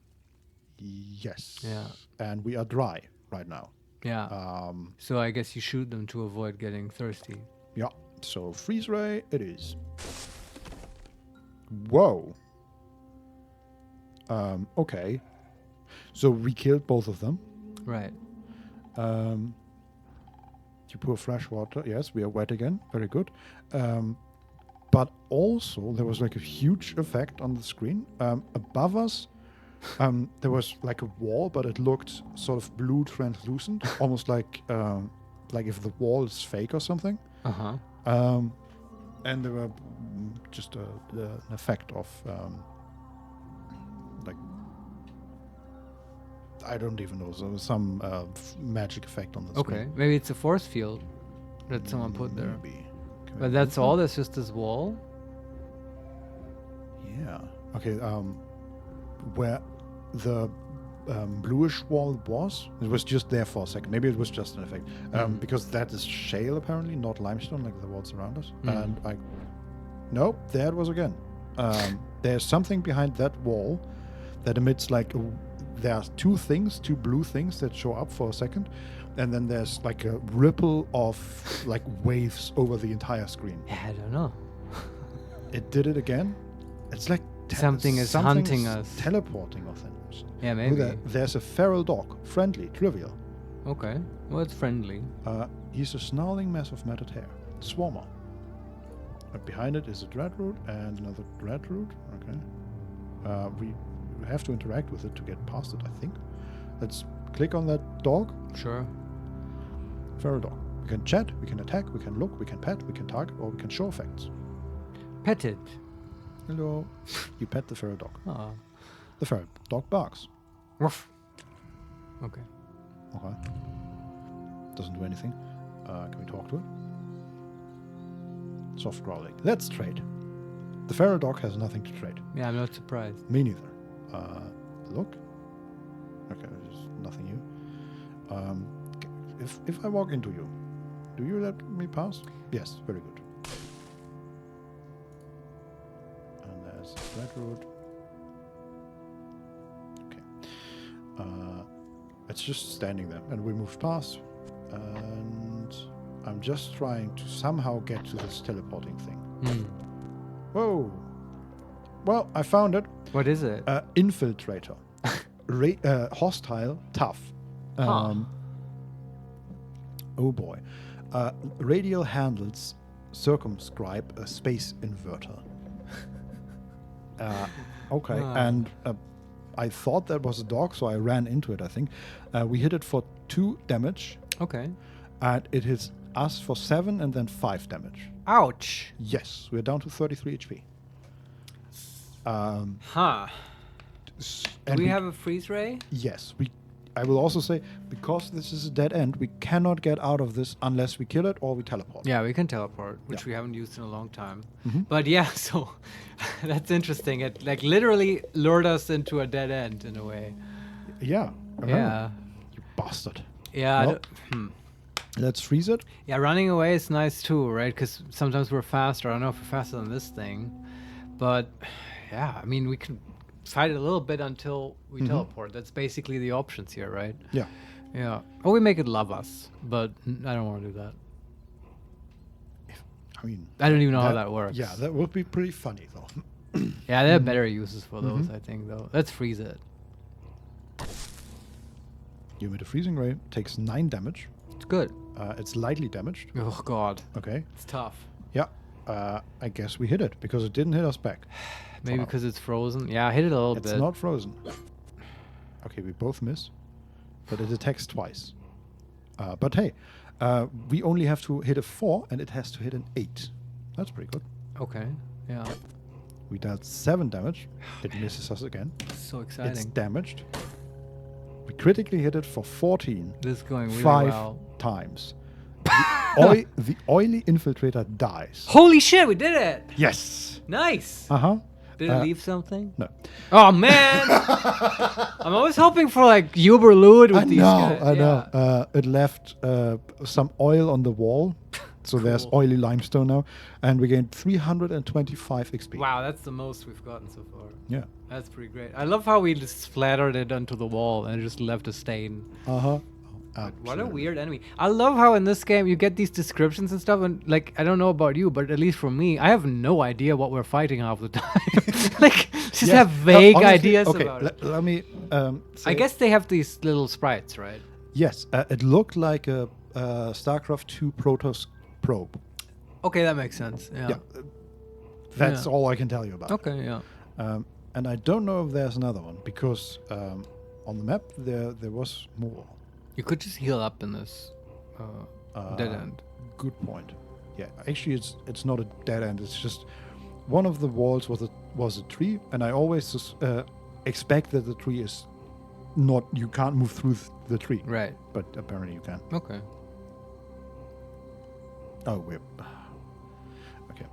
We are healed up. Okay. Let me just check what's around here. Oh, okay. What is that? That is an arc scones. Okay, that's I think just some sort of torch. There's a table and another salt encrusted bread roll. Yeah, bed roll. What's that? So we can't see it, but there was an effect to the south. Like there's the arc scones is maybe 8 or 10 squares southward, and it was right next to it. And the log says the Wet Templar Squire switches to aggressive stance. Oh. What have we encountered here? I don't know. I don't know I guess wedge is just an adjective, but I don't know if the Templars, if we want to piss them off. Oh, Are they even hostile? We can't see them. Maybe Let's they're go fighting the infiltrator. Sure. Oh yeah, that would be cool. Yeah. To walk towards them. Okay, there's a bloody wet campfire. Oh, bloody wet campfire. Bloody That's a great band name. Yeah. There's still the table. Can do anything with the table. Would you like to store an item? No. Okay. Just moving south. Okay. A wet young ivory is revealed to the west. Okay. Okay. The Wet Templar Squire's weird artifact hits the shale. The Wet Templar Squire hits the shale with the weird artifact 0 times for 0 damage. The wet weird artifact explodes. Oh. His gun just exploded in his hand? Or do you think he was shooting at us? I mean, this is the first time we are seeing each other. Right. And he might be able to shoot at us, but I don't think so. I mean, he probably can see you all the time because you're having a torch, right? Maybe, yeah. But even so, it's not the question of light, because there's the torch on the wall.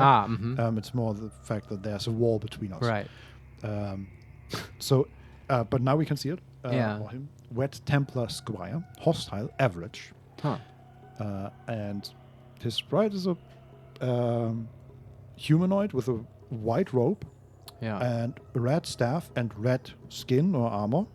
Yeah. And like a red wizard. A sort of diamond shaped on his head. Wet skin scintillates behind her ears. Her spine chambers in anticipation of its blood-faded curvature, and she pokes out her chin in emulation of her elders. Sword grease stains her hand. Equipped, wet steel plate mail, wet carbide longsword, wet steel shield, wet steel boots, aggressive stance. My Perfect lady, condition. I want your stuff. Oh boy, a loot goblin, you say? Okay. I hope. I mean, we don't get roasted by this lady, but I say we try. She started it. Yeah. Also, stun gas. The nickel dew sticks to the air and arrests the transient molecules of migrant matter. So she is surrounded by stun gas. And right next to us, so she is 2 squares away. Yeah. Right next to us is wet young ivory, which I think is the thing that she stepped on. Right. But we may want to not step in the gas. I agree. And maybe, can we freeze ray her? Can we freeze her?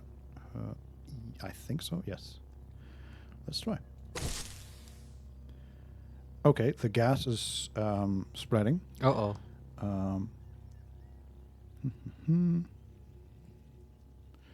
Take the frozen wet Templar Squire takes 11 damage from your freezing effect.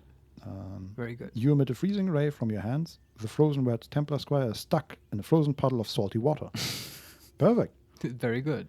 Aggressive stance, stuck in a frozen puddle of salty water, stunned by gas. Well, she's fucked. Yeah. Now, it's just us. We shouldn't breathe in that gas. Yes, but it's all around us. Oh. Yeah. Again, these are narrow paths. Yeah. And we have no idea really how gas spreads in this game. Yes. So I say we just kill her fast. Don't want to move into it. Yeah. So I shoot say her. We just shoot her. Yeah. 3 damage. The wet Templar Squire switches to defensive stance. Yeah, good call. Gonna hit her again. Okay, we miss, or we fail to penetrate her armor. Yeah. Now she's standing right next to us. Oh, well, we can hit her. Yep. On God.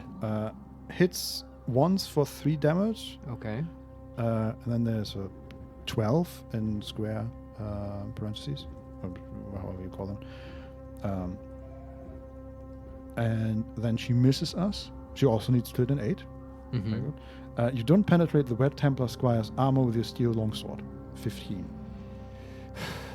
Well, I guess. we've hit her before with the pea shooter. Yeah. Hey, do we want to try dismember?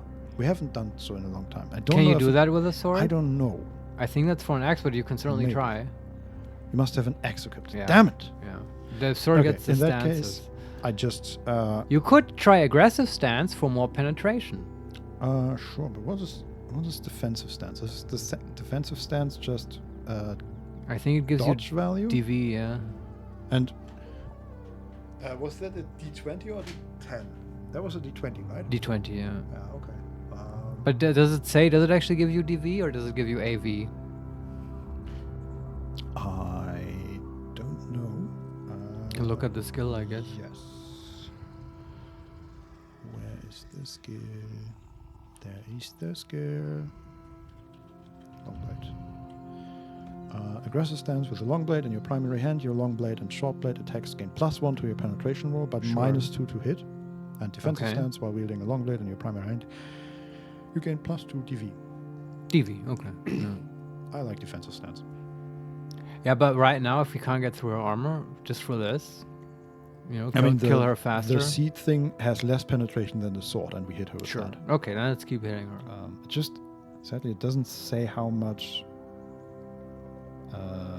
We hit her once for 3 damage, and then we failed to penetrate twice. Remember, more PV doesn't just mean you hit her at all. You might also, get those double hits. Yeah. I don't know. I'm undecided. What do you say? I say we try aggressive, kill her Okay. fast. We switch, and then we hit. Well, she still misses us with a 5, with a 6, All right. and we hit for 2 damage, Okay. and she's still injured. Man. And then we don't penetrate, and she hits us for 7 damage. What's our health? 35. Oh, yeah, it's still an epic fight here with this Templar. Yeah. Good, it's just one. Imagine there was a whole nest Oh of these. God, yes. Mhm. That would suck. We miss, and then we don't penetrate, and she misses, and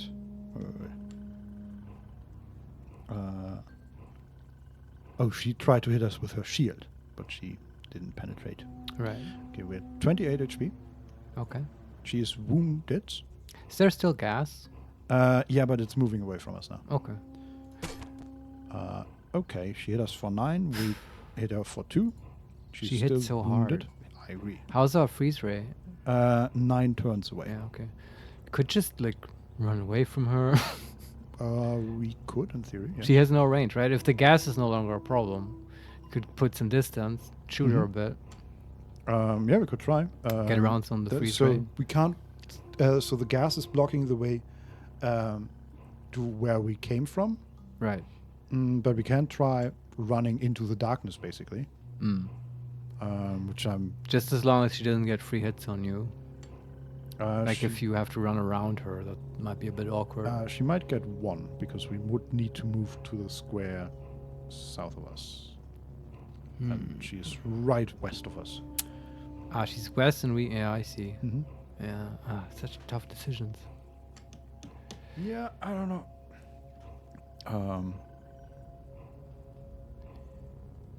I say we keep hitting her because the gas might move and that might give more options. Yeah, sure. Okay. Well, the Wet Templar Squire dies. You gain Sometimes. 225 XP. We hit her for 4 and then 2 damage with our lit torch. So The torch did it. killed. Yes. Die, Very good. Templar. Okay, I'm gonna Let's switch back switch- to yeah, defensive defensive stance. stance, yeah. Okay, very good. Wet steel plate mail, 4 armor value -4. Awesome. Holy shit. Wet carbide longsword, 8 penetration Hey. and 1d8, which is That's one better. it's 1 better penetration and a die size up as well. Yeah. Very good. Wet steel shield, which is also better than our buckler, I Holy think. shit, yeah. And wet steel boots, which we finally Yes! have For our boots. hind legs. Yes. This was a big catch, this Templar. And Holy we have shit. a wet human corpse, which I don't know how to feel. Did we butcher that? No, I don't think that's a good idea. Yeah, okay, let's equip some stuff. Yeah. Man, that was good. Yeah. Totally worth it. Good thing she fucked up her grenade and just had it blow up in her face. Yeah, she didn't even Yeah. throw it. She rammed it into the wall. I basically. know. Yeah. Because that might have fucked us. Yeah. Okay, so let me just see. We are at 8 DV and 5 armor value. So 5 armor value, 8 dodge value. Yeah.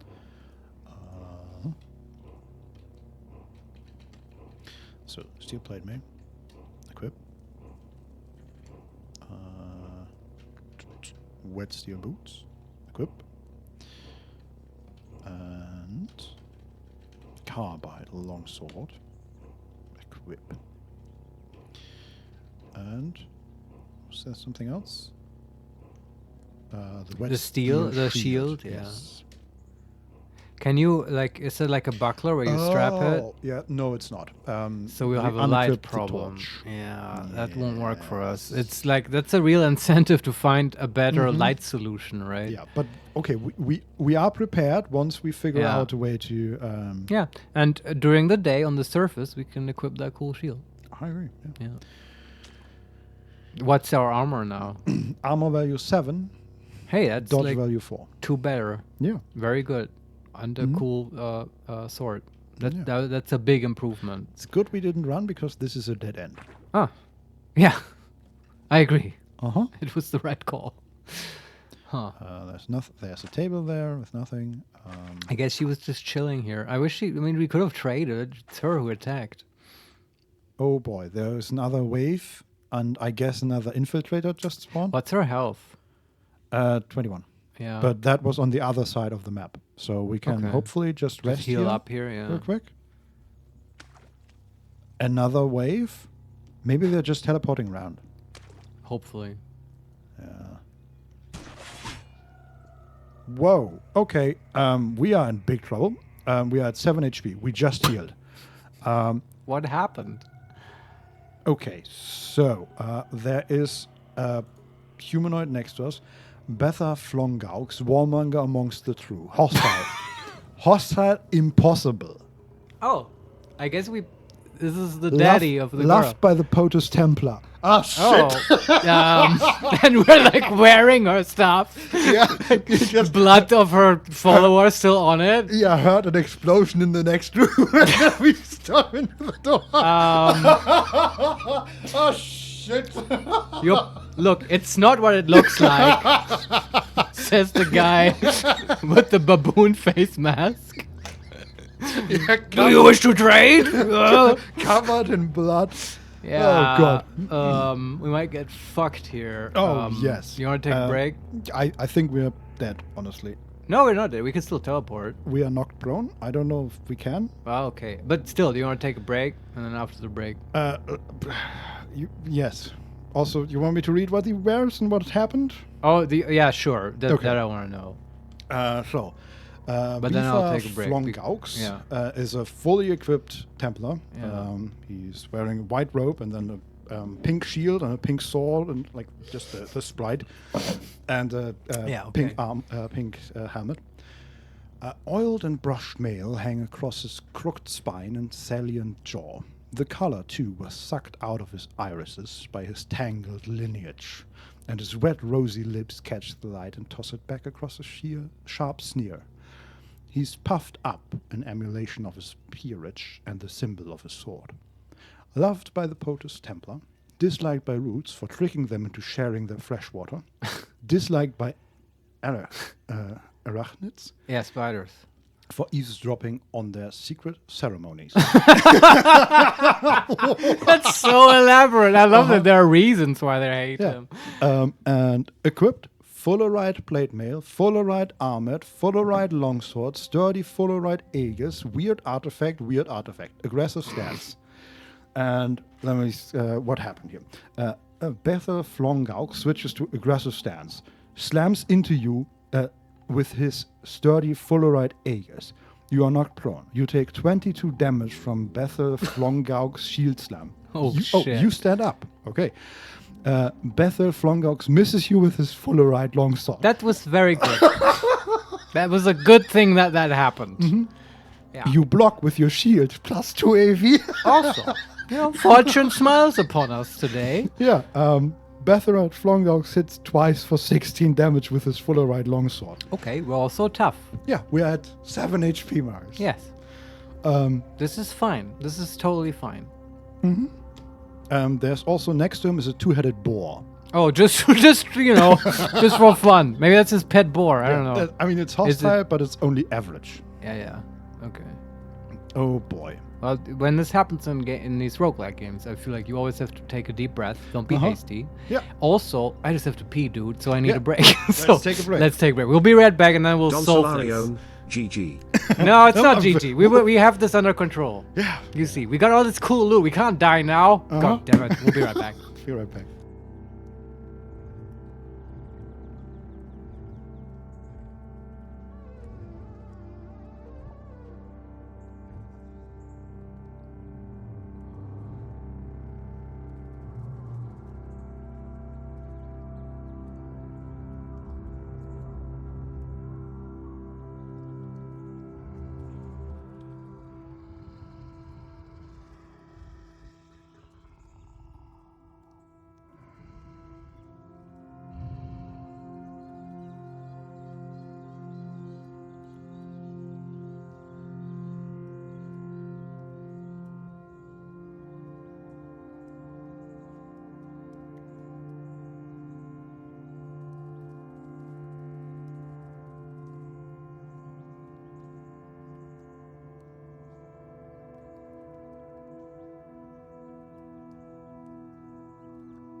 And we're back, ready to die or to escape from the greatest heist known to Quadians, Yes. people of Qud. How do we do that? Yeah. So I don't think let's go through what we have, right? Mm-hmm. Options.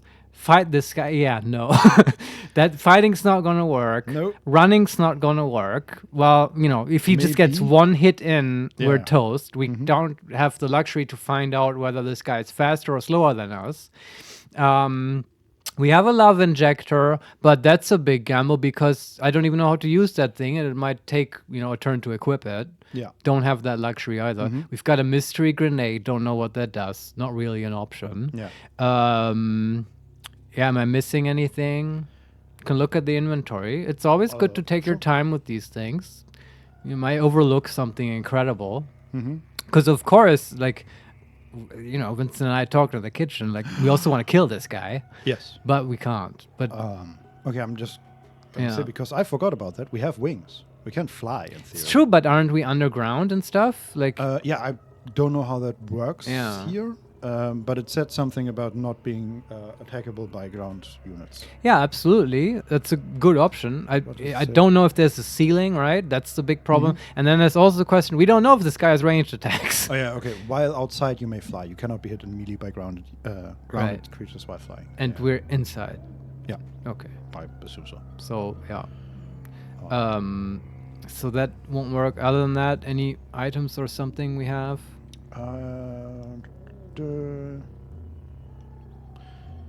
We have a time dilation grenade that you mentioned. Right. We have stun rods with no cells. We have the chrome revolver with no shots.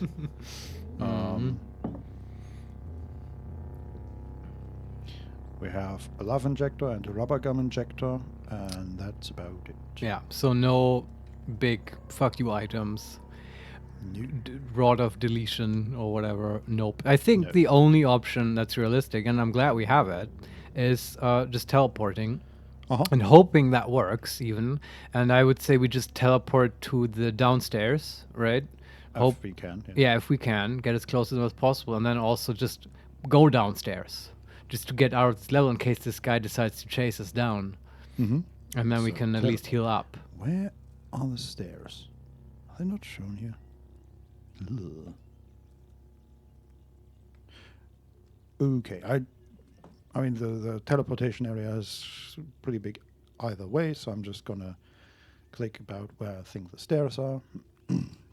And here we go. All right.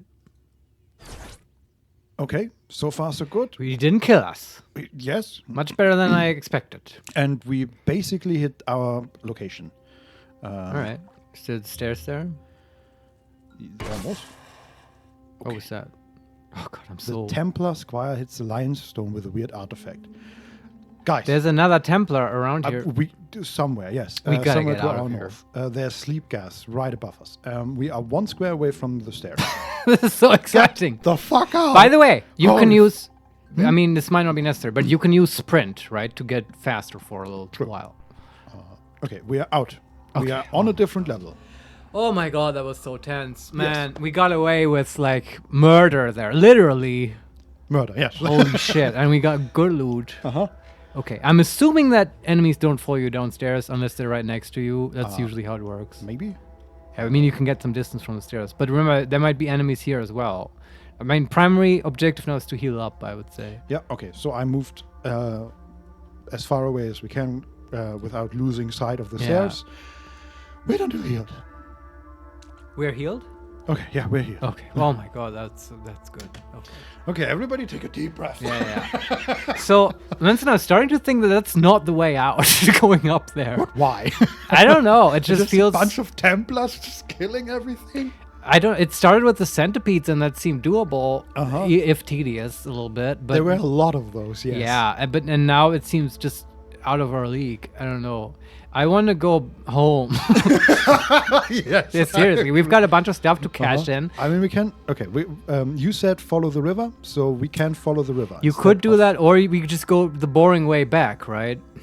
Sure, also an option. But we could also follow the river. I mean, We are fully equipped and at full life. It is true. We have got good equipment. The only thing I would really want from Joppa is, apart from more XP, is just lead slugs, like ammo for the revolver, right? Yeah. But let's follow the river just a little bit, Okay. hoping that is the way home.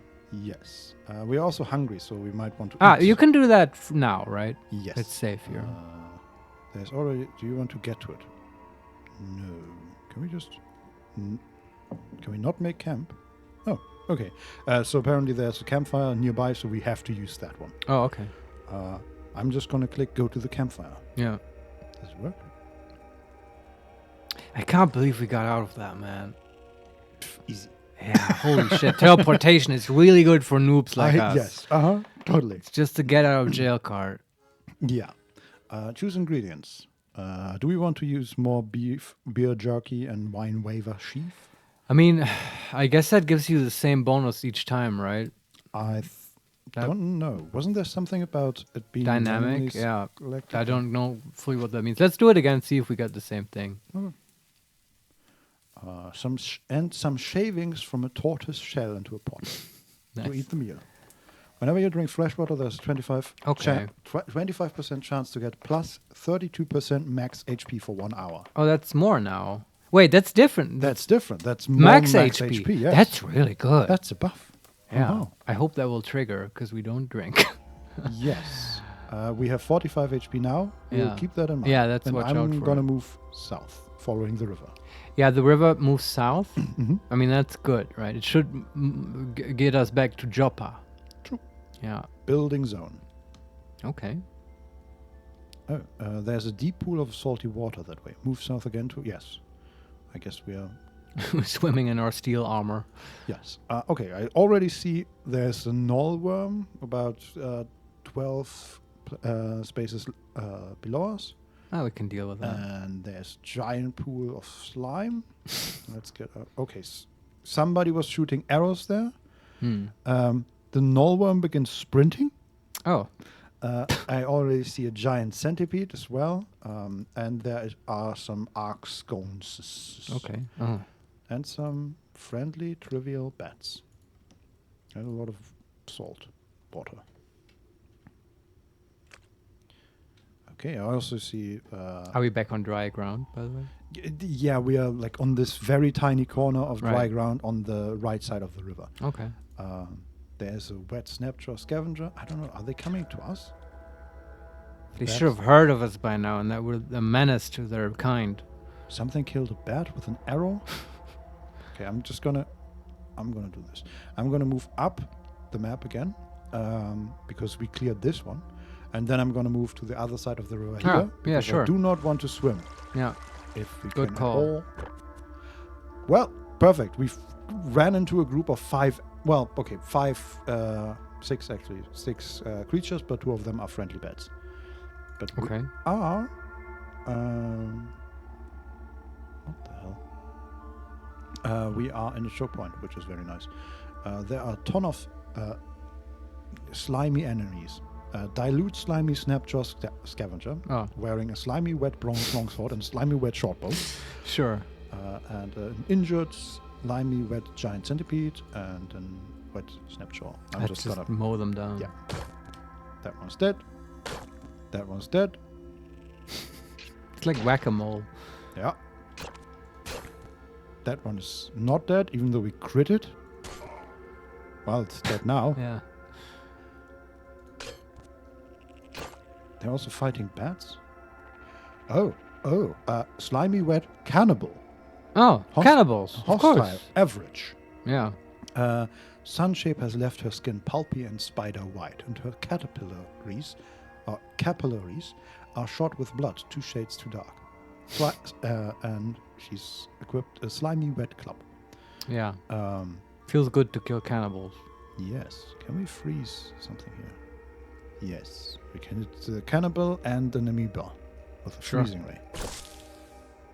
Okay, they're stuck, but not dead. That one's dead. We are still at max HP. We have Yeah. killed like 4 things already.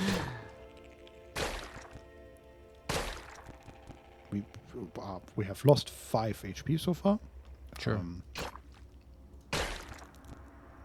stuff is critically hitting, but not us, I think. What? Okay, that was a lot of attacks. We are down to 32 HP.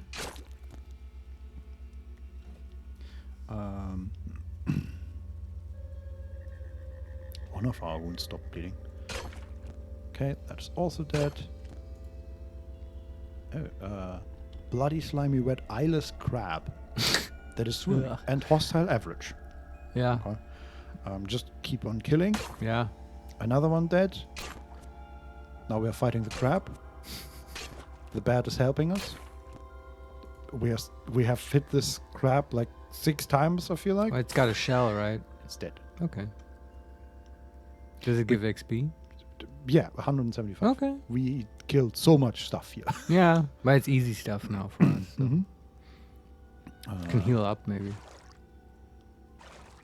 Oh yeah, just moving up a little to see what the hell is waiting for us. But oh, there's a crab to the south. Oh goddamn! So for some reason we can see all the way to the other side of the map here.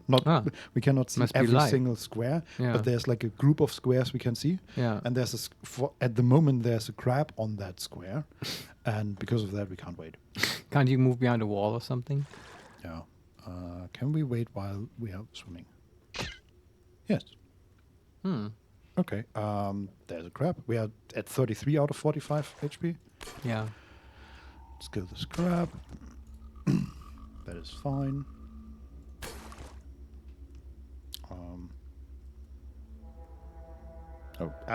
Every time it says critically hit, I'm confused by which one of us has critically hit. In this case, it's the crab for 1 damage. Oh wow, that is very critical. Yeah.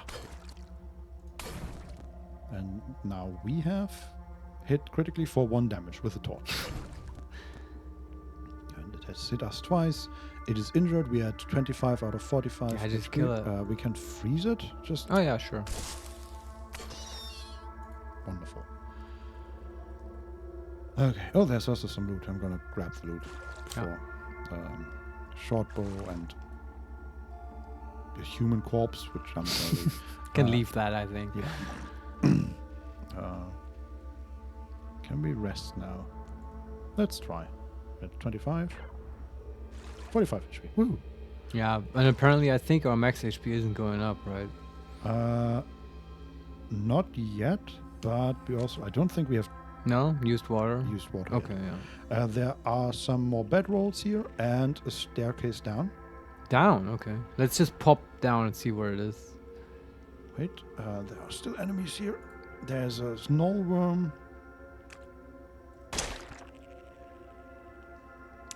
The skull cap has cracked again. Oh, god damn it. Yes.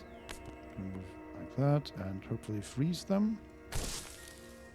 Well, okay. We did 25 damage with the freeze ray. Oh, wow. We're level 9. That's so high. We gained a mutation point and an attribute point and 3 hit points. Yeah, it's awesome. Mm-hmm. Okay. Anything more to kill here? Yeah. There's still a centipede, which is dead after a critical hit from us. We hit 5 times for 16 damage. It's good. And then another null worm that is already injured. Okay, we miss it and it misses us. And it's dead. Now they're dead? Everything's dead. Okay, wanna level up? Yeah. So we have 135 skill points, 1 attribute point, 1 mutation point. Let's look at the attributes. Yeah, we have 24 strength, Mm-hmm. 19 agility, 19 toughness, 15 intelligence, and 17 willpower, and 17 ego, though it's Yeah. currently at 18 because of some buff. Something. Or mask or something, I don't know. Uh-huh. Yeah, sounds all pretty good. I think when you reach an even one, the modifier goes up. So Mhm. I don't know, maybe we boost agility by 1. Sounds good. It's not bad. Yeah. Will cost 1 attribute point to increase agility by 1. Do you wish to increase its attribute? Yes. +2 agility. Yeah, it's not bad. Mhm. All right, and then mutations. Yeah. What do we do here? we I'm just- very tempted to start boosting the flying. So the boost gives us jumps from 40% reduced chance of becoming lost to 44% reduced chance of becoming lost. Becoming lost? Yeah. Like, On the world map, I think. when you fly, presumably because you can fly higher or something. I have no idea. Probably. We also, with our current rank, we have 5% chance of falling clumsily to the ground, and Yeah. that goes down to 4%. And 20% movement speed while sprinting turns into 30% movement speed while sprinting. Right. So as far as I know, at everything level else. 6 you have 0% chance to fall. Makes Right. sense, yeah. So Oh, that and also, you travel on the world map by at twice the speed, turns into 2.5% the speed. right. It's all very good. Yes. Even though we haven't used it yet, I kind of vote for flying I because agree. yeah, Kind of. it It seems. what just else are you good. going to do? The freeze ray? I mean, it's just more damage, right? We've boosted it once plenty already with that advanced mutation thing. Yeah, I think it's still leveling with us basically Yeah. because it's so boosted. Yeah. So, So flying. fly. Yeah. Mutation base rank is 2. Nice. Yeah. So what is the freeze ray at? Base rank is 3. Mutation rank is increased by 3 due to being rapidly advanced one time. This mutation rank is capped as 5 due to level. Yeah, so freezing ray will still level at one Right, time on yeah. its own. Yeah. I'm really hoping we get another one of those fast mutation things Yeah. and just put that into flying, and then we're all set. Yes. Okay, do we want to do anything with the skill points? Oh right. Yeah, maybe we bank those until we go to the surface. I don't know. I mean, what would we use them on? Harvestry we can get. Improved aggressive stance. We could invest into wayfaring. But which one? Oh, that's just the base skill, right? Yeah. Yeah, why not? We're gonna get that anyway. Mm-hmm. Or Yeah. physic, I guess. We still don't know what that does. Yeah. Tinkering. We might get tinkering at some point, even though we're not super smart. But maybe not yet. Yeah, there's also single weapon fighting we could invest in. Endurance, physic, persuasion.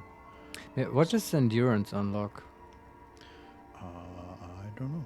Oh, also, we could. Is there like Can we- proselytize somehow? Because that way you can get a follower. No, there's persuasion. Oh, okay. That's it. Yeah. Then I don't know. But yeah, I'm fine with banking them. Yeah, I suppose we can bank it anyway because Wayfarer down here won't help us in any way anyway. Yeah. Okay. Show. Okay. Let me really quickly heal up. Yeah. Very good. There's a ton of slime around us. I don't want the some slime. bedrolls. Just let me look around a little bit just to see if there are any. I don't expect much here, but there are bedrolls and stuff like that. Okay, but it doesn't look like there's anything interesting. There's a table here and a worm. There's nothing on it. Okay, so we can go down if you Yeah, want. just pop down, see what's there. Okay, also just... Oh boy. Wet stun gas miner Mark 1. Hostile average. Right at the corner of our site. This is still on the same level. Mm-hmm. Okay. Well, we can like take him down with freeze ray and shooting him. Yeah, it's perfect because he's also like the worm we are currently fighting and the sleep gas mine thing, whatever, are in one perfect. Oh yeah. Okay. The wet stun gas miner Mark 1 slips on the ice. Whoa! Benny Hill music starts playing. And now it's gone and I don't know where it is, but I guess for And now kill we the worm. kill the worm. It's dead. Very Yeah. good. And now we see where the miner is. That is lightly damaged. So do we Start want... shooting it. We have 1 ammo left. Oh, you have the bow. That is it. And we did 2 damage. Still lightly damaged. And it's not moving at the moment. You could charge it. We could. I mean, it has a sleep gas. Yeah, that would be very bad, I guess. Yep, but only if it does damage or if other creatures Or if appear. it puts you to sleep, right? It's just I've never seen these actually use their ability. The MP guy didn't do anything. Well, it did at one time apparently use the EMP mine, maybe, because we stepped into something that looked like an AMP mine. But I don't know. Well, I don't want to step into a sleep gas grenade or mine. Yeah. But yeah, we either shoot it or we hit it. Yeah, also, we'll say... Right. Our Elastine skull cap is cracked again, so let's put on the leather cap. Sure. Real quick. Perfect. We are wearing blood-stained steel plate mail. Very nice. It's really metal, literally. Okay, where is our blood and water stained small stone? This is getting ridiculous. Masterwork, short bow, with wooden arrow. Oh. The wet slime stained stun gas minor mark 1 slips on the slime. Okay. There were also like arrows moving away from us on the screen. I guess there was just That's where he was slipping to, maybe. Maybe, yeah. I'm just gonna shoot him with a bow. Yeah. Okay. We hit for 2 damage, and it's moving closer to us. Okay. I'm just gonna shoot it again. Yeah. Killed it. Ah, that was good. Perfect. That was easy. Any loot? Doesn't look like it. Oh, okay. Yeah, these are always kind of a letdown. Yeah. Is that also slime? Yeah, it's just a lot of slime around here. Yeah, I wonder what happened here. No sap. Okay, let's go down. Yeah. Let's go down. Building zone. Okay, lots of water. No enemies. We can see a little bit further than I expected. There's a wet glow pad. Does this zone have a name? Subterranean salt marsh. 5 strata deep. Okay, I want to go back up. Just... Yeah, okay. I've just moved a little bit away from the stairs because we are just standing in water. And so far the only thing we can see is a wet giant dragonfly that is neutral and easy. Yeah, I mean, whatever. I think you could go on exploring forever, right? I think that's how this works. It just generates these branches into other sort of subterraneous biomes. Yeah, I'm just always curious, is there anything interesting Yeah. immediately in the vicinity or not? It makes complete sense. Wet arc scones. Well, it's not good that it's wet. I guess we can keep moving south following the river. Yeah, that's what I'm doing. I hope that leads back to Joppa. There's another giant amoeba. This fucking red rock thing was such an epic quest. It really was. We have been down there for 14 years. Imagine you emerge from the earth in Joppa at some point and clad in steel armor by now, wearing a baboon mask, blood and slime all over. I found the Gershling. But where do you get wings? What happened to you? Man, I don't know, they just grew. There were so many centipedes, man. you haven't seen. We found a strange artifact or strange really? tubes. Cool. Which, it just looks like a chair.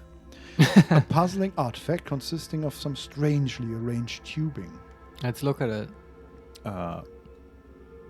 Look. Okay, that's what it says. It weighs 1 point. We can equip it. We can get it. We can attack it. We can target it, show effects, or examine. Examine. Metal folding chair. Sorry. Get. I want that. It's cool. A strange artifact. Huh. Well, Oh, that's so cool. You could like equip it and then hit people with it and like the Undertaker, right? Do wrestling moves and stuff. Yeah. Totally. Oh, more snapjaw scavengers here? Yeah, Oh, they just boy. die. And a cannibal. And a centipede. Okay. They sort of just appear. The cannibal is easy by now. The cannibal is dead by now. Let's kill that one. Okay. We're very good at killing things by now. Yeah. There's another worm, also dead. Okay. Ooh. What is that? What? Calm down. So it says, you note this piece of information in the Sultan Histories Jazab, the second section of your journal. There's, I think, a statue down there. Oh, cool. Shrine to Jezab II Snowflake Dancer. Let's look at it. I love these. Yeah, we have to fight some enemies in between. Yeah. But Fine. we just get there. Whoa. Oh, that sounded like a gunshot. Almost. So I think, did we slip? Yeah. So I moved down one, and we slipped and moved down another two, and there's like a hairy worm, basically. Slimy, wet quilliped. Hostile average. And it has quills, and that's what shoots. Yes. We can Hit kill us it. for 9. I bet we can kill it. I believe so. Hit it for 17. It's injured now and switch to defensive stance. Yeah, no shit. There's also a Snapjaw Scavenger coming from the top. I'll first kill this guy. Putrid Dilute Slimy Cloth Robe and Putrid Dilute Slimy Iron Battle Axe. Well, get in line. Just hitting this thing. We're not very effective at it. Okay, I'm just looking out for our armor breaking or our weapons breaking or anything else breaking. Okay, we've hit it quite a few times. It is wounded at the moment. But we're doing fine, right? We are down to 29 HP. Oh, okay. That's still fine. Yeah. We just don't... Whoa. Oh, that was the quilts again. For 4 damage. Okay. It's still wounded. Okay, that was worse. We took 9 damage and 4 damage, so we're down to 13 HP. Yeah, that's okay. Let's not die stupidly. It is badly wounded. I don't know. We can't really get away from it easily because that scavenger is sort of blocking our path. Teleportation back up? Yes, we could also try freezing it. Yeah, but does that even do more than just hitting it? Possibly. So, I mean, it's kind of guaranteed damage, right? Yes. Yeah, I'd say, do you think, looking at the damage it dealt, do you think it deals 13 damage in one hit? If we are very, very unlucky. Oh, it has done that before? I think it did, last turn it did 4 and then 9 damage. Right. I think. But 9 is the highest I've seen so far. And I'm not even sure. Like, I honestly, I wish this log was separated in individual rounds because it's just a stream of things. So I'm not really sure. I think the options here are either teleporting away, sprinting, and then running away. I don't know how the area looks, if that's very feasible. We would have to run at least a little bit in a line, and the scavenger would be able to attack us. And if that thing has ranged weapons, which, I mean... The quills are probably the... Yeah. Also, there's slime right next to us, or slimy putrid salt, which we might slip on. That's true. I'm not very concerned with the scavenger. Maybe that's wrong, but I don't feel like they deal a lot of damage. I agree. But the ranged might be a problem. But there is teleportation. But that's, of course, a big investment. So maybe we freeze it once, and if that doesn't work, then we teleport away. I'm wondering if it just uses the quilts every time it changes into the next damage state, basically. Because, the normal attack was not nearly as bad. It's just the quilts that really wreck us. Quilts are like from a porcupine pig, right? Maybe it's a defense, and it's just when you hit it with melee, and freezing ray might be different. Maybe, yeah. So let's try freezing it? Yeah, and hope we don't die. Yep. And if we die, That's how it works. Okay, it's dead. Oh. And we are at 9 HP. Well, I think it worked. Yes. Let's see if we can kill this. Okay, we're down to 5 HP. Okay. Can we just... Don't die stupidly. Yeah, I mean, it's blocking the way. Back. That's the problem. Okay, how much damage do they deal usually? The scavenger did 4 damage with 1 hit. And I know that there somewhere behind them is a centipede. Yeah, I would say teleport away as far as possible to where you think it's safe. hope teleport back to the entrance and hope Yeah, that's that makes going sense. well. Okay, is there anything around us? I don't see anything. Okay, I'm just gonna Yeah, rest, rest here. here. Yeah. Okay, there's one enemy just barely in our side, and we can't rest because of that. Can you switch map edges? I just moved one away, and now I'm healing.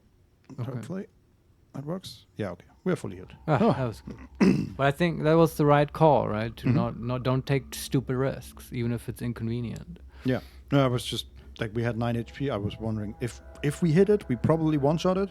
Yeah. But There's like 3 in 100 cases that guy would crit you and then ace his penetration roll and deal 6 damage and then you're dead. yeah, no, I agree. And this way, I mean, of course now we don't have teleportation anymore. Gotta watch out for that. Yeah, but That takes what, like 99 turns or something to come back? it is back because we Oh, rested. really? I Oh, guess. yeah, that makes sense. Well, in that case, Did we really rest that long? My God. maybe. There's like a skill you can get, I don't know in which tree, that speeds up regeneration while you're like waiting around. Ah, interesting. Maybe in the endurance tree, I don't know. Maybe, yeah. So we still want to go to that shrine, I guess? Oh, the Sultan thing, yeah. I mean, my overall goal is just to get to fucking Joppa, man. Uh-huh. But why is this so hard? I don't know, man. I hope, I don't even know. I hope this way leads there. There was supposed to be like an area called the Waterlogged Tunnel, and you're like supposed to follow the river, right? Well, we are following the river. Yeah, that's true. Okay, we're almost back there again. Okay, the dude is dead. The one we fought.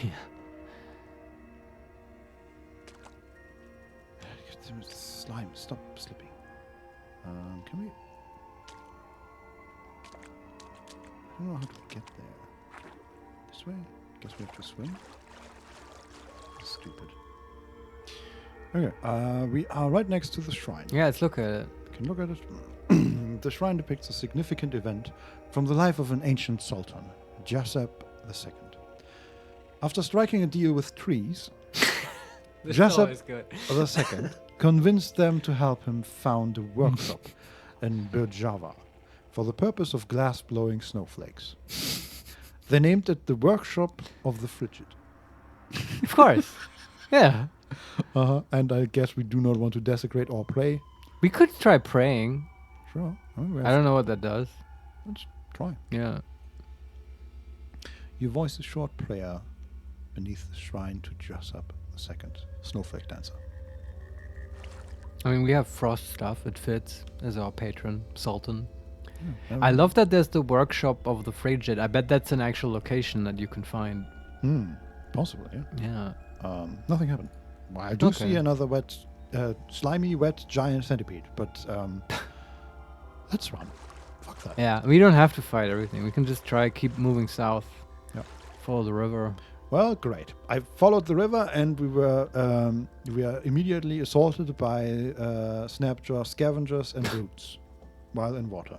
Oh. And there's also a dragonfly, but that one is neutral. Can we fight in water? Have we ever done that? Looks like it. Feels weird. I agree. It's very awkward. I agree. We're not very good at this. I don't think they are either. Just awkwardly slapping each other. Yeah. Well, okay. That time we hit 4 times for 18 damage. Oh, okay. So the snapjaw brute is wounded. Oh, wow. That's a tough guy. Miss. And then we hit him again for 26. Jesus. Like, we're all just flailing until we actually hit, and then we just destroy. Yeah. Maybe we just climbed on top of him and just drowned him with our 4 legs. Yeah. Also, I just tried looting, and looting takes a round, which is good to know. Yeah. Okay. Well, we hit the one that hit us and killed him. Oh, we're being shot at.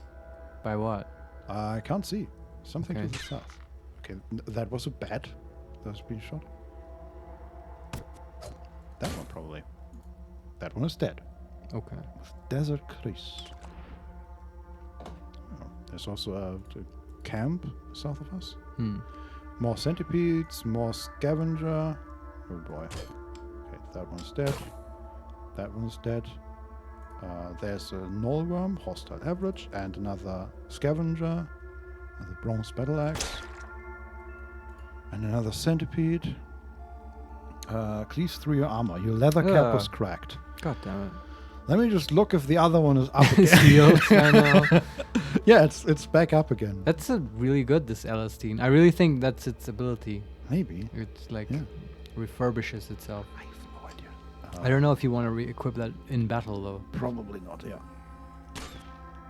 Okay, more enemies appear. Something is shooting at us. Oh, I see a chest. Oh, that's This good. is Yeah. all worth Okay. it. Yeah. This is Now. great. Yeah. Okay, here we go. Okay, that one's dead. That one is dead. That one is dead. That one is dead. They come from all sides, and we're just swinging wildly. With one hit. This is like left and right. in that Dungeons and Dragons movie where what's her name? Emilia something. What was her name? The barbarian lady. When she beats up the guards. Yes. That's what it sounded like anyway. Yeah, that was. I mean, we are surrounded by corpses. Yeah. There's a Snapjaw corpse, a Nullworm corpse, 2 more Snapjaw corpse, a Centipede corpse, another Nullworm corpse. Like, there was a lot of stuff going on. Yeah. And there's another Wine Waver. Are we being shot at? Sounds like it. Yeah, but are they shooting at us? I'm just gonna try and heal. Sure. Okay. Oh, no, there it is. Snapjaw Hunter. Trivial. Well, come here. It is dead. Okay. Salt encrusted steel wine reaper. Oh, what's a wine reaper? Bright steel was molded to a crescent for scything the rough hides of water wines. Okay. Oh, okay. And a salt encrusted short bow and a masterwork bronze dagger and wet cloth overalls. Oh, He had good stuff. Yeah. Not bad. Okay. Take it all. And then we heal. But not that damage, but Yeah, it's good. as well. And then The chest. yes. Yeah. Oh, there's also something else next to it. But first a centipede. It's dead. What is that? An armor rack. Oh, Wood and chrome poles let armor rest peacefully. anything on it? There's an Isarashi sun veil Oh. and a quilted shawl. Very nice clothes they got going here. Yeah. We take both. Yeah.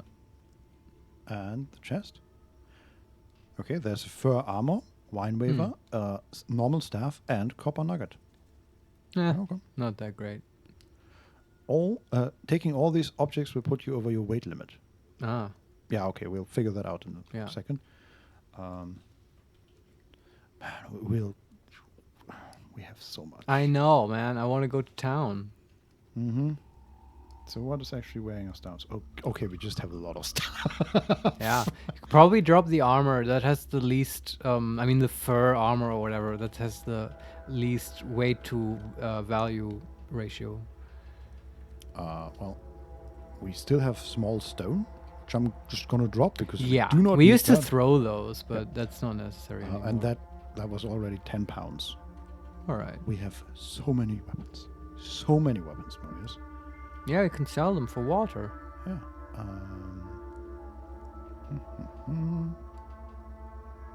Okay, corpse is not actually that.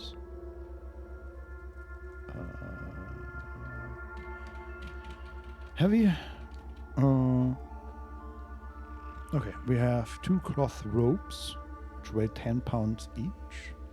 We have cloth overalls. Also, first. Oh, the Elastine skull cap is already ready. Yeah, now you can equip it. Mm-hmm.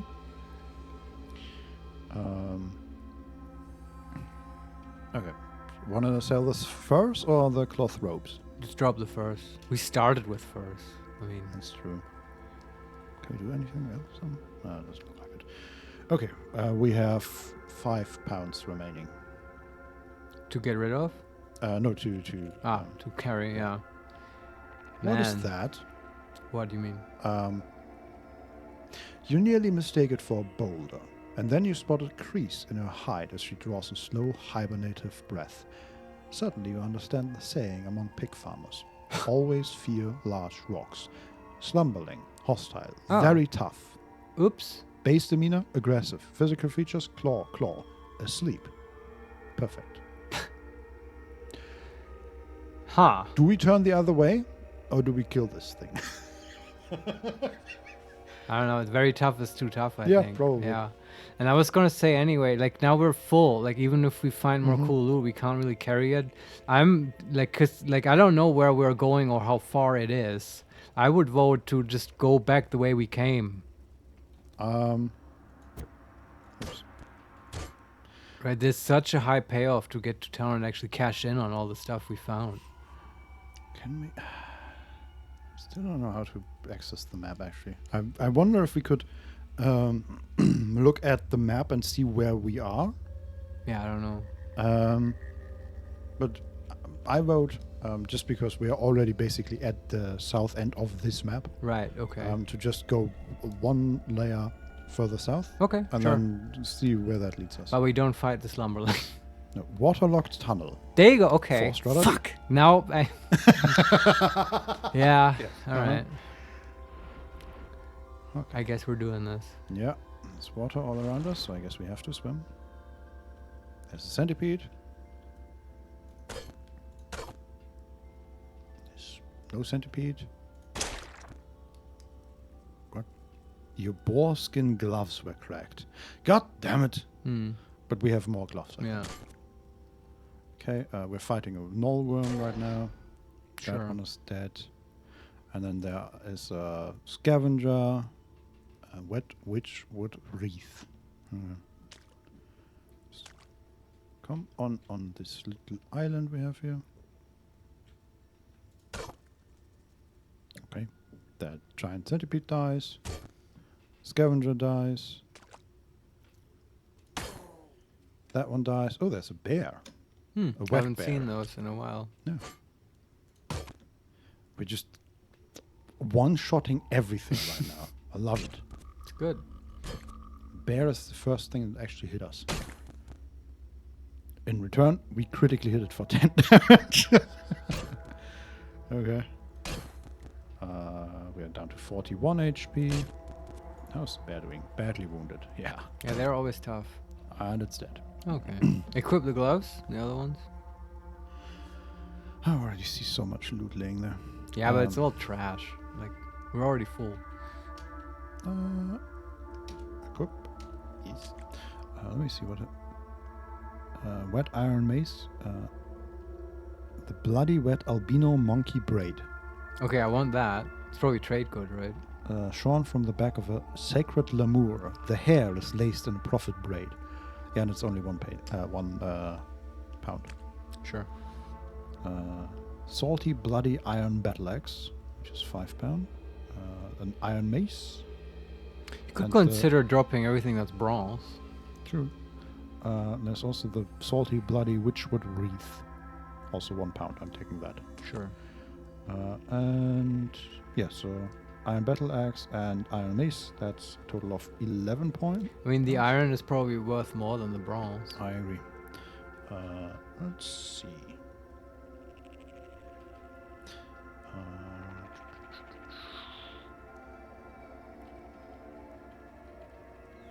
Okay, we have 2 normal clubs. Yeah, those can go. Goodbye. How many do you want to drop? Oh, perfect. That's what I was wondering.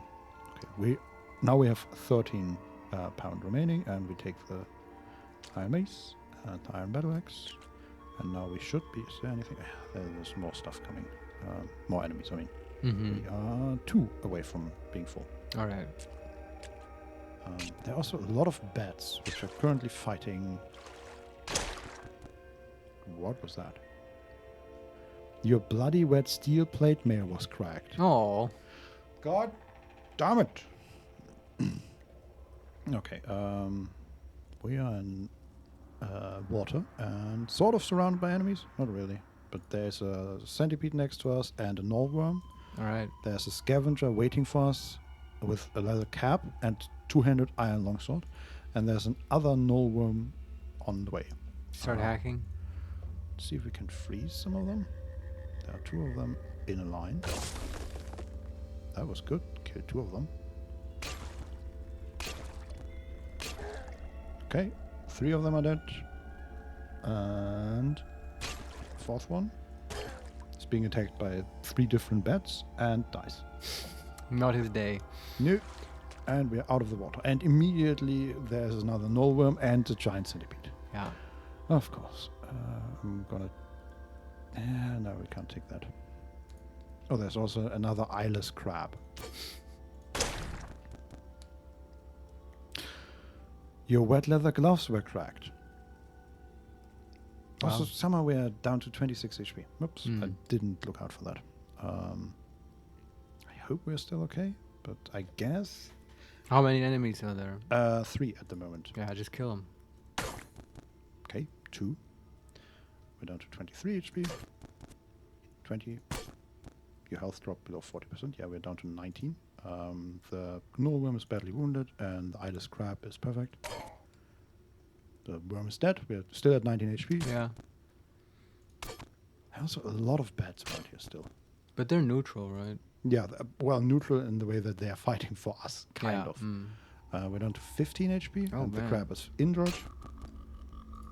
Is wounded, I down think to you 12. can kill it. Come on. Oh, wow. Perfect. Meh. We are level 10. I don't think you're supposed to level to 10 in like the number 1 quest in the game. I don't know. We're killing so much Yeah, stuff. I know. I'm not sure you're supposed to like farm XP on like low level scavengers half Not the even game. that we're trying to do this. It's just Yeah, this I is mean, what happens. yeah, because we're fighting all of these things. I know.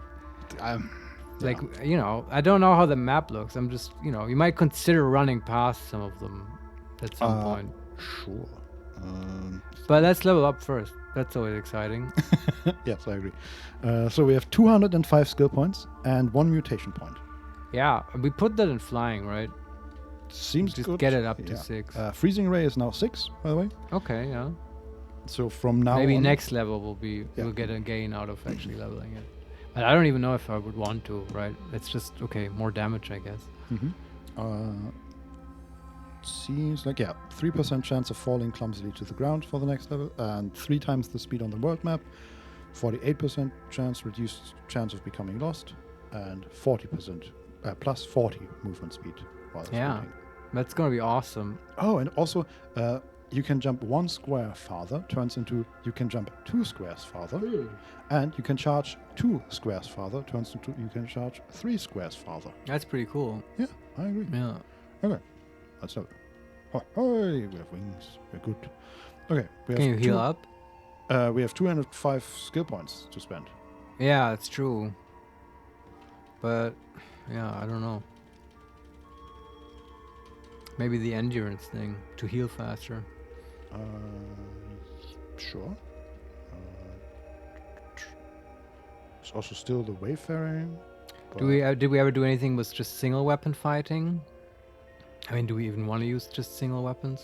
I don't know. Or I guess there's just single weapons and like multi weapons. Yeah, we are actually fighting with multiple weapons true. because the torch is Yeah. considered a weapon. But I don't know if I want to go down that path. You Yeah. know what I mean? I feel like for this guy, a big two-handed weapon is eventually the way to go. Mm-hmm. Yeah, But- or Yeah. a one-handed weapon and a shield would also be good. Yeah. Yeah. But yeah, endurance. Sounds Yeah. good. But we just unlock that. Yeah. Yeah. Sounds 100 points. Yeah. Endurance. And we immediately get Shake It Off. Each round you are dazed or stunned, you have a toughness minus 10% chance to shake off the effect. You also take 25% less damage from poison. good. It seems good to have. And we have the option to spend 100 points on swimming. Reduces the movement speed penalty when swimming, normally 50 points, by 25 points. Mm-hmm. Or we can invest in poison tolerance for another 100 points. You take 25% less damage from poison. And poison doesn't seem to come up. Not yet. But it feels like if it comes up, it's gonna ruin your day. Possibly, yes. Yeah. Is that all? Yeah, there's also, like, the other options are, we do not have enough toughness for them, but it's weathered, 21 toughness, you take 15% less damage from heating and cooling effects. Additionally, the severity of effects that change your temperature are reduced by 15%. That's probably good to get. Then for once we get 23 toughness, there is Juicer. You may ingest one additional tonic without it reacting adversely to the tonic you have already have ingested. We've never used tonics. Nope. Then also 23 toughness, Calloused. Your natural AV improves to 1. Oh, that's good. And 25 toughness, Longstrider. You may sprint for an additional 10 turns. Yeah, we never sprint. No. Although it might save our life one day. Yeah, I still don't know exactly how it works. I mean, you get faster, okay, but does it have any drawbacks? I don't know. No, I think it's just a natural escape mechanic they give to everyone. No, makes sense. But we are so quick, we don't need it so far. So, I don't know, for this guy, in the long run, I kind of want to go down axes, because I think it's funny to chop off body parts.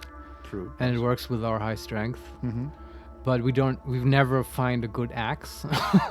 Yes. That's just, irksome. And then okay, to be fair, we find a lot of axes. We just found a very, very good sword, and nothing has yet. Yeah, you're right. I guess we find just way better swords. Yeah. But I kind of don't want to go down deep into the sword route. Mm-hmm. But it also feels bad now to invest in axes if we literally don't get anything out of it right now. Yeah. So that's why I say, okay, we just pick one of those endurance skills, because we'll probably pick them anyway, right? I would vote for the poison, because then if that one day when that comes up and we're fucked, maybe we'll be a little bit less fucked. Yeah. I don't know. Maybe it's a bad skill, but who cares? We could also, if we wanted to, we could branch out even further and invest into physics or persuasion. Just to open and see what's in there. Yeah. Huh. Oh, persuasion is a whole tree, right? Yeah. Let's open that one. I'm curious. Maybe proselytize is in there.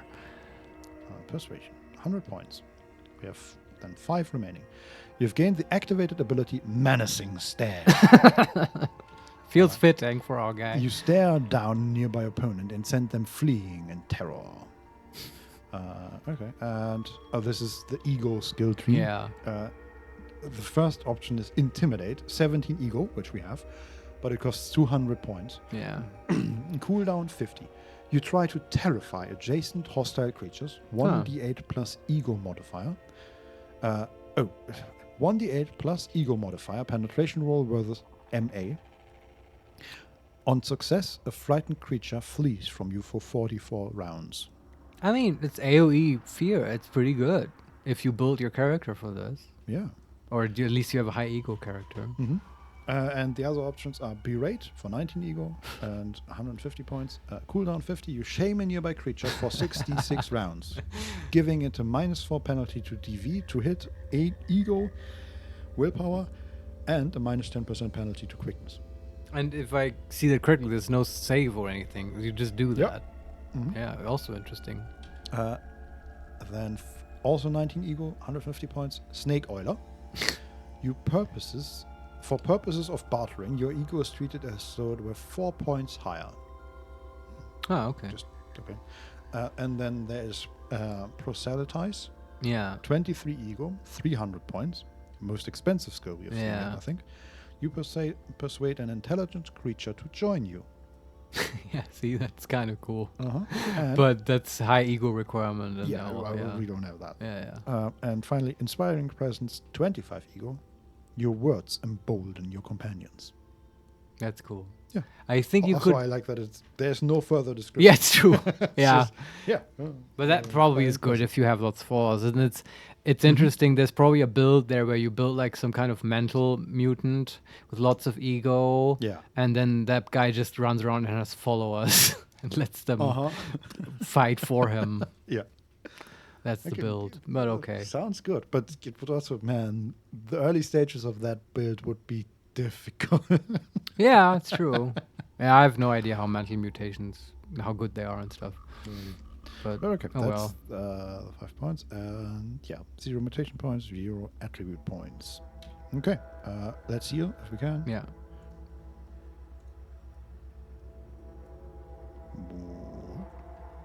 Okay, we saw a Snapjaw Scavenger just for 1 second, I think, and we stopped. We had 17 HP. Wait again. Where is it? Is it beyond the map? What is happening here? I'm just gonna move a bit further west. Let's see if we can heal now. Yeah. Okay, no, it found us again, but we are up to 42 HP. Okay. Just gonna move further west. This is stupid. Can we hide behind this pillar? Yes, okay, we're fully healed. All right. I'm just gonna follow the river and hopefully get out of here at some point. Yeah, I mean, we'd find the stairs up. Another chest. Oh, okay. Then we can, I mean, And, oh, electrofuge. what's that? It looks like a spider, but it's golden. Oh, Gossamer hair stands stiff in static charge across its octet of spindle legs, and it crackles as it crawls. Physical feature, bite. Perfect condition, and it's hostile and average. oh, that And it's standing right next to the chest. we could freeze it. Yeah. Let's move in the direction. Okay, that a crab just appeared north of us. And there's a scavenger. Okay, can we... Guys, what are you doing? Scavenger's dead. Crab is not dead yet, but we're working on it. Wait. Oh, the crab is dazed. That's okay. The crab is injured and dazed. Man, these crabs. We're down to 35 HP. Huh, they hit so hard, huh? Yeah. Okay. There's a ash-stained ropes and an amber-tipped staff. From the crab? No, there was a scavenger. Oh, okay. Can we even take that? How much? Do we even need that? I don't know, man. It's just a staff. It's not like magic. Okay. Yeah, what is this amber? Amber is good, right?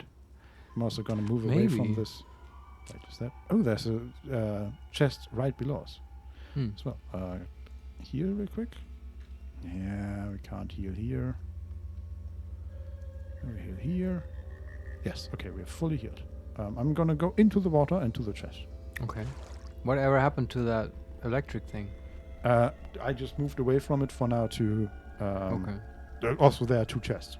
There was Right. one right below us, and then one at the east side It's of okay, the thing, and that was where the crab is, Right. the electric thing. I still intend to go there. It's okay. Okay. Opening a wet chest. There's dried layer petals, one serving, and wine waver, Okay. and that's it. But they don't wear. Yeah, weigh we take anything. them. It's cool. And a plant. Man, we haven't seen you in ages. Hmm. Goodbye. That plant just turned into a snapjob root. Cool. I have blossomed. Yeah. He's wearing a beaded bracelet, which is nice because we can. They don't wear a lot, and they're worth a lot. And an iron longsword. So Kill him. come here. The snapjob root is overwhelmed with terror because of us. Is there a plant? I think so. Yeah, probably because of the plant, but it's still terrified, and we hit it twice already. It's dead. All right. I'm gonna take the bracelet and leave the sword. And where are you, little crab thingy? Maybe it walked Oh, away. okay. We have found a snapjaw warlord. Oh, is he like legendary? He's Or just- hostile easy. Yeah, okay. I mean, we fought one of them before. That was also in the area where we found all the chests. Right. There was another snapjaw warlord. And there's another eyeless crab as well. And we're pretty close to wherever the electric crab was.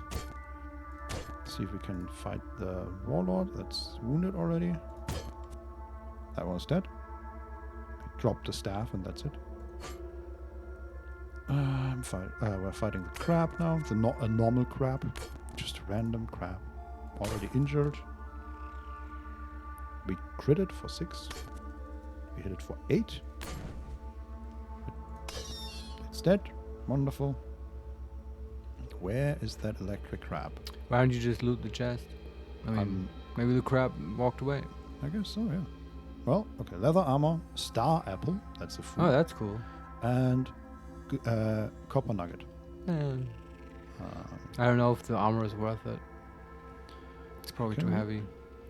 I think we can can we only take all the items? Is that it? Oh, Huh. we can do that. Yeah, lethal armor. It's 15 pounds that we do not have. Wait, we're still overburdened. Okay. We're at 386 out of 385. God damn it. Drop all your bronze weapons?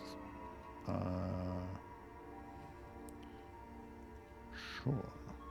We could drop the leather armor that we have already. Isn't that like our last non-cracked armor?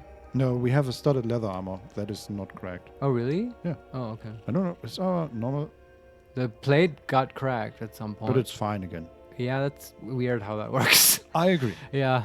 Don't understand So it. drop the leather armor. Yeah. It's 15 pounds. Yeah. Goodbye. Okay, and there's the weird crab. Okay, freeze it. Okay, it's behind the chest.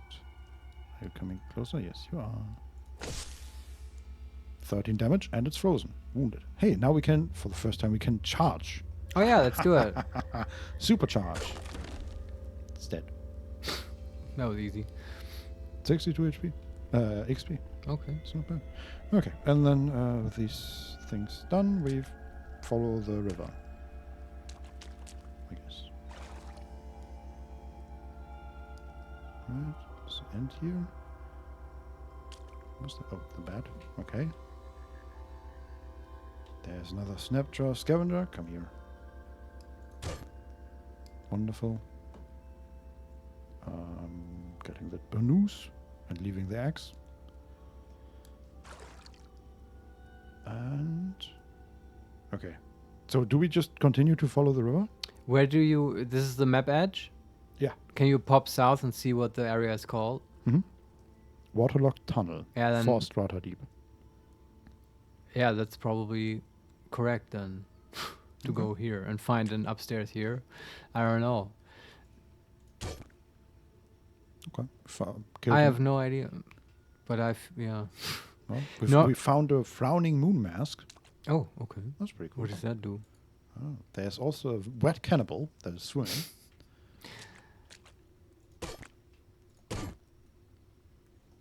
Okay. Wet trash. Yeah, no, not good. Man. It's just there's so many enemies. More scavengers. Oh, there's a golden scavenger. The snapjaw brute, actually.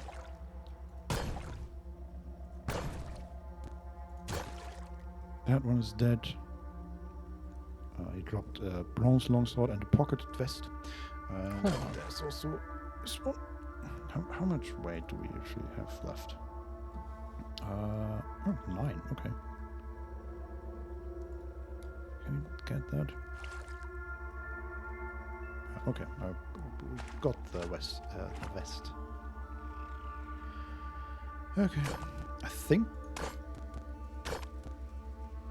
down to 39 HP, but just fighting some centipedes. Yeah, yeah. I'm gonna heal real quick. We're full again.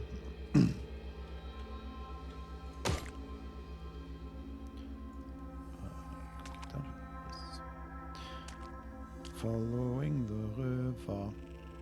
That is what we do. I wonder if it reaches a dead end at some point? Like a source or something? I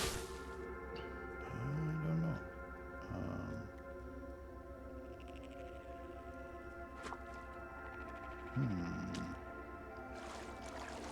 Okay.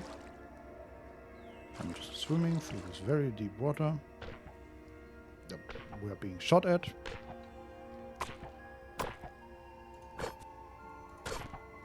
Fighting centipedes. We're killing centipedes.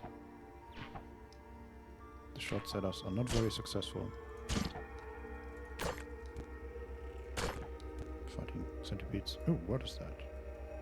Wet horned chameleon. Hostile average. Okay. Kill it. It's dead. Easy. Easy indeed. Okay, let's hope we don't slip on the slime. Very good. Can we heal here? Yes. Okay, we're full HP again. That is just a boulder on the ground. Or slumbling. Yes, but I clicked on it and it said specifically boulder. All right. Killed another centipede. I'm just ignoring whatever shoots at us because it doesn't hit us. Another centipede. Another cannibal.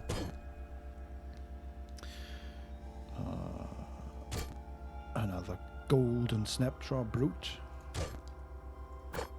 And another centipede. There's days.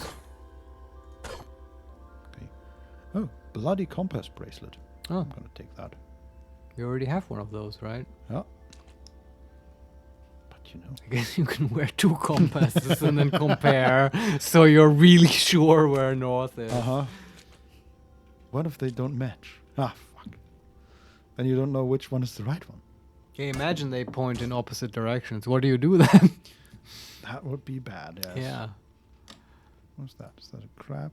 Oh, a cave spider. Okay, I'm just running basically at this point. It's more cannibals, right? Yeah.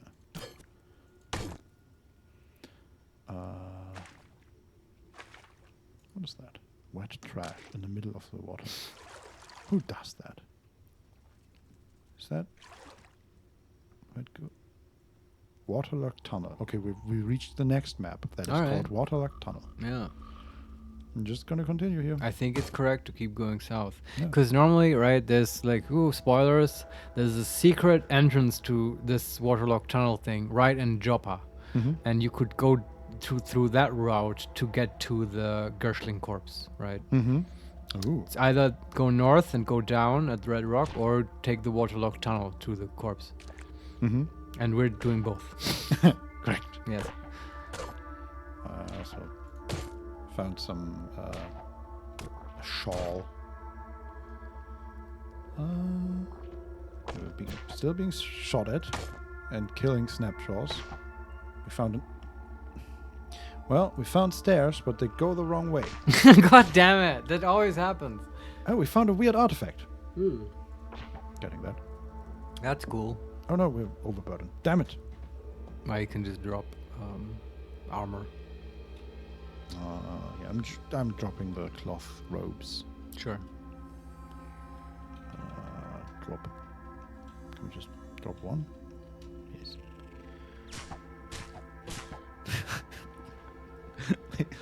They're shooting at me, but hitting each other. Ah, That's very good. Perfect. Okay, one of them is dead. That was a centipede that dies.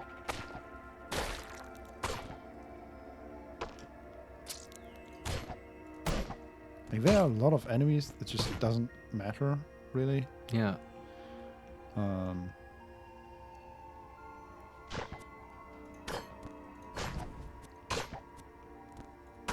Okay, we sort of suck against the centipede, but it's okay. Ow. Your health has dropped below 40%. Oh. Oh, okay. I thought this drop of blood on the ground was just that. It's apparently a pig. Oh. A pig. But it's bloody. A bloody pig. Yes, a bloody slog snout. Ah. A scratch hair mats on an elongated snout, and her nostrils drips scud. Scud? I don't know. The liquefied sinew of scavenged corpses before it can dry and compact into snot shout. What? What's the rating? Hostile average. Oh, okay. We are at 17 HP though, because I can't heal here anywhere because we're constantly getting sniped. So I say we freeze it and Sure. maybe Just run away. Yeah, okay, it's frozen. It's injured. Okay, it's unfrozen. I mean, are you just faster? Yeah, You just run way back. faster. Okay, we're down to 12 HP. So the question is, do we want to head north? Just back? to heal, right?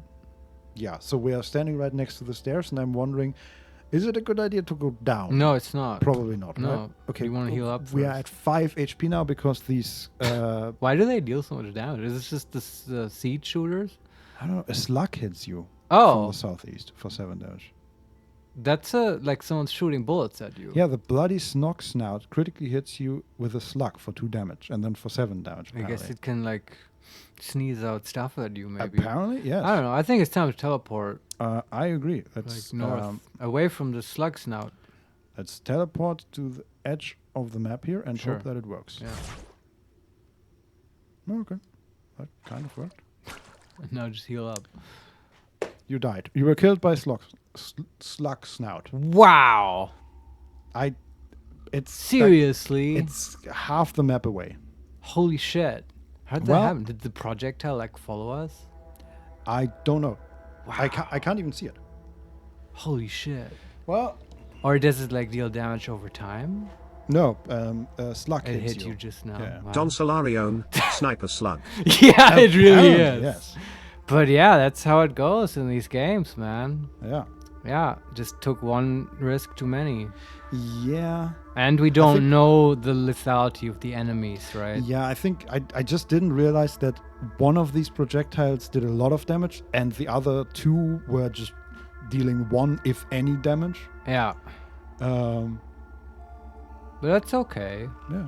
I was kind of getting tired of this environment anyway. I felt like we were I never agree. getting out of We've here. spent so Yeah, I much know. time here. I know. What the hell? And I feel like we learned a lot. Like, I'm kind of excited about starting a new character because now we could sort of do the things differently. I agree. Maybe even, I don't know, design one or take a random one or whatever. Uh-huh. This, right? It's losing is fun in these games. That's the thing. I Yeah. think they designed it in a way where it is fun. I would even consider, like, I probably would want to not do this quest again on another run. Why? The Gershling thing, I don't know. You know, just for variety, try going to the Rust Wells or whatever. Uh-huh.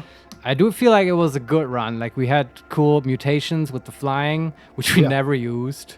And No. I have to say, it's a great starting build, I think, this mutant, right? I agree. Yeah. Yeah. Freezing ray and teleportation, and then also being rather beefy and mobile and fast. Yeah, it's a good starting build. I agree. But Absolutely. it's, I think we just sort of played the game wrong by going too deep into this whole dungeon and spending too much time on this. Yeah. But other than that, I think the game still is great, man. I still think it's the best roguelike. Mm-hmm. And there was, man, best moment? Right, okay, what's your best moment for this run? For me, it's that whole Templar thing where we killed the Oh, lady, 100%. grabbed all her armor, and then met the boss dude, and then So- just teleported out. Though I will say, finding that not in this run, but in the last in the last stream, finding that just camp of scavengers. Yeah, and taking all their stuff. Yeah, we found so many weird artifacts. Yeah, and the all that. armor and stuff, Yeah. and the steel sword. That was a big jump in effectiveness. Yeah. I Also, feel. that moment where we followed the river and then just the river exploded around us. And All we right, found yeah, out, that oh was yeah, a they have a fun- fire yeah, mage yeah. apparently. That was pretty good. Uh-huh.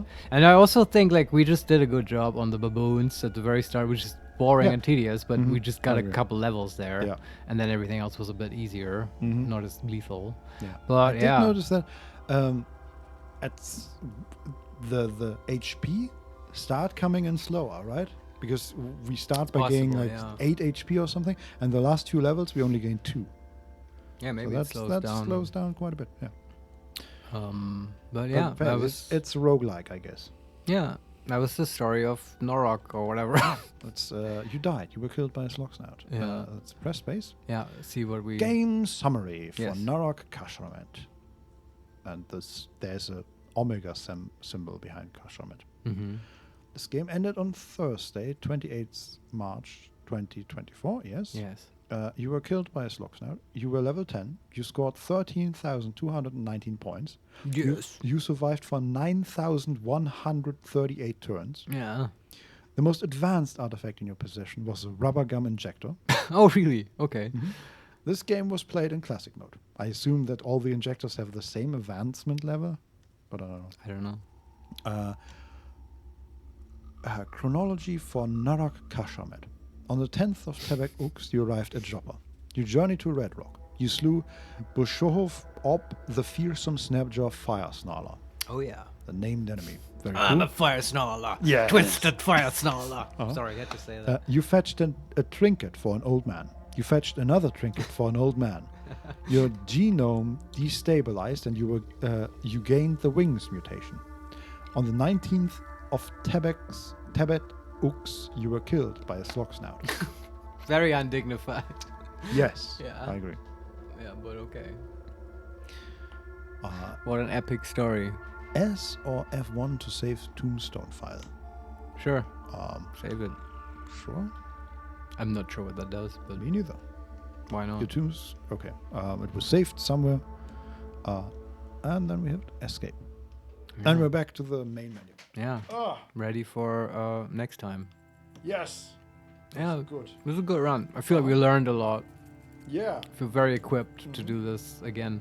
I feel like next time, I mean, we can think about it and talk about it next time, but I feel like we should, just for a laugh, try a very not sturdy sort of mental mutation build and just die in 2 turns. Yeah, I'm not against Right, just to try that out. Uh-huh. There's And then- also the yeah. whole cyborg.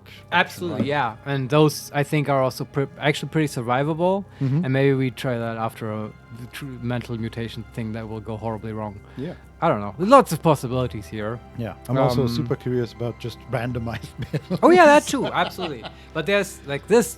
That's so great about this game, right? It's like there's some real customization options here. There's loads of ways you could. Yeah. And we can go also down. remember we can start somewhere else. We Yeah, don't have to absolutely. start in Mhm. Joppa. Yes, and that's a totally good option. I think, I don't know for certain, but I think the main map is not randomized. So it's just one map, basically. Yeah, But then the individual areas are randomized. I know that there are villages that are sort of randomly generated. Okay. And like other like locations. I don't know if the world map rearranges, or maybe it's also just randomly generated for your computer or whatever.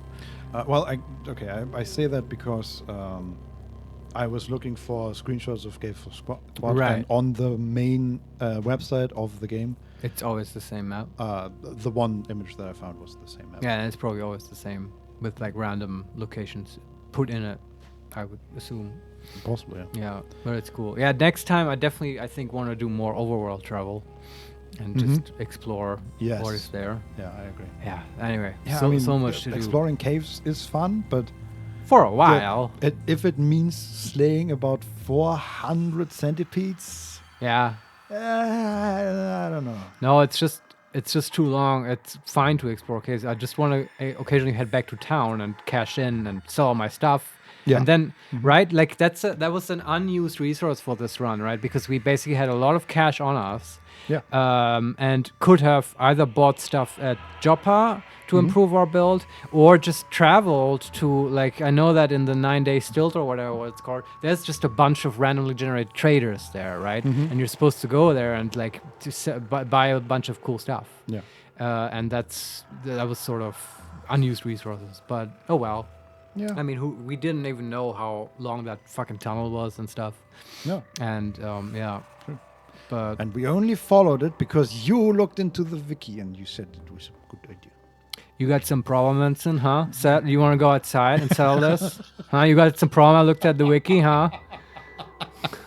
Yes. If I hadn't looked at the wiki, wiki we wouldn't even have gone for that fucking Gershling Yeah, corpse. that's true. And none of this would have happened. Yeah. But yeah, I don't know. Next time maybe we'll do something different. How do you feel? You're up for some cozy Baldur's Gate? Yeah. to round everything out. Yeah. Oh god, what did we even do last time? We explored the. Oh yeah, we found the necromancer thing, remember? And with some help, thank you very much, we found the like undead people that gave us the tip, and now we have to go into the sewers for various Right. reasons, right? This would also be the way to Oren, and it would be sort of where that necromancer quest led us. Yes, and cranium rats. Yeah, they will probably be there as well. Yeah. Yeah. So that's on the menu. Cool. I'm gonna end the game here. Yeah. Are you Change sure the you stream title. That's a good idea as well. That was fun. Yeah, I agree. Okay. Let's do this one by one.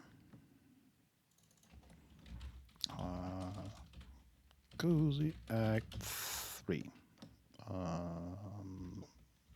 Sewer exploration. Yeah. Necromancers hate this one trick. Uh-huh. Yeah, there was a sort of wizard summoner thing down there, right? What do you mean that one weird wizard guy with the kobolds and methods that we found? Mm-hmm. Yeah, I don't know what was up with that guy.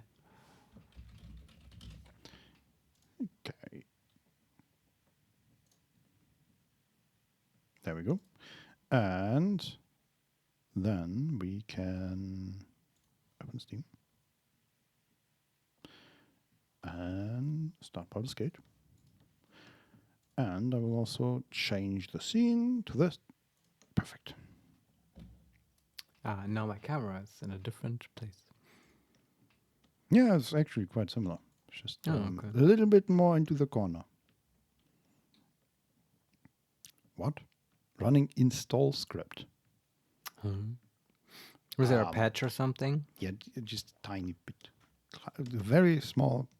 Hotfix. Baldur's Gate. Did we ever talk about Sven's comments that had Reddit all up in arms? We might have. I don't know. But Sven saying yes, like tell me about it. No, I mean we talk. I think off stream we talked about it, right? I'm just kind of talking because I know there's gonna be loading screens coming up. So it was just Sven being like they're not gonna make Baldur's Gate 4. They're not gonna make DLC. And then everyone being like, it's because of Wizards and Hasbro, and there's been a falling out. And then Sven is like, no, guys, take off the tinfoil hats. Yeah, but then you also have you. I didn't actually see the what was Game Developer Conference, GDC. Apparently, that they was got cool. some awards, and he spit some fire. Yeah, he gave an Oh yeah, man, I heard stuff about that. Okay, I haven't actually heard a lot about that. No, and I didn't listen to the speech and stuff, and I wanted to, but apparently Sven, just gave an inflammatory talk, talking how much he's like fed up with this bullshit industry, and that he keeps seeing the same thing over and over again. That people make video games and put developers through all the whole crunch bullshit and so on, and then put the game, cram it full of microtransactions, and then afterwards you fire all the developers who are burnt out, and then you hire new hungry young talent, and you just churn through people like they're just a resource, and it doesn't work, and you never build up institutional knowledge, and the games get worse and worse, and he's just so sick of it. And people shouldn't be so greedy, and everyone I guess was like, yeah, it's true, but money though. And God damn it, guys! That's what we're talking about. I don't know if it changes anything, but Sven gave this speech, and he's certainly, he's very vindicated with Larian, I guess. It's working for them, right? I think, have like a reputation right now in the sort of video game world that is unparalleled, I would say, right? Who else is there? Blizzard has fallen from grace completely. Oh God, yes. I mean, they would have used to be, right? I remember a time where Blizzard was like a cool company, right? And when they made Brood War. They just announced that they are scrapping all the PvE stuff that they had promised for Overwatch 2. Yeah, it's just like Bobby Kotick's bullshit circus. Yeah. And what else is there, right? What big company is like, I don't know, maybe Owlcat, but they're not that big. Yeah, they're significantly smaller. But it's the first one that comes to mind, right? That has like good practices, seems like an ethical company. I was thinking of CD Projekt Red, but after Cyberpunk? Then there's Cyberpunk. Yeah, and, it's a bit sketchy. A bit problematic. But before that, I think even Witcher 3 had some issues. Sure. Yeah. Released, so, But I can't think of any really. We're in camp.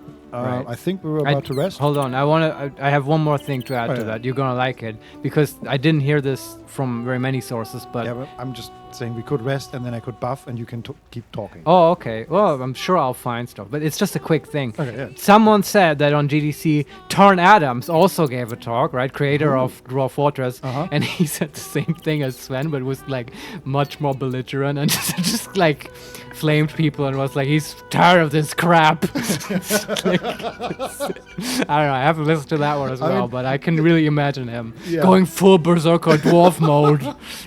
totally. berating people that that's the one other company, right? Now that makes sense. That has as much moral credit. No, totally. Come on, they've been working in the like shadows forever. Tarn and Zach Adams of Bay 12 Games, basically like for free, just for donations, right? Delivering an awesome product. Yeah, totally. I'm just the only problem with that I see is that they are a company, but a really small one compared to Larian. Yeah, I for agree. example. It's like, but morally they're the same, and because they've had such a big impact over all these years, I feel, on maybe not the consumers. That's true. Like I'm sure Dwarf Fortress is not nearly as popular as Baldur's Gate 3, but it's sort of, you know how there's like bands that basically are only popular among musicians and only musicians listen to, like Sigur Rós or whatever. And like I feel Dwarf Fortress and Bay 12 is like this is like games for other game developers. I feel like they're popular and known among game developers, and had a lot of influence there. But their story is just, you know, they don't do anything like the microtransaction bullshit, and you know, they've been working in the dark, and then eventually they release on Steam and make like millions. Yes, and sold out their soul for. No, like Steam. they didn't. It was a good product, right? Yeah. You paid basically for a better interface, Totally. which makes sense. They're still supporting the free version. It's like, it's very wholesome, right? Yeah. And if any people can be like belligerent and shout at the games industry, it's like Sven and Tarn Adams. It's Yeah. great. Match made in heaven. Anyway, that's all I wanted to say. Now let's rest and stuff. Yes, rest Yeah. after this long and arduous task Of ranting. Yes. Yes. Does anybody want to talk to us? Or do I just think nobody wants to talk? Looks good. Might talk to Shadow Art at some point. She had her whole parents thing. Sure, we can do It's that. not over. Been through. Where's Shadow Art here? His house. But she might have to sleep over it. I don't know. Sleep on it, I mean. Let's save here real quick and talk to her. That little hideaway that we found in the cloister. It almost felt like I'd found a piece of my childhood. A childhood I don't truly remember. But remember it or not, I felt right at home there. Surrounded by books and night orchids. Drunk. I know. It's like Minsk banging the bongos. Yeah, Shadowheart, let it all out. He's got a bit of a beat poet in him. Yeah. But, yeah. Boy.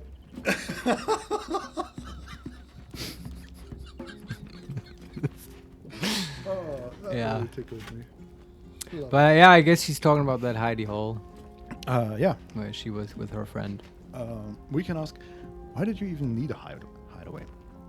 I feel like that's obvious. Yes. Number 2, want to go and spend some more time there? And number 3, perhaps that's why you like night orchids. Some Oh. part of you remembered them from your little sanctuary. That's the one. I want to say that one. Maybe. Or maybe I already liked night orchids and I chose that place because of them. The particulars of childhood can grow hazy even if your memories haven't been tampered with. It's like But chicken and I egg. felt safe there. I know that much. Well, can you imagine what it would have been like growing up in that place? Endless training, no privacy, facing scorn wherever I looked. I can very easily imagine I needed somewhere to escape to, if I was to survive. Nocturne and I must have come here a lot. We probably had plenty we wanted to hide from. Anyway, I think that little hideaway helped shape who I am, as much as any sermon or training did. Funny the things that influence you. Yeah, and probably that she had a friend, right? Mm-hmm. So you're not all alone. Yeah. And I mean, yeah, that lady that was weirdly nice for being a Sharite Yes. kind of didn't fit in I mean, at all. Maybe they helped each other, right? Yeah. Maybe she's also weirdly nice because she knew of Shadowheart. But yeah, okay, that makes sense. Yeah. I mean, Shadowheart is also nice, but she was only there because she was abducted. Mm-hmm. Right? Well, It's like, why would a nice person join them? yeah. Well, we don't know anything about that. It's true. So Nocturne or whatever. yeah. Yeah. Well, that'll be in the DLC that's not coming. Mm-hmm. They were planning for it, and now they left Yeah. us. Sven, fuck you. Don't fuck you. I don't mean it. We can say, what about the memories that were taken from you? Number 2, remember when you told me night orchids were your favorite flowers? I want to know where that's going. Yeah, I think we're just in the main menu. We can also ask about the special tadpole the Emperor offered us. Okay. What about your memories? Most are lost forever. Some may creep back into my mind if I encounter anything that helps clear the fog. Then there's what Shah did restore to me. Memories of pain, suffering, both my own and what I inflicted. It's overwhelming. Like a lifetime's worth of nightmares unleashed all at once upon waking. I can barely untangle one moment from another, not that I even want to. I just know that my heart sinks if I let my thoughts wander to them. Crawling in my skin. Wow, okay. Sorry, Shadow. Sorry, I couldn't resist. Maybe she can talk to Dame Aelin. Like, she said something about restoring memories. And also, I mean, she seems really hardcore, but maybe because she's like a celestial and stuff, they have some therapy skills that Shadowheart might benefit from. Maybe. Also, I mean, they are both Selenites. Yeah. And just some support structure would probably be good. Yeah. I mean, Apart from us. I said it in the temple. Where the hell is Saloon, right? Shah is right there with a giant face. And then we had the whole discussion, and I say, well, Saloon's always giving magic powers. Yeah, sure, but I want more than that. I would like to see like actual Selenite temple and other actual like priestesses and stuff. Yeah, that would also be nice. Yeah. So she said, I just know that my heart sings if I let my thoughts wander to them. And we can reply, they'll fade with time. They always do. Number 2, Shah did that for no other purpose but sheer spite. Number 3, what about us? Do you still remember all we've been through? We can also turn to other matters. Yeah, whatever. Complete think about I don't it. know. They fade with time feels kind of like a non-statement. I don't know. I want to ask her if she remembers everything. Even though it's a weird thing to ask, feels the most butterscotch to me. Of course. From the first time I laid eyes on you right until now. That's all safe. I wouldn't surrender even a moment of it. Yeah, funny, huh? I wonder if she anticipated what would happen when she saw that halfling standing in front of her in that pod. Hi, I'm just going to mess around with these controls. Hi, I can cast Mage Hand. Yeah. Running into battle. Magic missile! Magic missile! Do you have powers as well? Yeah, Kreese! Let's travel together. I think we're on a spaceship. Yeah. Yeah. Oh, boy. A match made in heaven. We can still ask the other two. Well, say the other. Oh yeah, that was the other question. They'll fade with time, they always do. Oh. And Shah did that for no other purpose but sheer spite. Okay, do say fade with time. Perhaps. But in the meanwhile, I'll just have to find a way to live with them. All right. Okay. And do you want to say the last one? You can still say the Shah thing? Yeah. And say it. Come on. Shah seeks to break people. To fill their lives with despair so that they will turn to her for relief. Perhaps she thought this would lead me back to her in time. But it won't. I fought too hard to win my freedom. I will not give it up again, no matter how much it hurts. Yeah, that's like toxic AF, man. Then we turn to other matters. Sure. Okay. We're back to the main menu. There was a second option here. Remember when you told me night Yeah. orchids were your favorite flowers? Did That she one. actually tell us that? Do you remember? Maybe way back, Yeah, man. okay. Yeah. Butterscotch is good at remembering these random. Maybe she just saw it in a vision and she doesn't know which timeline she's in now. Yeah. Did you tell me about the night orchids, or did I? Oh, make sorry, that up? was Mind Shadowheart. Yeah. It's the other version I have of you. Yeah. That was number Shadowheart 814, Yeah, not that was- 15. sorry. My mistake. Sorry, that was my AI. Yeah. What's an AI, Butterscotch? Never mind. It's just a dream. And then she literally See, just crab walks off screen. just walks out of the shot. Oh, I love Butterscotch. Drums start playing again. Uh-huh. And she, anyway, we're never gonna get past this dialogue. Sorry, everyone. Yeah. Remember when you told me night orchids were your favorite flowers? Yeah. Rings a bell. Why? We can say, it just so happens I have one right here. Is that true? I guess that's true. Apparently. We We can probably also say, picked one. no reason. No reason. Which I also love. No, I want to give her the orchid, make her happy. Oh, hells. You didn't pick that by hand, did you? They're deadly poisonous. Joking. They're safe. And beautiful. Oh, Thank shit. you. Don't have anything to give you in return, I'm afraid. That was good. That was so great. Joking. Yeah. That's probably the most lighthearted I've ever Uh-huh. heard, Shadowheart. Yeah. Yeah. So she doesn't have anything to give us in return, and we can say, I'm sure you'll come up with something in time. Or? Number 2, it's just a token. I don't expect anything in return. Or number 3, well, I'll better take it back then. I don't expect anything. No. Oh. Well, perhaps I can come up with something later, all the same. Yeah, Shadow. That's how gifts work. It's not a transaction. You don't normally get a gift and hand back something in return. Like Well, it's a trade. She had a rough life, so... Yeah, I guess that's how things work at Shar. Yes. Uh-huh. Yeah. You torture me less now, so I'll torture you less later. Here, I'll trade you flowers for like mercy or whatever. Pralines. Okay, I think that's it. All right. Yeah. Oh. Bloom in darkest night. Item received. Night orchid. What? Did we receive that? No, or a party got it because Shadowheart got it, I guess. My faith protects me. a chemical ingredient. Combine 3 of these to create a suspension. Superior elixir of arcane cultivation. Wait. Oh. But shout out, about give it that a- orchid.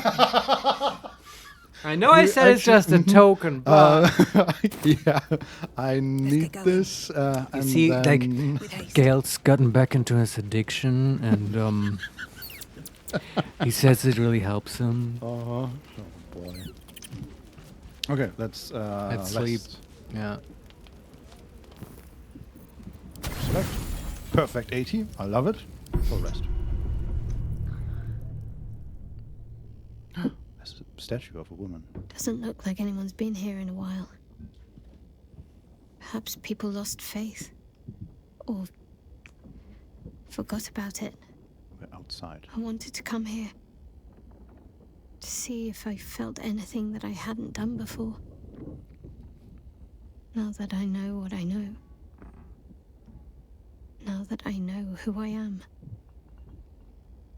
Okay, so we are standing in the middle of the night in a courtyard. Okay. And looks sort of old. Is it like a Derelict? statue of Saloon? Maybe, but it didn't look very like godly. Okay. It also like it's not on a pedestal and gigantic. It was the size of Shadowheart basically. So why is she here? I don't know. And also, where are we? We can say, and do you feel anything? Number 2, you've turned from Shah. Doesn't necessarily obligate you to come here and embrace Saloon. Oh, so I guess it might be Saloon. Yeah. And who are you? Who you are? You mean Genevieve? I was for a moment. I thought it's like, who are you? Where are we? What is this? How did I get here? Yes, that's how I'm feeling. Yeah. But okay, I guess this is kind of probably like Act 3 jank. I feel like this transition feels a bit abrupt. Yeah. But just ask her if it's working. Does she feel anything? And do you feel anything? Loss. Actual loss, not Shah's oblivion. What did she say? I Love? had my family Loss. Oh.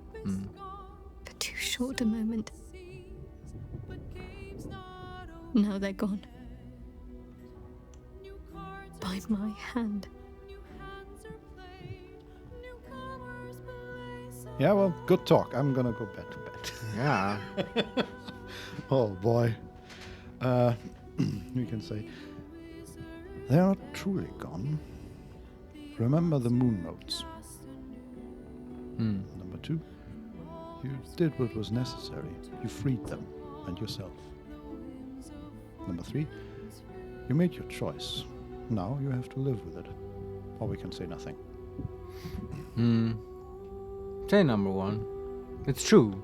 I mean, Yeah. I also like number 2. It was necessary to some degree. yeah, I feel it's a bit tough guy.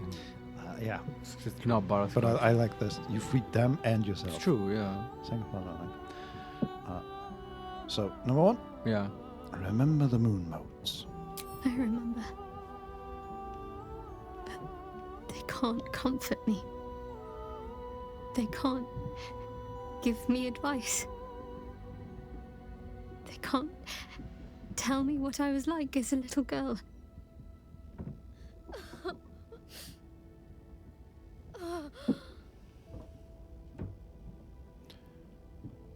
Just sort of standing there awkwardly, Yeah. watching as she cries, and we can, number 1, embrace her. Number 2, we can say, that's it, let it all out. This has been a long time coming. Number 3, dry your eyes. Until we've saved ourselves, tears are luxury. Or we can say nothing. Yeah, embrace her. She's kneeling down. And we hug each other. It's so nice. Halfling hugs are best hugs. There's more hug per square inch. Yes, it's true. Exactly.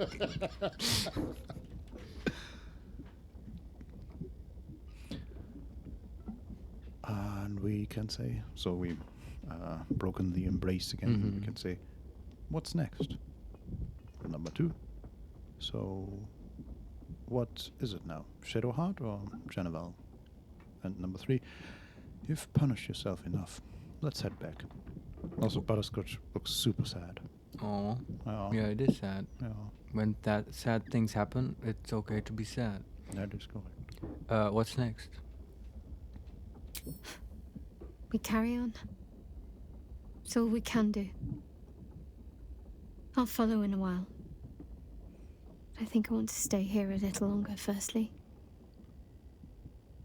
This place isn't familiar, but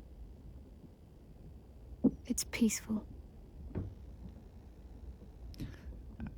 When she started speaking again, the camera switched to her and showed her face from slightly below. It looked like she was super arrogantly sneering at us. There's the Shadowheart we know. Yes. Yeah. We can still ask her about her name. Shadowheart or Genevieve. Sure. I mean, we did that before, but sure. Yeah. Shadowheart. She's as much a part of who I am as Genevieve. Can't just forget her. It's not what I do anymore. Besides, There's a sneer. Shadowheart still suits me. Even better than before, perhaps. You can't cast a shadow without some light. That sneer is ridiculous. Okay. And we are back in our bed. All right. It was all a dream. Yeah. Weird dream. Okay.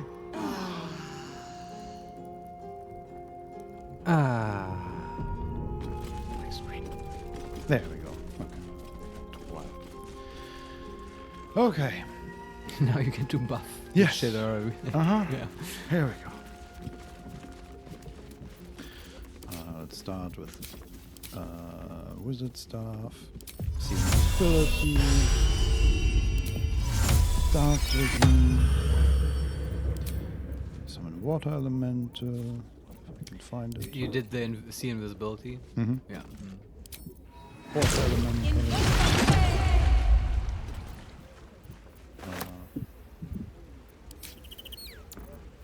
And where is our familiar? Take Flock Cloud out. Put Find Familiar in. Summon Raven. Take Familiar out. Put Fog Cloud in. And recover the 6th level spell slot with an amulet.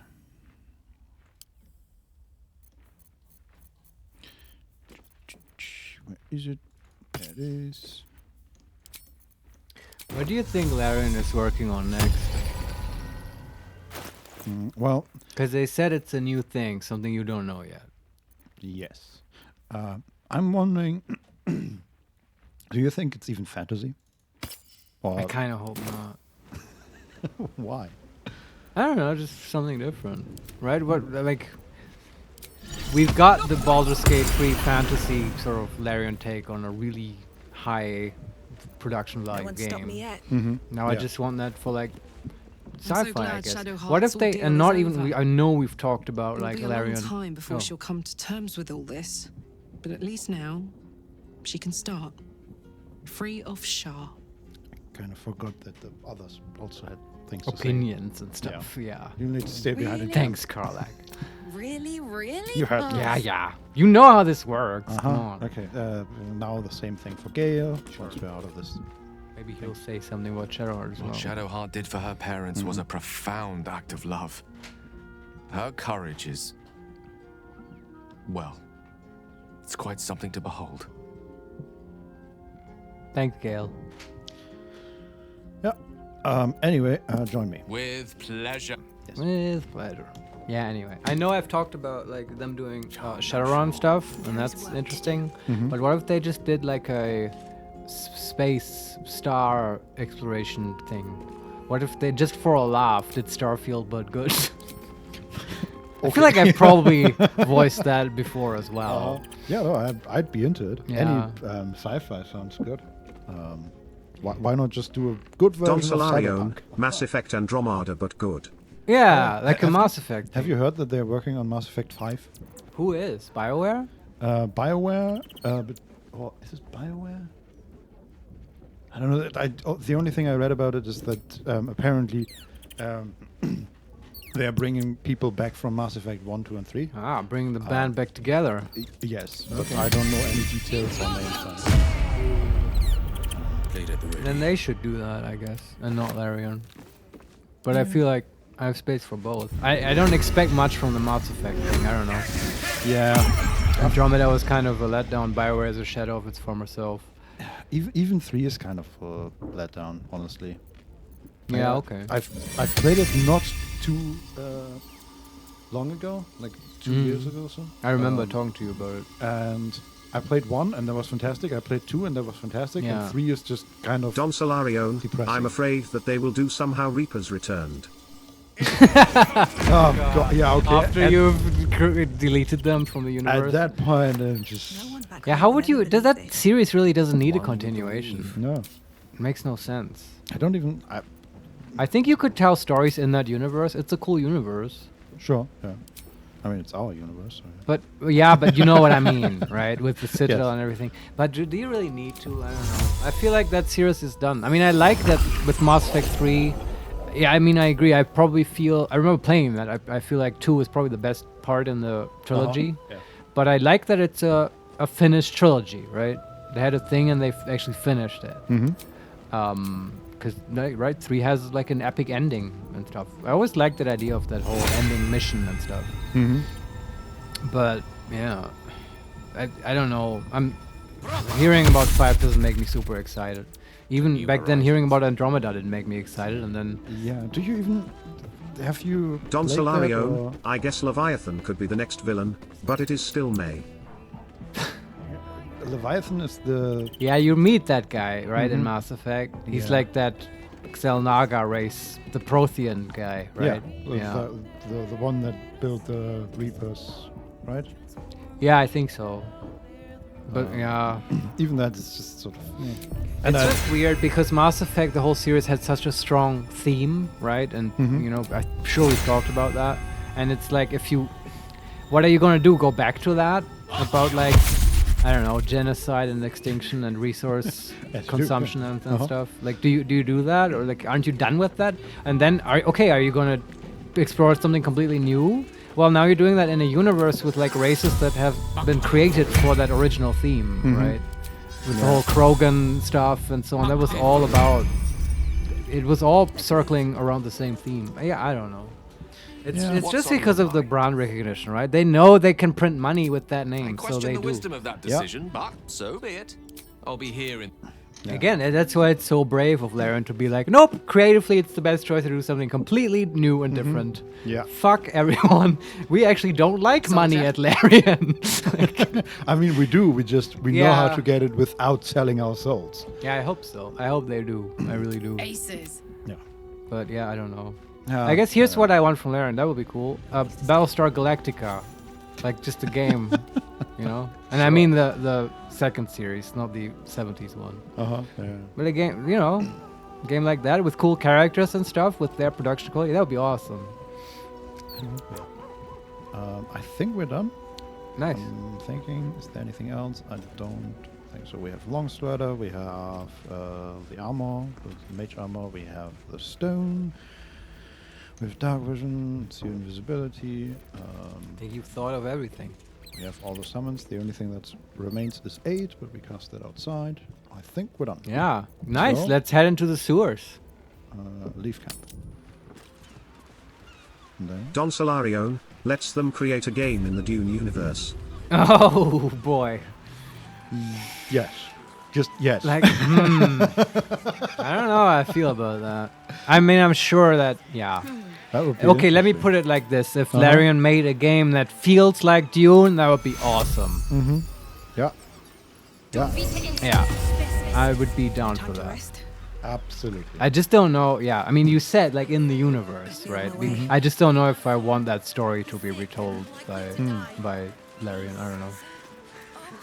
They should, right? They should be doing original stuff. I think that's what they're good at. That's what they want to do.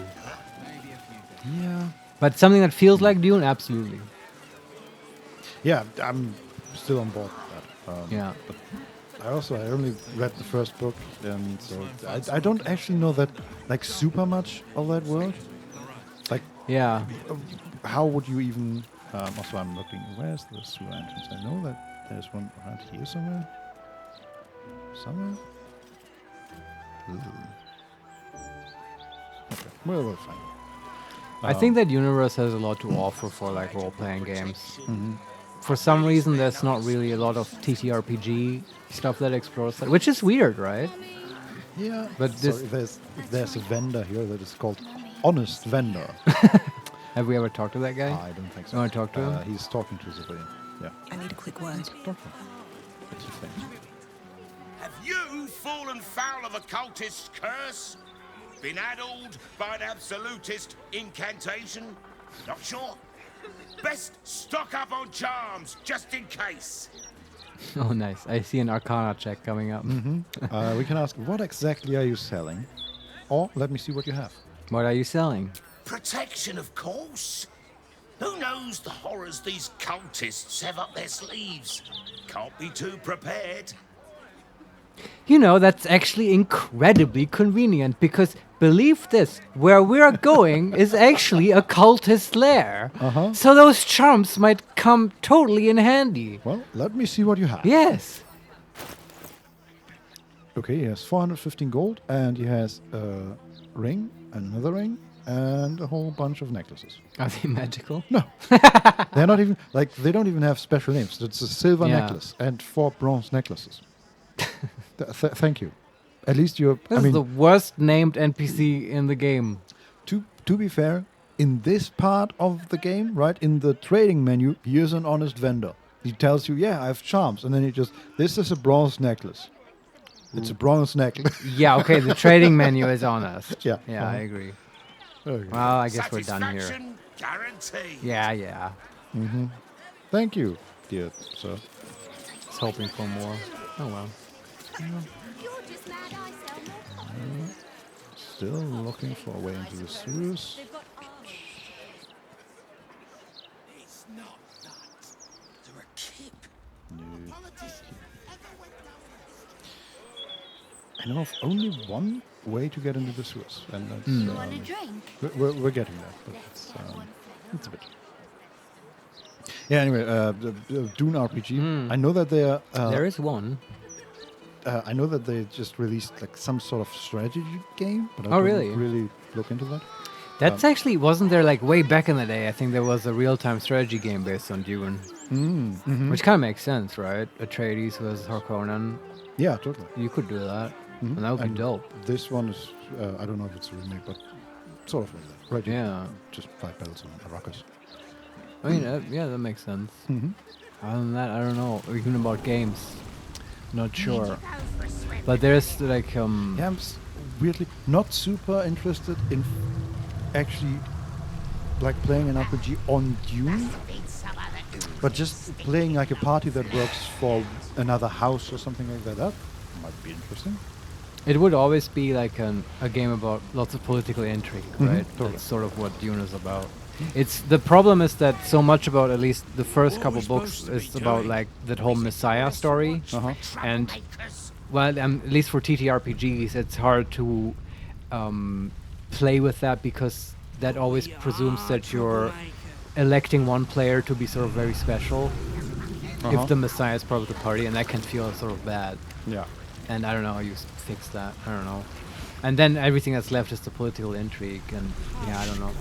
I was gonna say there's Burning Sands, right? It's a burning wheel sort of spawn, and it's not super well known, but that's very much inspired by Dune. I don't think it's has any official sanction, right? But it's very obviously inspired by Dune, Oh, okay. and I it's about a didn't know desert that, planet and but stuff, and to build factions and there you things. go.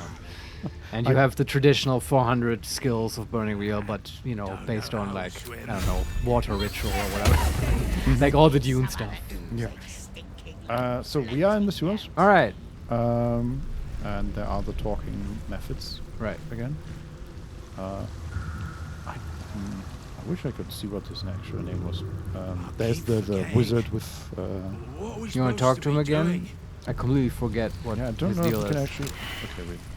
There's grease all over. It's gonna take a while to get there. I wish I could actually see. His name is Aelis Syriazus. I had no idea. Okay, but let's see if we can talk to him.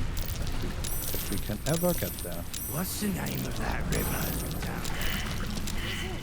Yeah, So many checks. there's just grease everywhere here. There are 2 grease elementals, a lot of grease methods.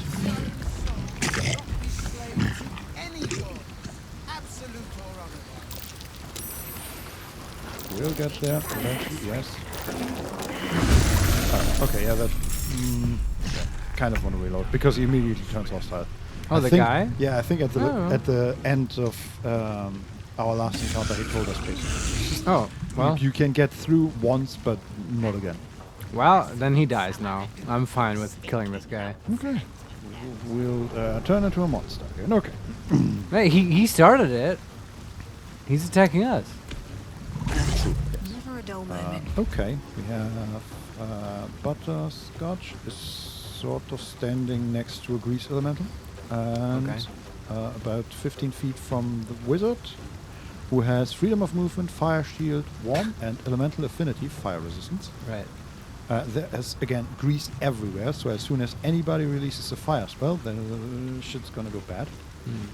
It's Butterscotch, the Devas, the Water Myrmidons, and the Cambion the Turtle. Right. Okay. I kind of want to turn everything into water with the Water Myrmidon, just to fuck up. Well, I mean, the if you make Larian's water plans. appear, then the grease goes away, right? Yeah. Yeah.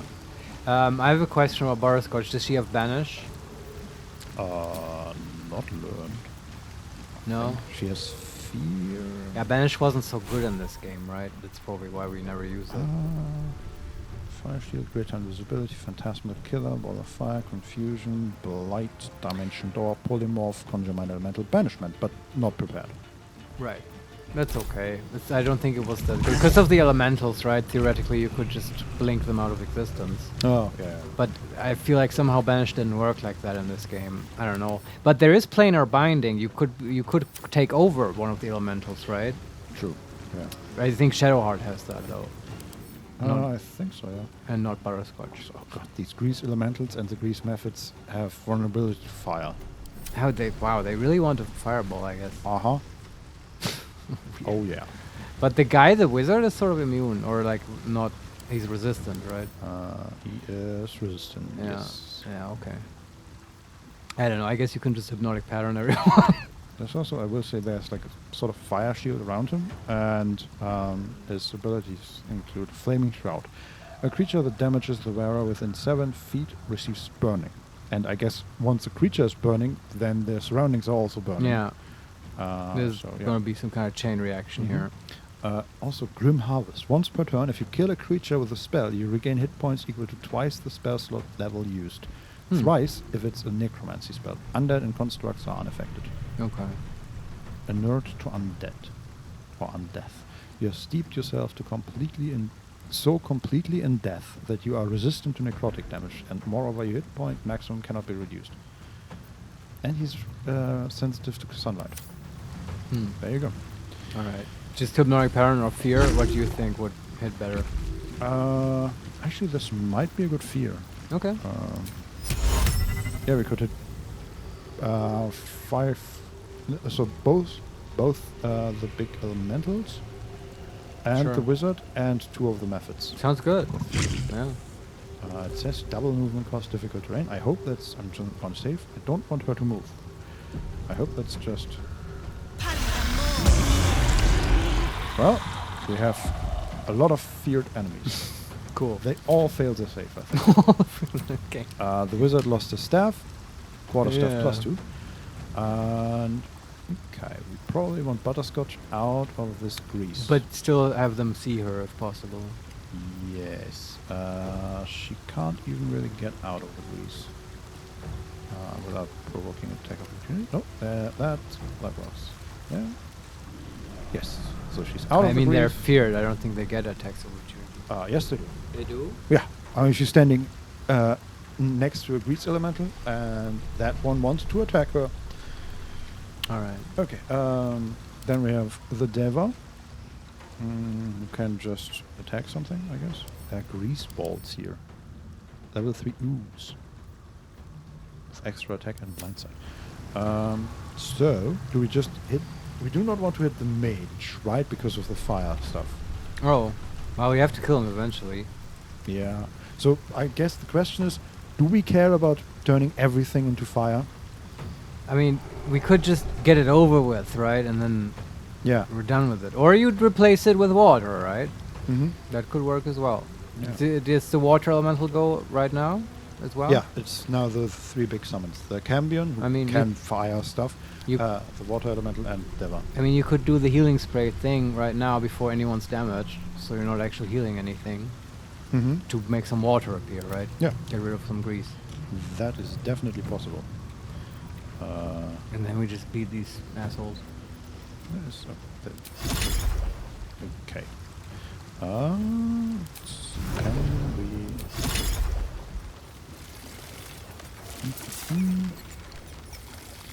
Okay, we also fear, that's good. So I'm not clearing everything of grease, just the area where we are in, basically. Okay, we cleared everything, very good, very nice. And then the water element can also move there. And then the Deva can move. And the Deva can attack the wizard, actually. Sure. And we'll also get an attack opportunity, which is nice. Smite thee! We miss. Well. Okay. And then the Cambion goes. The Cambion can shoot a method or something. Yeah. He can hit the wizard. But the wizard has flame resistance. Exactly. Yeah. there are the grease elementals, which I like as a target. Sure. We could also... What? Not enough movement speed. Why do you have... Why is the movement speed doubled when you're flying? You idiot. Okay, whatever. Just go there. So, we have 3 beams. Can't actually from this point. Yes, we can. I would say we hit the grease elemental twice. Sure. And then we just burn the ground behind us to hit. To get rid of the grease. Yeah. Yeah, sure. And then can we just hit the ground here? Does that work? Maybe. Actually, we can just hit one of the grease methods, and that might.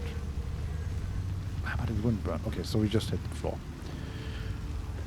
Burn, baby, burn. That hit 4 different people for about 2 grease balls for 2 and 4 damage, and 2 grease methods for 8 and 2 damage, and the 2 hot hits on the elemental vermis. Oh, But, you know, okay. we do what we can. And then we end that Nothing turn. will stand in my way. And Butterscotch's turn. And Gambion's turn. And the Water Elemental's turn. We could actually... Let's put the Water Elemental, just for fun, next to the Wizard that is about to run away. Sure, yeah.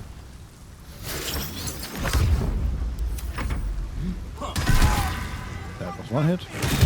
That was another hit. Oh boy. Okay. The Wizard just took like 35 damage. Pretty good.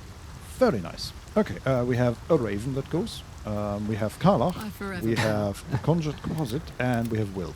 The blade will not Wonder if they will ever even get to do anything. But yeah. Maybe Try not. blinding someone with the Raven. Oh yeah. Let's blind the Wizard. Sure. Make him super fucked. Mm-hmm. Rend vision. 50%. This is shame. He's we not have- blind? No.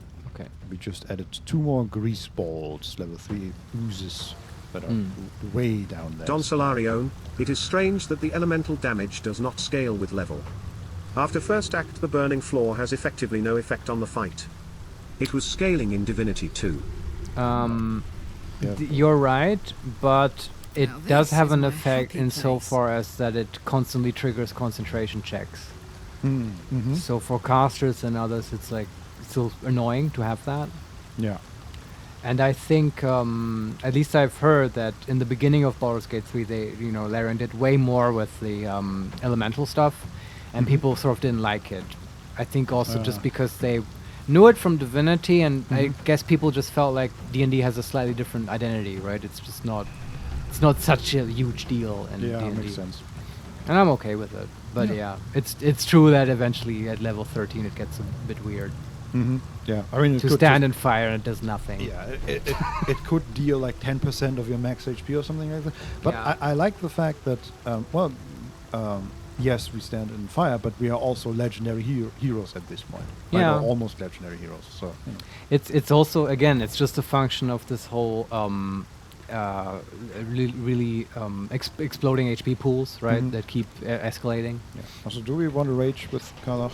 Yeah, just because the fight will go quicker, I think. Also, I don't think we've ever really run out of rages. That's a good point. Yeah. And I think she just hits one of the elementals. Sure. Let's see, beast part. Also, we get the Giant Slayer bonus here. Oh, nice.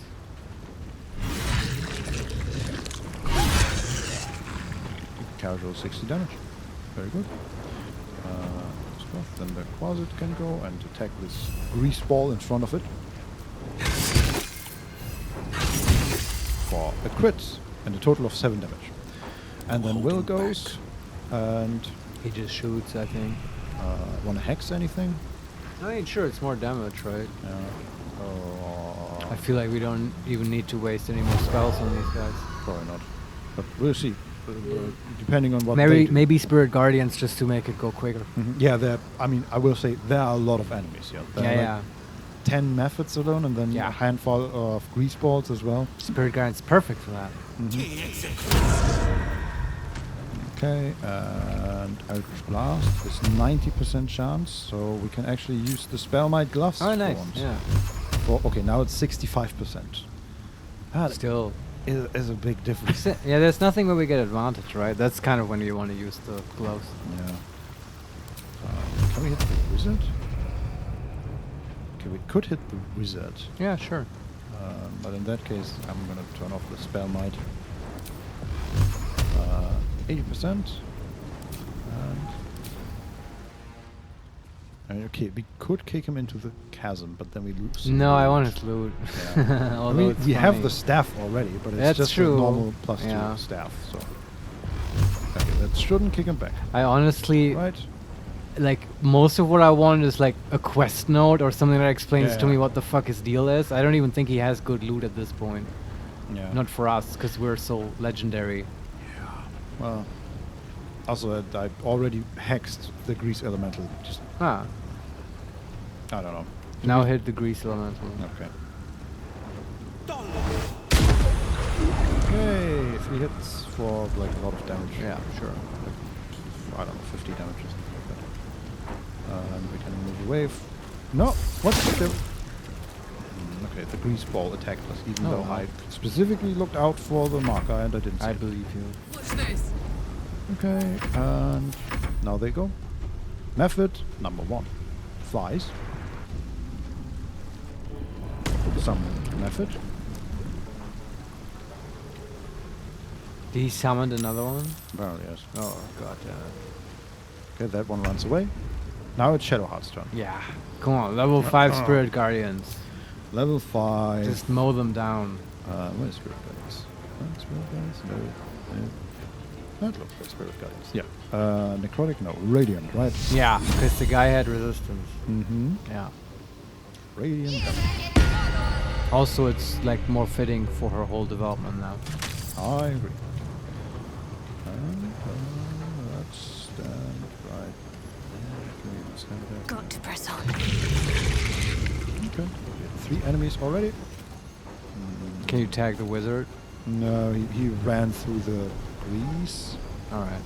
And I don't necessarily want to stand in the grease. If we can avoid it. Okay, but we hit some enemies and Yeah. more are coming to us. Yeah, basically. it's for all the small shit. Yep. Alright. Do we want to summon a weapon as well? Not really. Okay.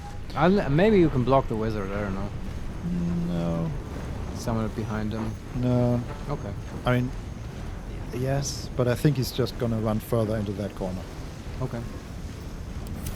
Okay, and now a whole bunch of methods go. Fly. Do something? Grease method?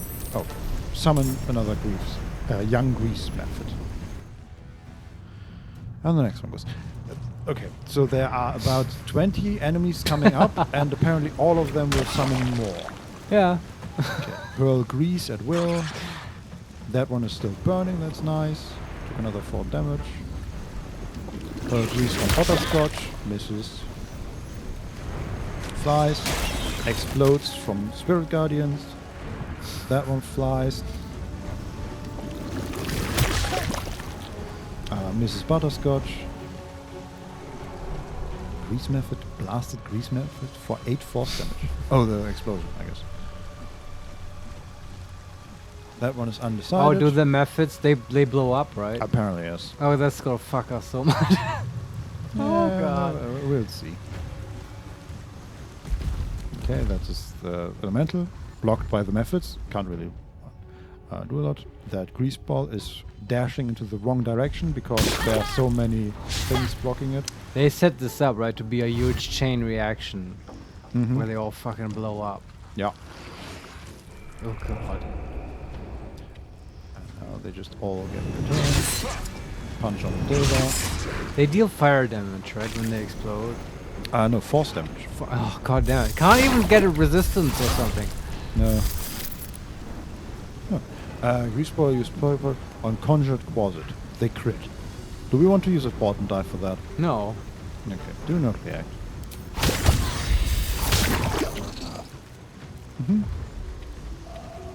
So Modo took 12. damage. Yeah, good job, Moto. And it's our turn again. All right. That was a lot of nothing. Okay. Butterscotch. The Deva goes. Can the Deva fly somewhere? No, there's a method in front of it. And water elemental. Kill that method maybe. That would be fantastic. But do they blow up? Death Burst Force. Yeah, they deal 2d6 force damage to all creatures within 7 feet. Yeah. Well. Okay. That one might hit Shadowheart. That would be a shame. But I think we just get rid of it, or we take the attack of opportunity. I guess that's also right. I want the Deva next to the wizard. That's all I want right now. Yeah, do that then.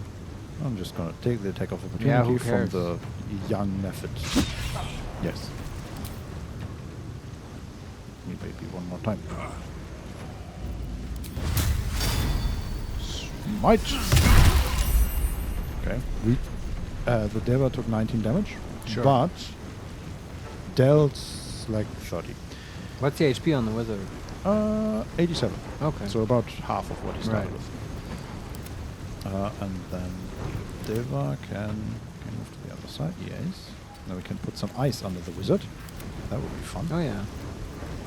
Can we actually do that? Yes, we can. 3 icicles coming right up.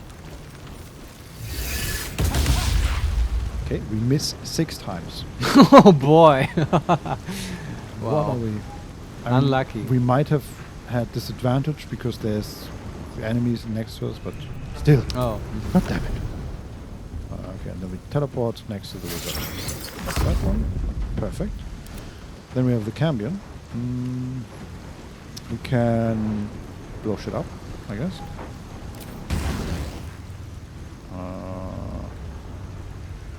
Office interrupted. Okay. Also takes an attack of opportunity and Sure. Yes. Okay. Do not react. Do not react. Yes. Okay. 17 damage from the grease bolts. And do the grease elementals also explode? No, right? I would not expect them to, but No. who knows? No, they do not. That's good. Okay, so we hit the grease elemental twice, Sure. and one more time we just hit the floor and Yeah. have more fire everywhere. Yeah, lots of explosion. Like Cool. 6 things took fire damage and are burning now. The grease elemental is dead. Alright. We're getting there. Yeah. Indeed, we are.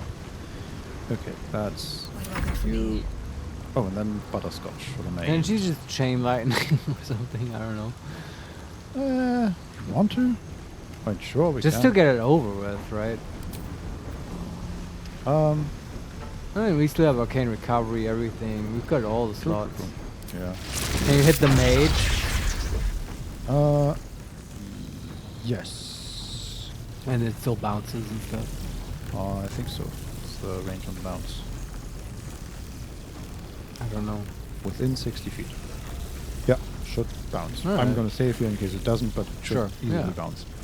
90% chance to hit.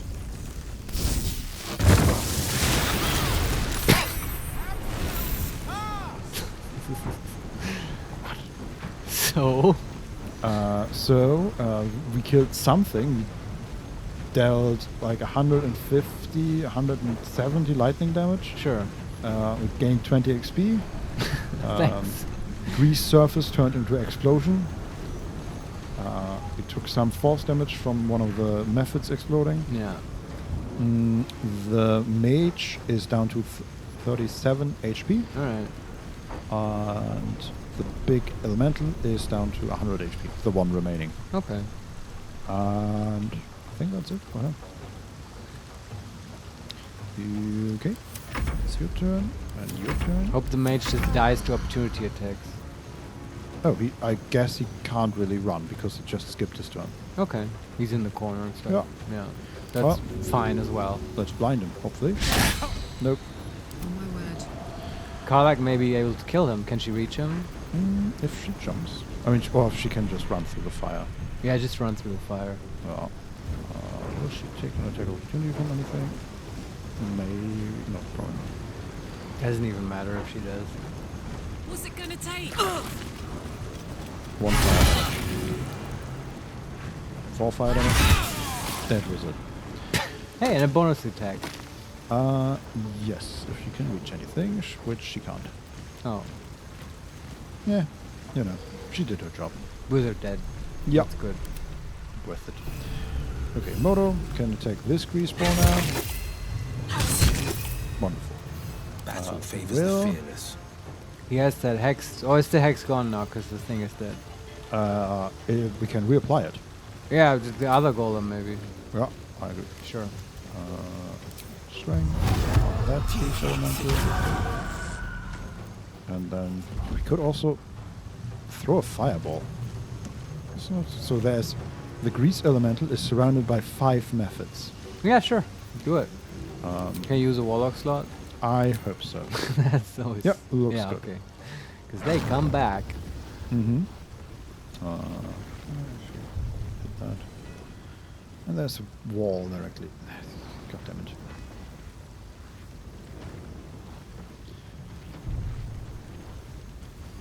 Game is making it difficult.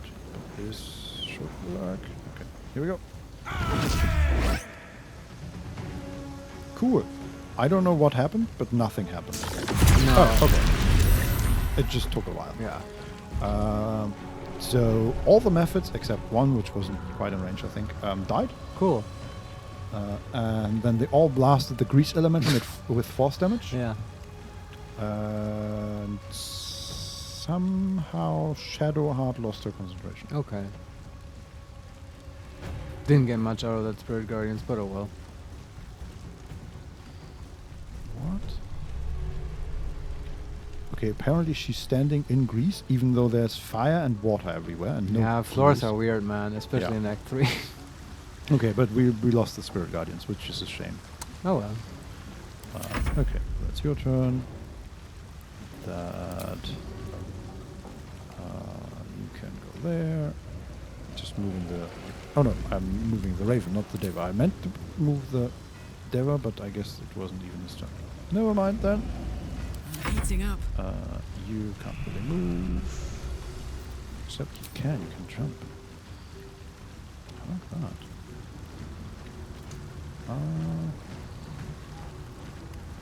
Do we mind if Carla stands in fire?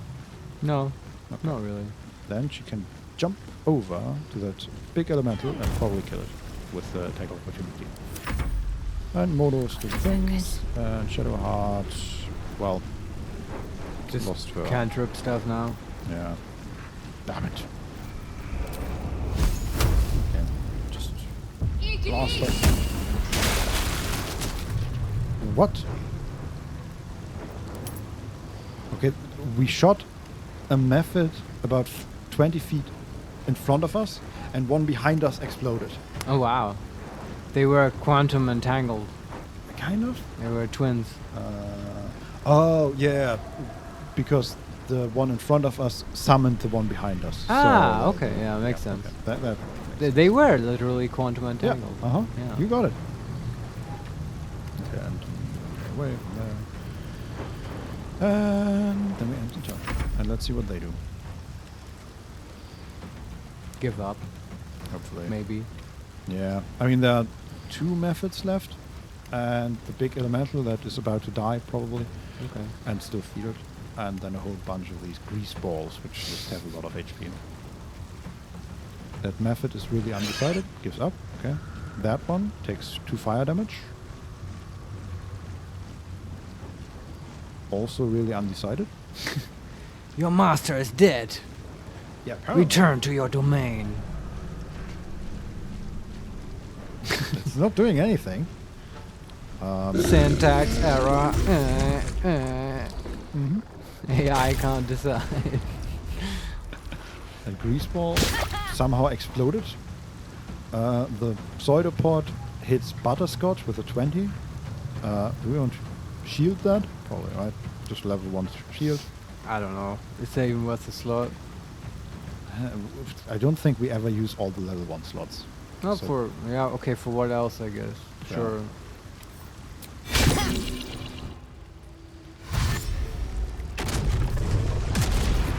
Stuff just randomly starts exploding. What the hell?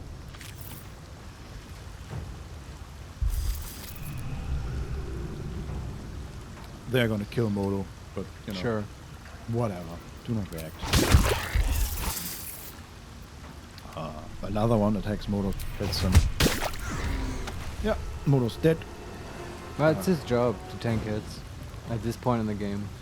Yeah, and then they are attacking the Raven. Do not react. The Raven is gone.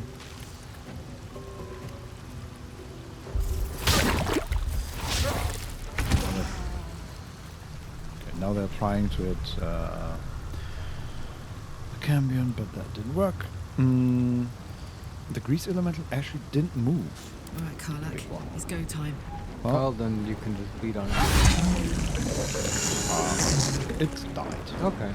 Hey, bonus attack. Then we can bonus attack that one. Eat it. Bonus attack. 0 damage from the force damage. Love it. And I think no, there's one method remaining. Can you reach it? Definitely not by running, and also probably not with. Okay, let's just hit one of the grease balls. Sure. An arrow for 8 damage, and it's now guiding bolted. Nice. Forgot about that. Yeah, That's me very too. nice. Over there. Then we run out of fire, though it's not really necessary, but yeah, might as well. Okay, can we hit a few of them with ice or icicles, I guess.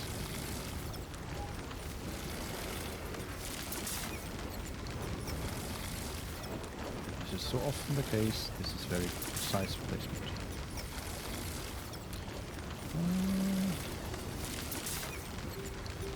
Let's just hit 2 of them.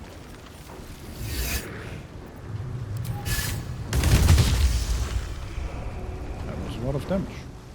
And are they both dead? Yes. One of the grease balls is at 5 HP, the other one is frozen and dead. Alright. Okay, that's very nice. Then we have the Cambion, which has a grease ball right next to it, so let's try to get rid of that first. Exit. And back. We're just playing sewer cleaners at this point. Yeah. It's just all these grease balls. For some reason I'm thinking of Ghostbusters. Ah, Slimer. Yeah. And also, weren't they like active in the sewers in the Yeah, second with movie? the Vigil Yeah, line. mhm. Yeah. And there was Like- slime as well. Coming out of the painting and stuff. I don't know. I haven't seen those movies in forever. But they're so good. Yeah. Especially the first one. The first one is fantastic. I can't tell them apart anymore. The first one is it Sigourney Weaver in there? She's in one of them, but I think in a later one maybe. Goza. The Keymaster and stuff. Yeah, Yeah, that- I that's remember the that first weird. one. Oh, that's the first one? Yeah, then Uh-huh. she's in the first one. Okay. But that's not with the big Doughboy character, right? Yeah, Is that the one? that is at the very end. Okay, of yeah. it, That's so cool. Mhm. Can we hit that method? And I guess not. Okay.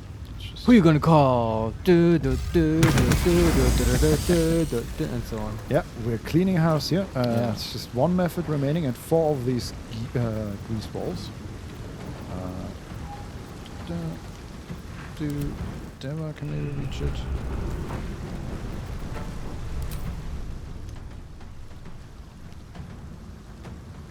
Hopefully. Okay, camera.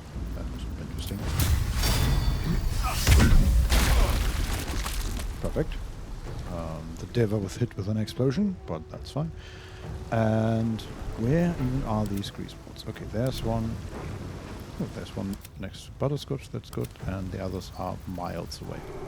I can't even catch my breath. I know, Butterscotch, you just Life is hard. Nice. We hit it with a firebolt and it is now encrusted with frost. Weird. And then it lost the condition. Encrusted with. Sure. Let's finish this. Finally, Shadowheart. Here's that one. And then we hope that the others run to us. Some blood. That one dashes. Good job. A dashing grease ball. Yeah.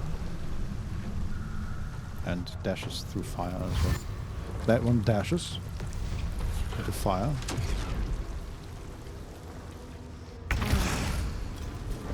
Okay. How about while we are still in combat, we can heal. With With the element. water, sure. Yeah. Because we're at least our summons all have taken a bit of damage. Yeah. Very nice. Shadowheart is at full HP again. Sure. Cambion and everybody else took some healing. Very nice. That's the grease ball. This is gonna feel good. Well, I guess we're hitting it with arrows now instead of hitting it with normal attacks from Kala. This is my time.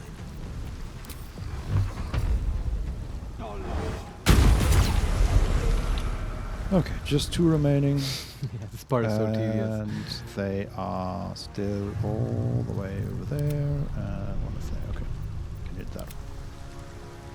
Yeah, it's just it takes a while. Yeah, I know. I've said this plenty of times, but this is where the game really needs like Nothing important is ever easy. not turn-based mode, Yeah, real time, just to tag these assholes.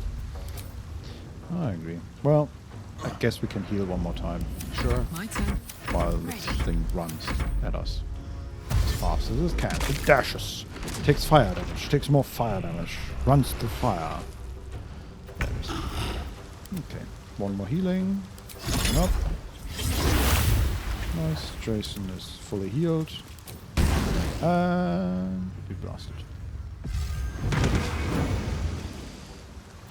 Wait, why are there 2? Are there 2 new ones? Is there like a generator or something? I just farm don't- XP forever here. I honestly don't know where they come from. Okay. I wonder I if mean, this is I know worth where the they cost. are. I just don't know where they come from. They just appeared out of nowhere. Right.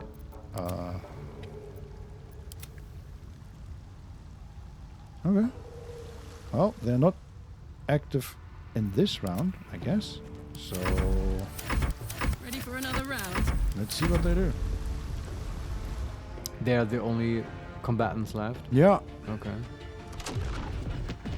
running into fire, apparently. That's what they do. Okay. Oh, the other one's there. Okay. This is getting very weird. Not very exciting, I have to say. Can we get to them? Yeah, one moved closer and is almost at us, basically. Right. Now, okay, 11 HP. I Butterscotch won't give can in. hopefully finish him off.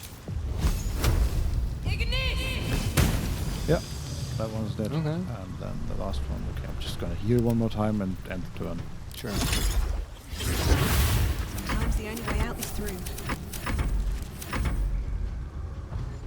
That one's also dashing. Runs through fire. Runs through fire. Okay. Hey, let's heal them. Is it not healing itself? It's not healing itself. Hmm. Huh, interesting. How selfless of it. Yeah. Weird. Ah, we did it! No. Hey guys, God. we beat the random sewer wizard. Yeah, let's not talk about that. Well, Things happen. he wanted it. Yeah. He wanted it this way. I'm gonna save here so we don't have to do that again. Yeah. I mean, I like the setup. It just takes too long at the end to clean up. Yeah. I mean, I see what they did here. It's funny, like this random explosive chain reaction in the sewers. Something good here, Adam. Yeah, only that it's not really a chain reaction because it has like multiple steps to it. But yeah. Ooh, Cindermoth Cloak. A creature that damages the wearer within 7 feet receives burning. Okay. A simple rope, scroll of fly, and a key. Okay.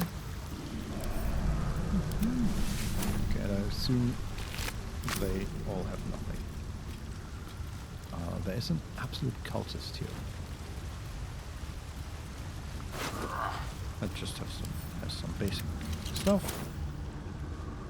So what was this guy doing here?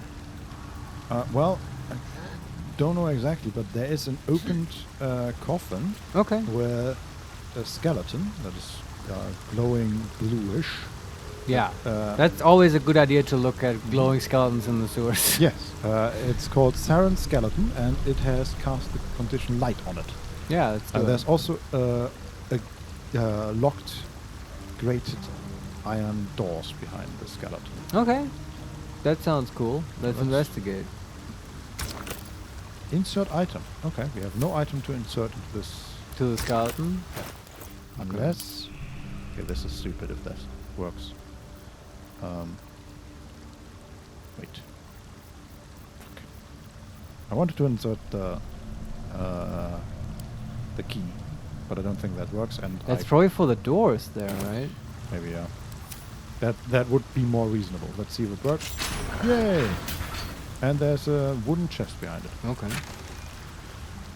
With a Scorch book, 140 gold, a ruby, a frosty ear, and poison spore. Just some alchemical stuff. Chemical. What about the book? Scorch book. A barely legible journal. The page is marred by scorch marks and blood. Latest score. Belonged to Enver Gothic. Tried to lay low with Scorvald's crew, but he's lost it. Lumped in with his cult. Says Gothic will find us wherever we go. Saren knows a place in the sewers. Saren's not acting right. She's hidden the score. Says we've been acting crazy. She's not wrong about Bereki. Hunched in corner, muttering prayers if the old gods can ward off this absolute. Shook some sense into Bereki, and he agrees. Saren, trust her. She's the only one who knows the way in and out of here. If she's with the cult, Trey. No choice. We'll make it clean. Okay. So they were working for Gortash, but then they were like, oh, we don't like this absolute shit. How do we get out of this? I think the latest score belonged to Enver Gortash means that they robbed him. Okay, yeah, that makes sense. And that's the absolute cultist that's lying around there. Mm-hmm. And Saren was the skeleton, right? Yeah, and there was also what he was talking about.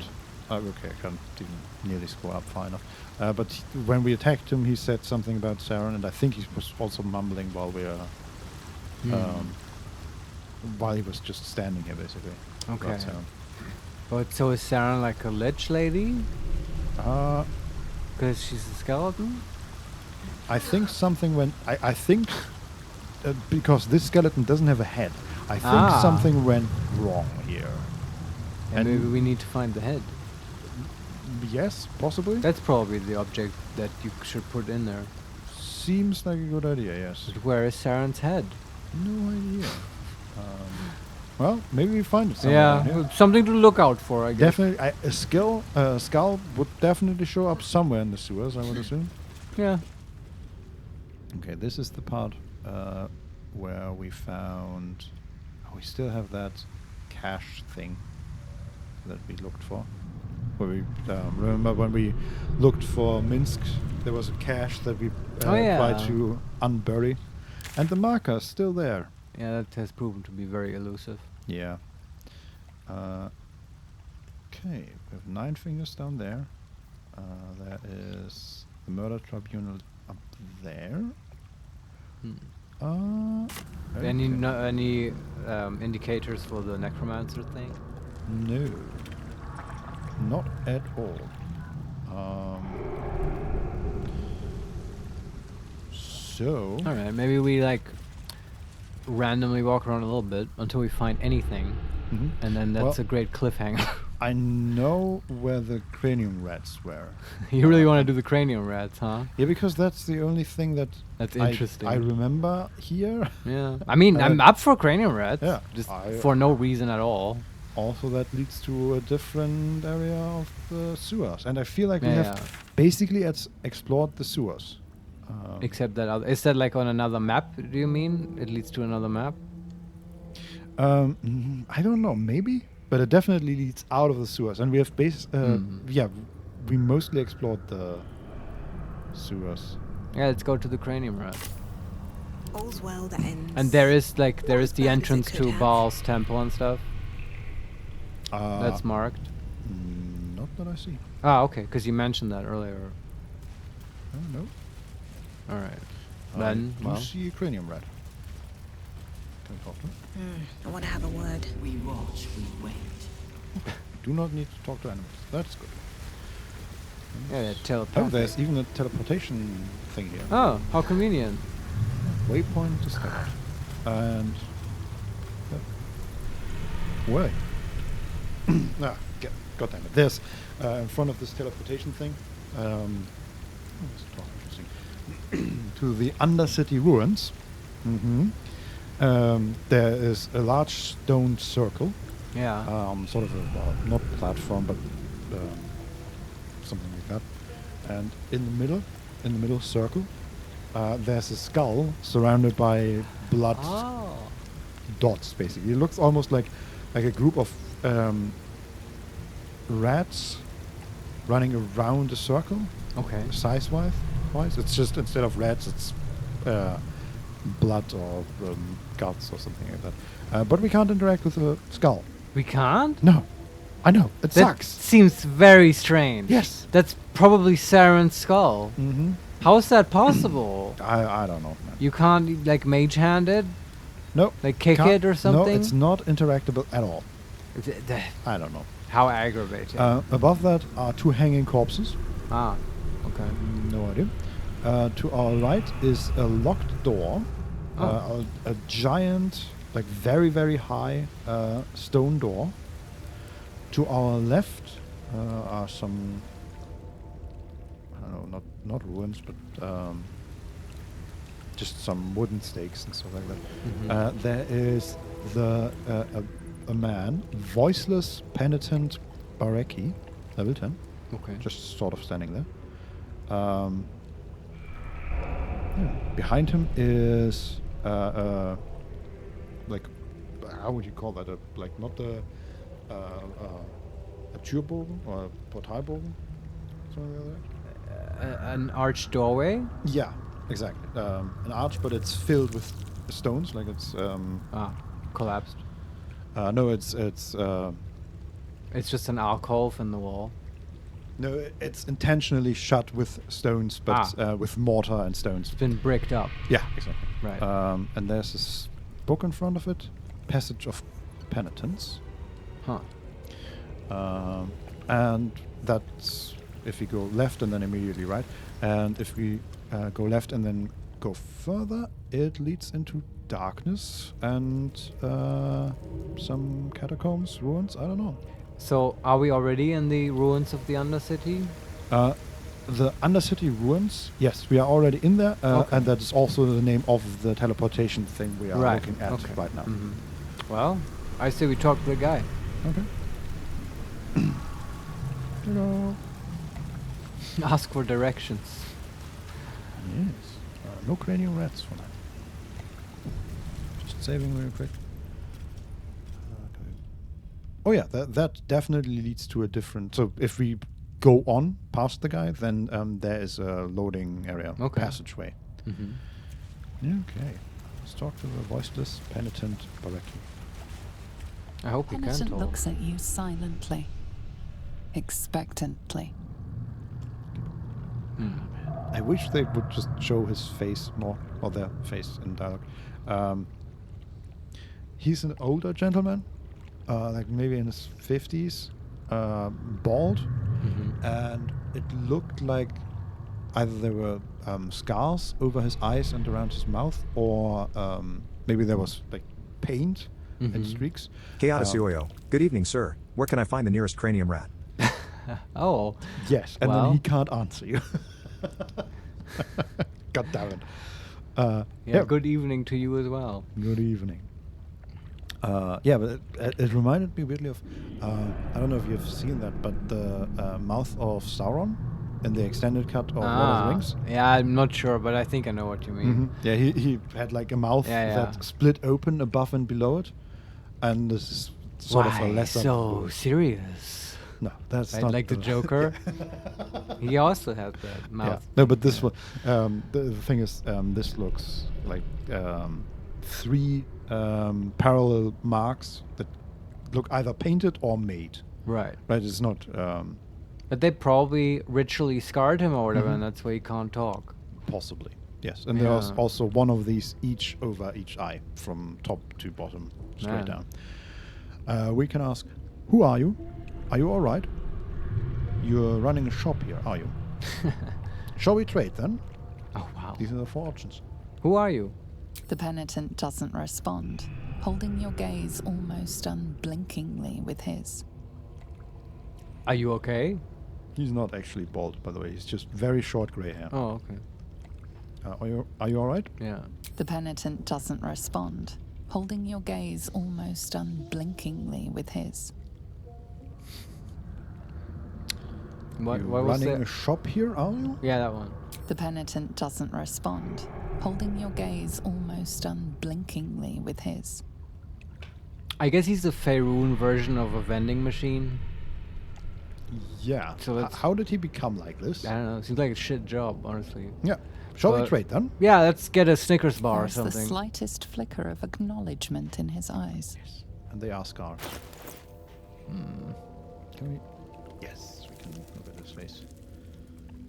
Yeah, it's just a bunch of scars running down his chin. Gnarly. So, what does he have? I already see Trap Disarmament Toolkit and Thieves Tools. That's probably useful. We need those, right? Buy those. Yeah. And buy those. How much money do we have? I have no idea. We don't have that much money. We have 250 gold. We went so overboard with those dresses. Yeah. But we've got stuff to trade. Worth it. He has a lot of chemical ingredients. He probably has the dopest shit if you ever are into that system at all. I'm looking at what you can make with this stuff, and it's like web grenades and oil freezing. Cool. Okay. Potion of invisibility, but also like a lot of very basic stuff. He also has very rare light armor, armor of moon basking, AC 11, lunar bestial vitality. Oh, this is probably druid stuff, right? You gain 22 temporary hit points after casting Wild Shape. While those temporary hit points are active, reduce all incoming damage by 1. And Lunar Bestial Fortitude. You have a +2 bonus to armor class. You also have advantage on saving throws against spells. This effect persists while using your Druidic Wild Shape ability. I mean, for a druid, this is very nice. Yeah, I don't know what druids would have at this point in the game. What would you wear? I don't know. I mean, if you want to be a caster druid, then this is probably not so interesting. But if you want to A turn moon into druid? a bear, Yeah, sure. It just seems a bit random on this guy in the sewers. I mean, He's selling this whole this druid character armor. seems completely random. Yes. Yeah. This armor was designed by Luna-obsessed Cuthbertina, a gnomish arcane smith who now lives peacefully on a mountain plateau with her magical forge. Even that is random. It is, yeah. This is almost like a Caves of Qud item. Yes. Almost. And then also a bone spike helmet. Very rare. Fury in the marrow. When you rage, hostile creatures in a 10 feet radius must succeed a wisdom saving throw or take 2d4 psychic damage. The target receives half damage on a save. Intimidation +2. And menacing attack, melee, weapon action. What is that? No. That one. Menacing attack, melee, weapon action. It is an action. And possibly frightens your target. They'll have disadvantage on ability checks and attack rolls, and they cannot move. Sure. On miss, does not spend superiority die. Okay. Yeah, it doesn't impress me very much. It recharges on a turn. So I'm wondering, well, do you need superiority die? Because it doesn't say that the helmet doesn't say that it gives you superiority die, right? It's true, yeah. The other one was also very contingent on having wild shape, so maybe... Yeah, but maybe... What's weird about this one is that it's also talking about rage. So is this only if you multiclass barbarian and fighter? Yeah, or it's like an item that works if you're either a barbarian or a fighter, right? Yeah, maybe. Yeah. And you can only benefit from Because one of those. If you can just spam menacing attack, that would be insane. I mean, you can get a feat that gives you superiority dice, right? Yeah, that's true, yeah. But yeah, I don't know. These seem very random. This seems like at this point in the game they realized that they sort of lacked items for these specific class combinations, and then they just stuck it on this guy. Yeah. In the sewers. Well, I'm gonna wait. How much stuff do we have that we can sell? I just want to get the trap. Yeah. Goods, yeah. Do we even have anything? Yeah, there's a diamond. Have that one. We have so much. We have 2 starfish. Oh. You can have those. For gold. We have the other hand of Vecna. No, keeping that. Yeah, Peppers, definitely.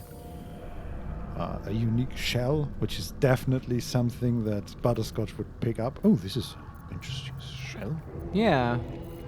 You can build like a little art thing when you get some sand from the Baldur's Gate beach. Yeah, absolutely. I used to do that as a kid. Very important. Put like a dried starfish on it. I don't know. Yeah. Some shells you found. It looks nice. Mm-hmm. Yeah, totally. It's very important to have. I don't know. We did that as a kid. So you know how it looks cool when you have like colored sand and you fill it in a glass container and you make layers. Here's some crafting tips for you at home. Yeah, I've never done that. Yeah, he makes me craft 5-minute crafts. Try colored sand anyway. Okay, we bought the stuff. Cool. And I assume you are not very interested in the helmet or I am not. the hideout. You assume correct. Yes. What is Karlach wearing? Well, Karlach is wearing Helm of Baldur. Sorry, I think that wins. Little bit, yes. Yeah. Little bit. Well. Penitent blinks. You think? You were dismissed. Okay. Weird interaction. Yeah. I do want to read the Passage of Penitence. Sure. Behind him. Here goes nothing. A common religious passage often recited as a funeral blessing. The thunder to light, saloon to guide, Callum Vor to judge, and the passage provide. A new passage takes over, adding to the common refrain a darker verse. For those who yet live, unworthy in guilt, no god's light shall find what hell they have built. I guess maybe this guy is like a bad dude and this is some kind of punishment Yeah, maybe. that was enacted on him. Yeah. Oh no, also tasteful boots, but that would be stealing. Okay.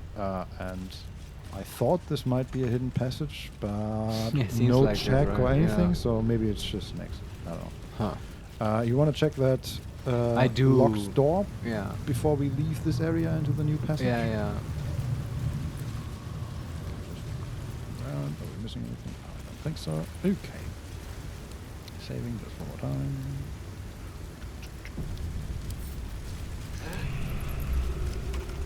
A rush of ancient whispers fills your mind as you approach the door. It is rife with magic. Old, deathly magic. Oh, this might be the A necromancer new thing. vessel brimming with blood darkens Baal's door Oh. to baptize his deus most holy. Do you have proof of your faith to our Lord? I guess this is the Baal thing. Probably. We can say, I have proven my faith to the tribunal. I'm an unholy assassin of Baal. Or we can ask, how can I prove myself? Or Oh, we can- yeah. We can leave. That's a great idea to just ask. How It's can I prove always myself? okay to ask for help and guidance. Yes. You must bear proof of the Dreadlord's favor, or pay his toll of blood. Yeah. So can you be more specific? No. Guess we could kill one of those, right? You could probably do those. Kill one of those on the list. Orange list. That might be an option. Yeah. But that seems sort of evil. Mm-hmm.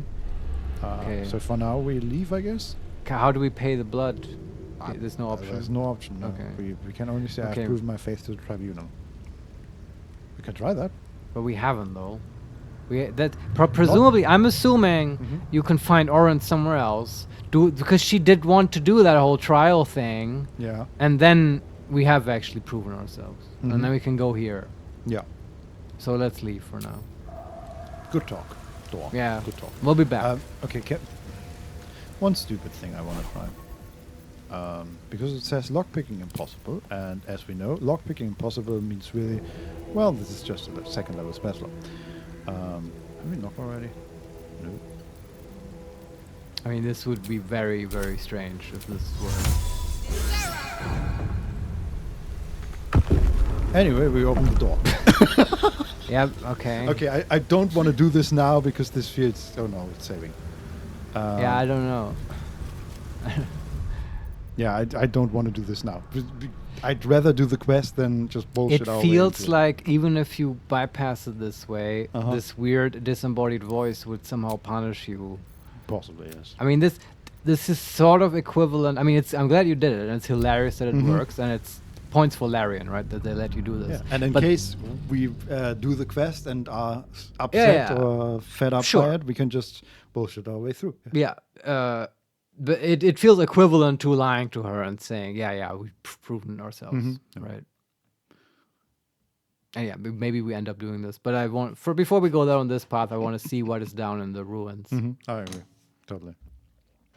I still love the fact that literally no door is safe as soon as you have a level 2. Man, they probably had that like, in the Larian Studios, like on a plaque, like on the ceiling or whatever. So everyone sees that. Like, knock always works. Yeah. No door unknockable. Because that totally, like in the old games, there's like just impossible story locks on stuff. Grimlock verse number 2. It's on a fallen pillar here. Huh. C is for Sindri, Assassin Wizard of Tay. D is for Death Stalkers, cultists who slay. Okay. Aren't Grimlocks those little like elf creatures in like bandages? Isn't that what a... What's in here? I think you're right, yeah. Might be them, right? No, I'm wrong. Those are Darklings.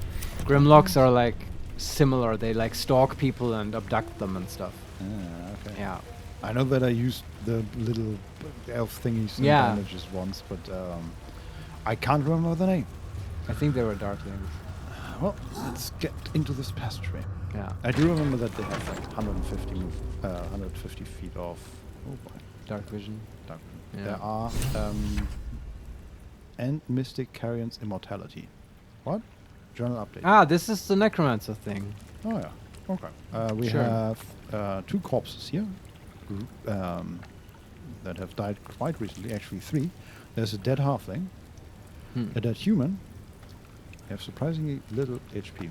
The dead halfling is level 5, has 20 HP, and the dead human is level 5, has 10 HP. No, they roll pretty shit for the HP. Yeah, and then the dead human behind the door. There's an open door, and then it's also level 5. Can you speak with dead? Possibly. Defender of the people.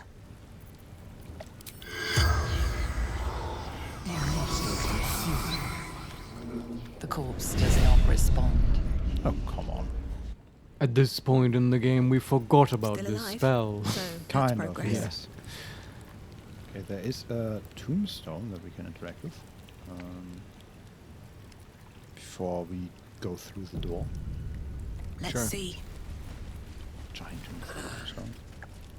Those who drew breath embrace death. An instruction these corpses took literally. Okay. So there's poison gas. Is that it? Maybe. Yeah. I mean, there's a... it looks like they were actually killed because there's a lot of blood on the ground. Okay. Yeah. Who knows? I'm gonna move into the next room. Okay. So it's there are treasure crates. That's already great. It is a single room. It doesn't. It's a dead end, I think. Except, yeah, probably a dead end.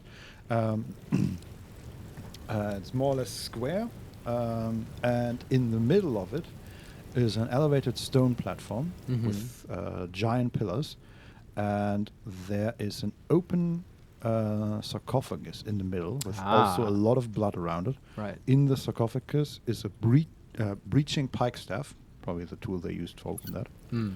There are a lot of chests everywhere. I wonder why. And there's also there's a hoard of chests and gold that is just called treasure crates. I feel like that's a trap. Think? Yeah. Maybe, yeah. And then to our right, there are a bunch of dead undead, I suppose.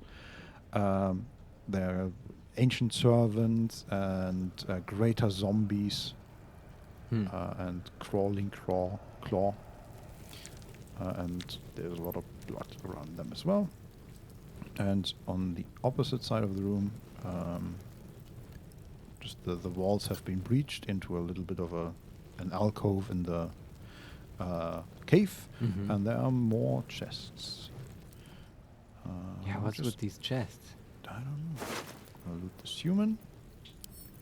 Seem to come. And it looks like this was like, I mean, this is about a mummy lord, right? It's true, yeah. And this is kind of what I imagined the pyramids to have looked like. Sure, yeah. But just a lot of things they gave, they sacrificed to take with them into the afterlife. Maybe this was his tomb, you mean? I mean, is the sarcophagus empty? Yeah, it's open and empty. So maybe someone like dug him out here, and like maybe he was sleeping or paralyzed, and they reawoken him. Yeah. And since then he's like pissed and starting trouble. Okay. Oh, okay. I'm gonna continue on. Okay. No cutscenes yet. There's the breaching staff. We're right next to the sarcophagus now. Can you interact with it at all? We can grab the breaching pike staff, but we can't interact with the sarcophagus. Okay. I don't need that staff. Let's see. It's rare. Huh. Concussive energy thumps like a mighty heartbeat from this pike. Okay. It says it deals extra force damage. I'm gonna take it and send it to camp, just in case we. Well, there we go. A lot of enemies were resurrected. We have crawling claws. We have greater zombies. We have ancient servants. And you might as well kill them. We have to kill them at some point anyway. But we'll probably do that next time. I feel like this is the cliffhanger we've all been waiting for. Yes. Yeah. Will we be able to kill the zombies and crawlers? Tune in next time. Yeah. Anyway, I'm making fun of it, but you know that's just how this game is at this point in the story. I am excited about what actually is in this tomb. What's the whole deal with Carrion and the next romance dude? I'm kind of glad we found this before we go into the ball thing. I agree. Because that's more main story, and I want to tie a bow on this little quest we've been dealing with. And yeah, we'll probably do that next time. An interesting adventure up until here, right? We just feels very D&D. Yes, we just entered a random house and there's a mummy lord. That was cool. And then things happen, and now we're here, surrounded by undead and treasure. It has all the good stuff that I want. Yeah, it's cool. Thanks for playing with me today, Vincent. This was super fun. I enjoyed it very much. Caves of Qud is the gift that keeps on giving. I'm very excited to start a new run with you next time. Until it takes it all away. Yeah, exactly. First it giveth and then it taketh away. That's the better thing. And then Baldur's Gate is always such a nice thing to return to. It's all good stuff. Thank you, dear viewers, for watching. I will now. Goodbye, fellas. Yeah, bye. All right. See you Thanks next for being time. And as always, I will now go through all of our socials. You can watch our Let's Plays and other stuff on youtube.com/@HeMakesMePlay. We also have a stream archive where we upload the entire streams. That's at youtube.com/@HeMakesMePlay_uncut. And of course, we're on Twitter. Follow us @makes_play. We'll give you notice and stuff if a stream gets cancelled and so on, which happens sometimes when there's strikes with the Deutsche Bahn, which hasn't happened in a while, as we've observed. Yes, it's Easter time, so they decided. Yeah, it's we'll still cool it precarious for now. Yes. But we're not done. Yes. Anyway, returning to listing of the socials. Yes. Lastly, what did I not say? Oh yeah, of course. We're on Twitch. Twitch.tv/HeMakesMePlay_live. Tune in usually every Thursday at around 4 p.m. Central European time, and you can catch us live. Thanks everyone. See you next time. Bye. Bye-bye. There we go.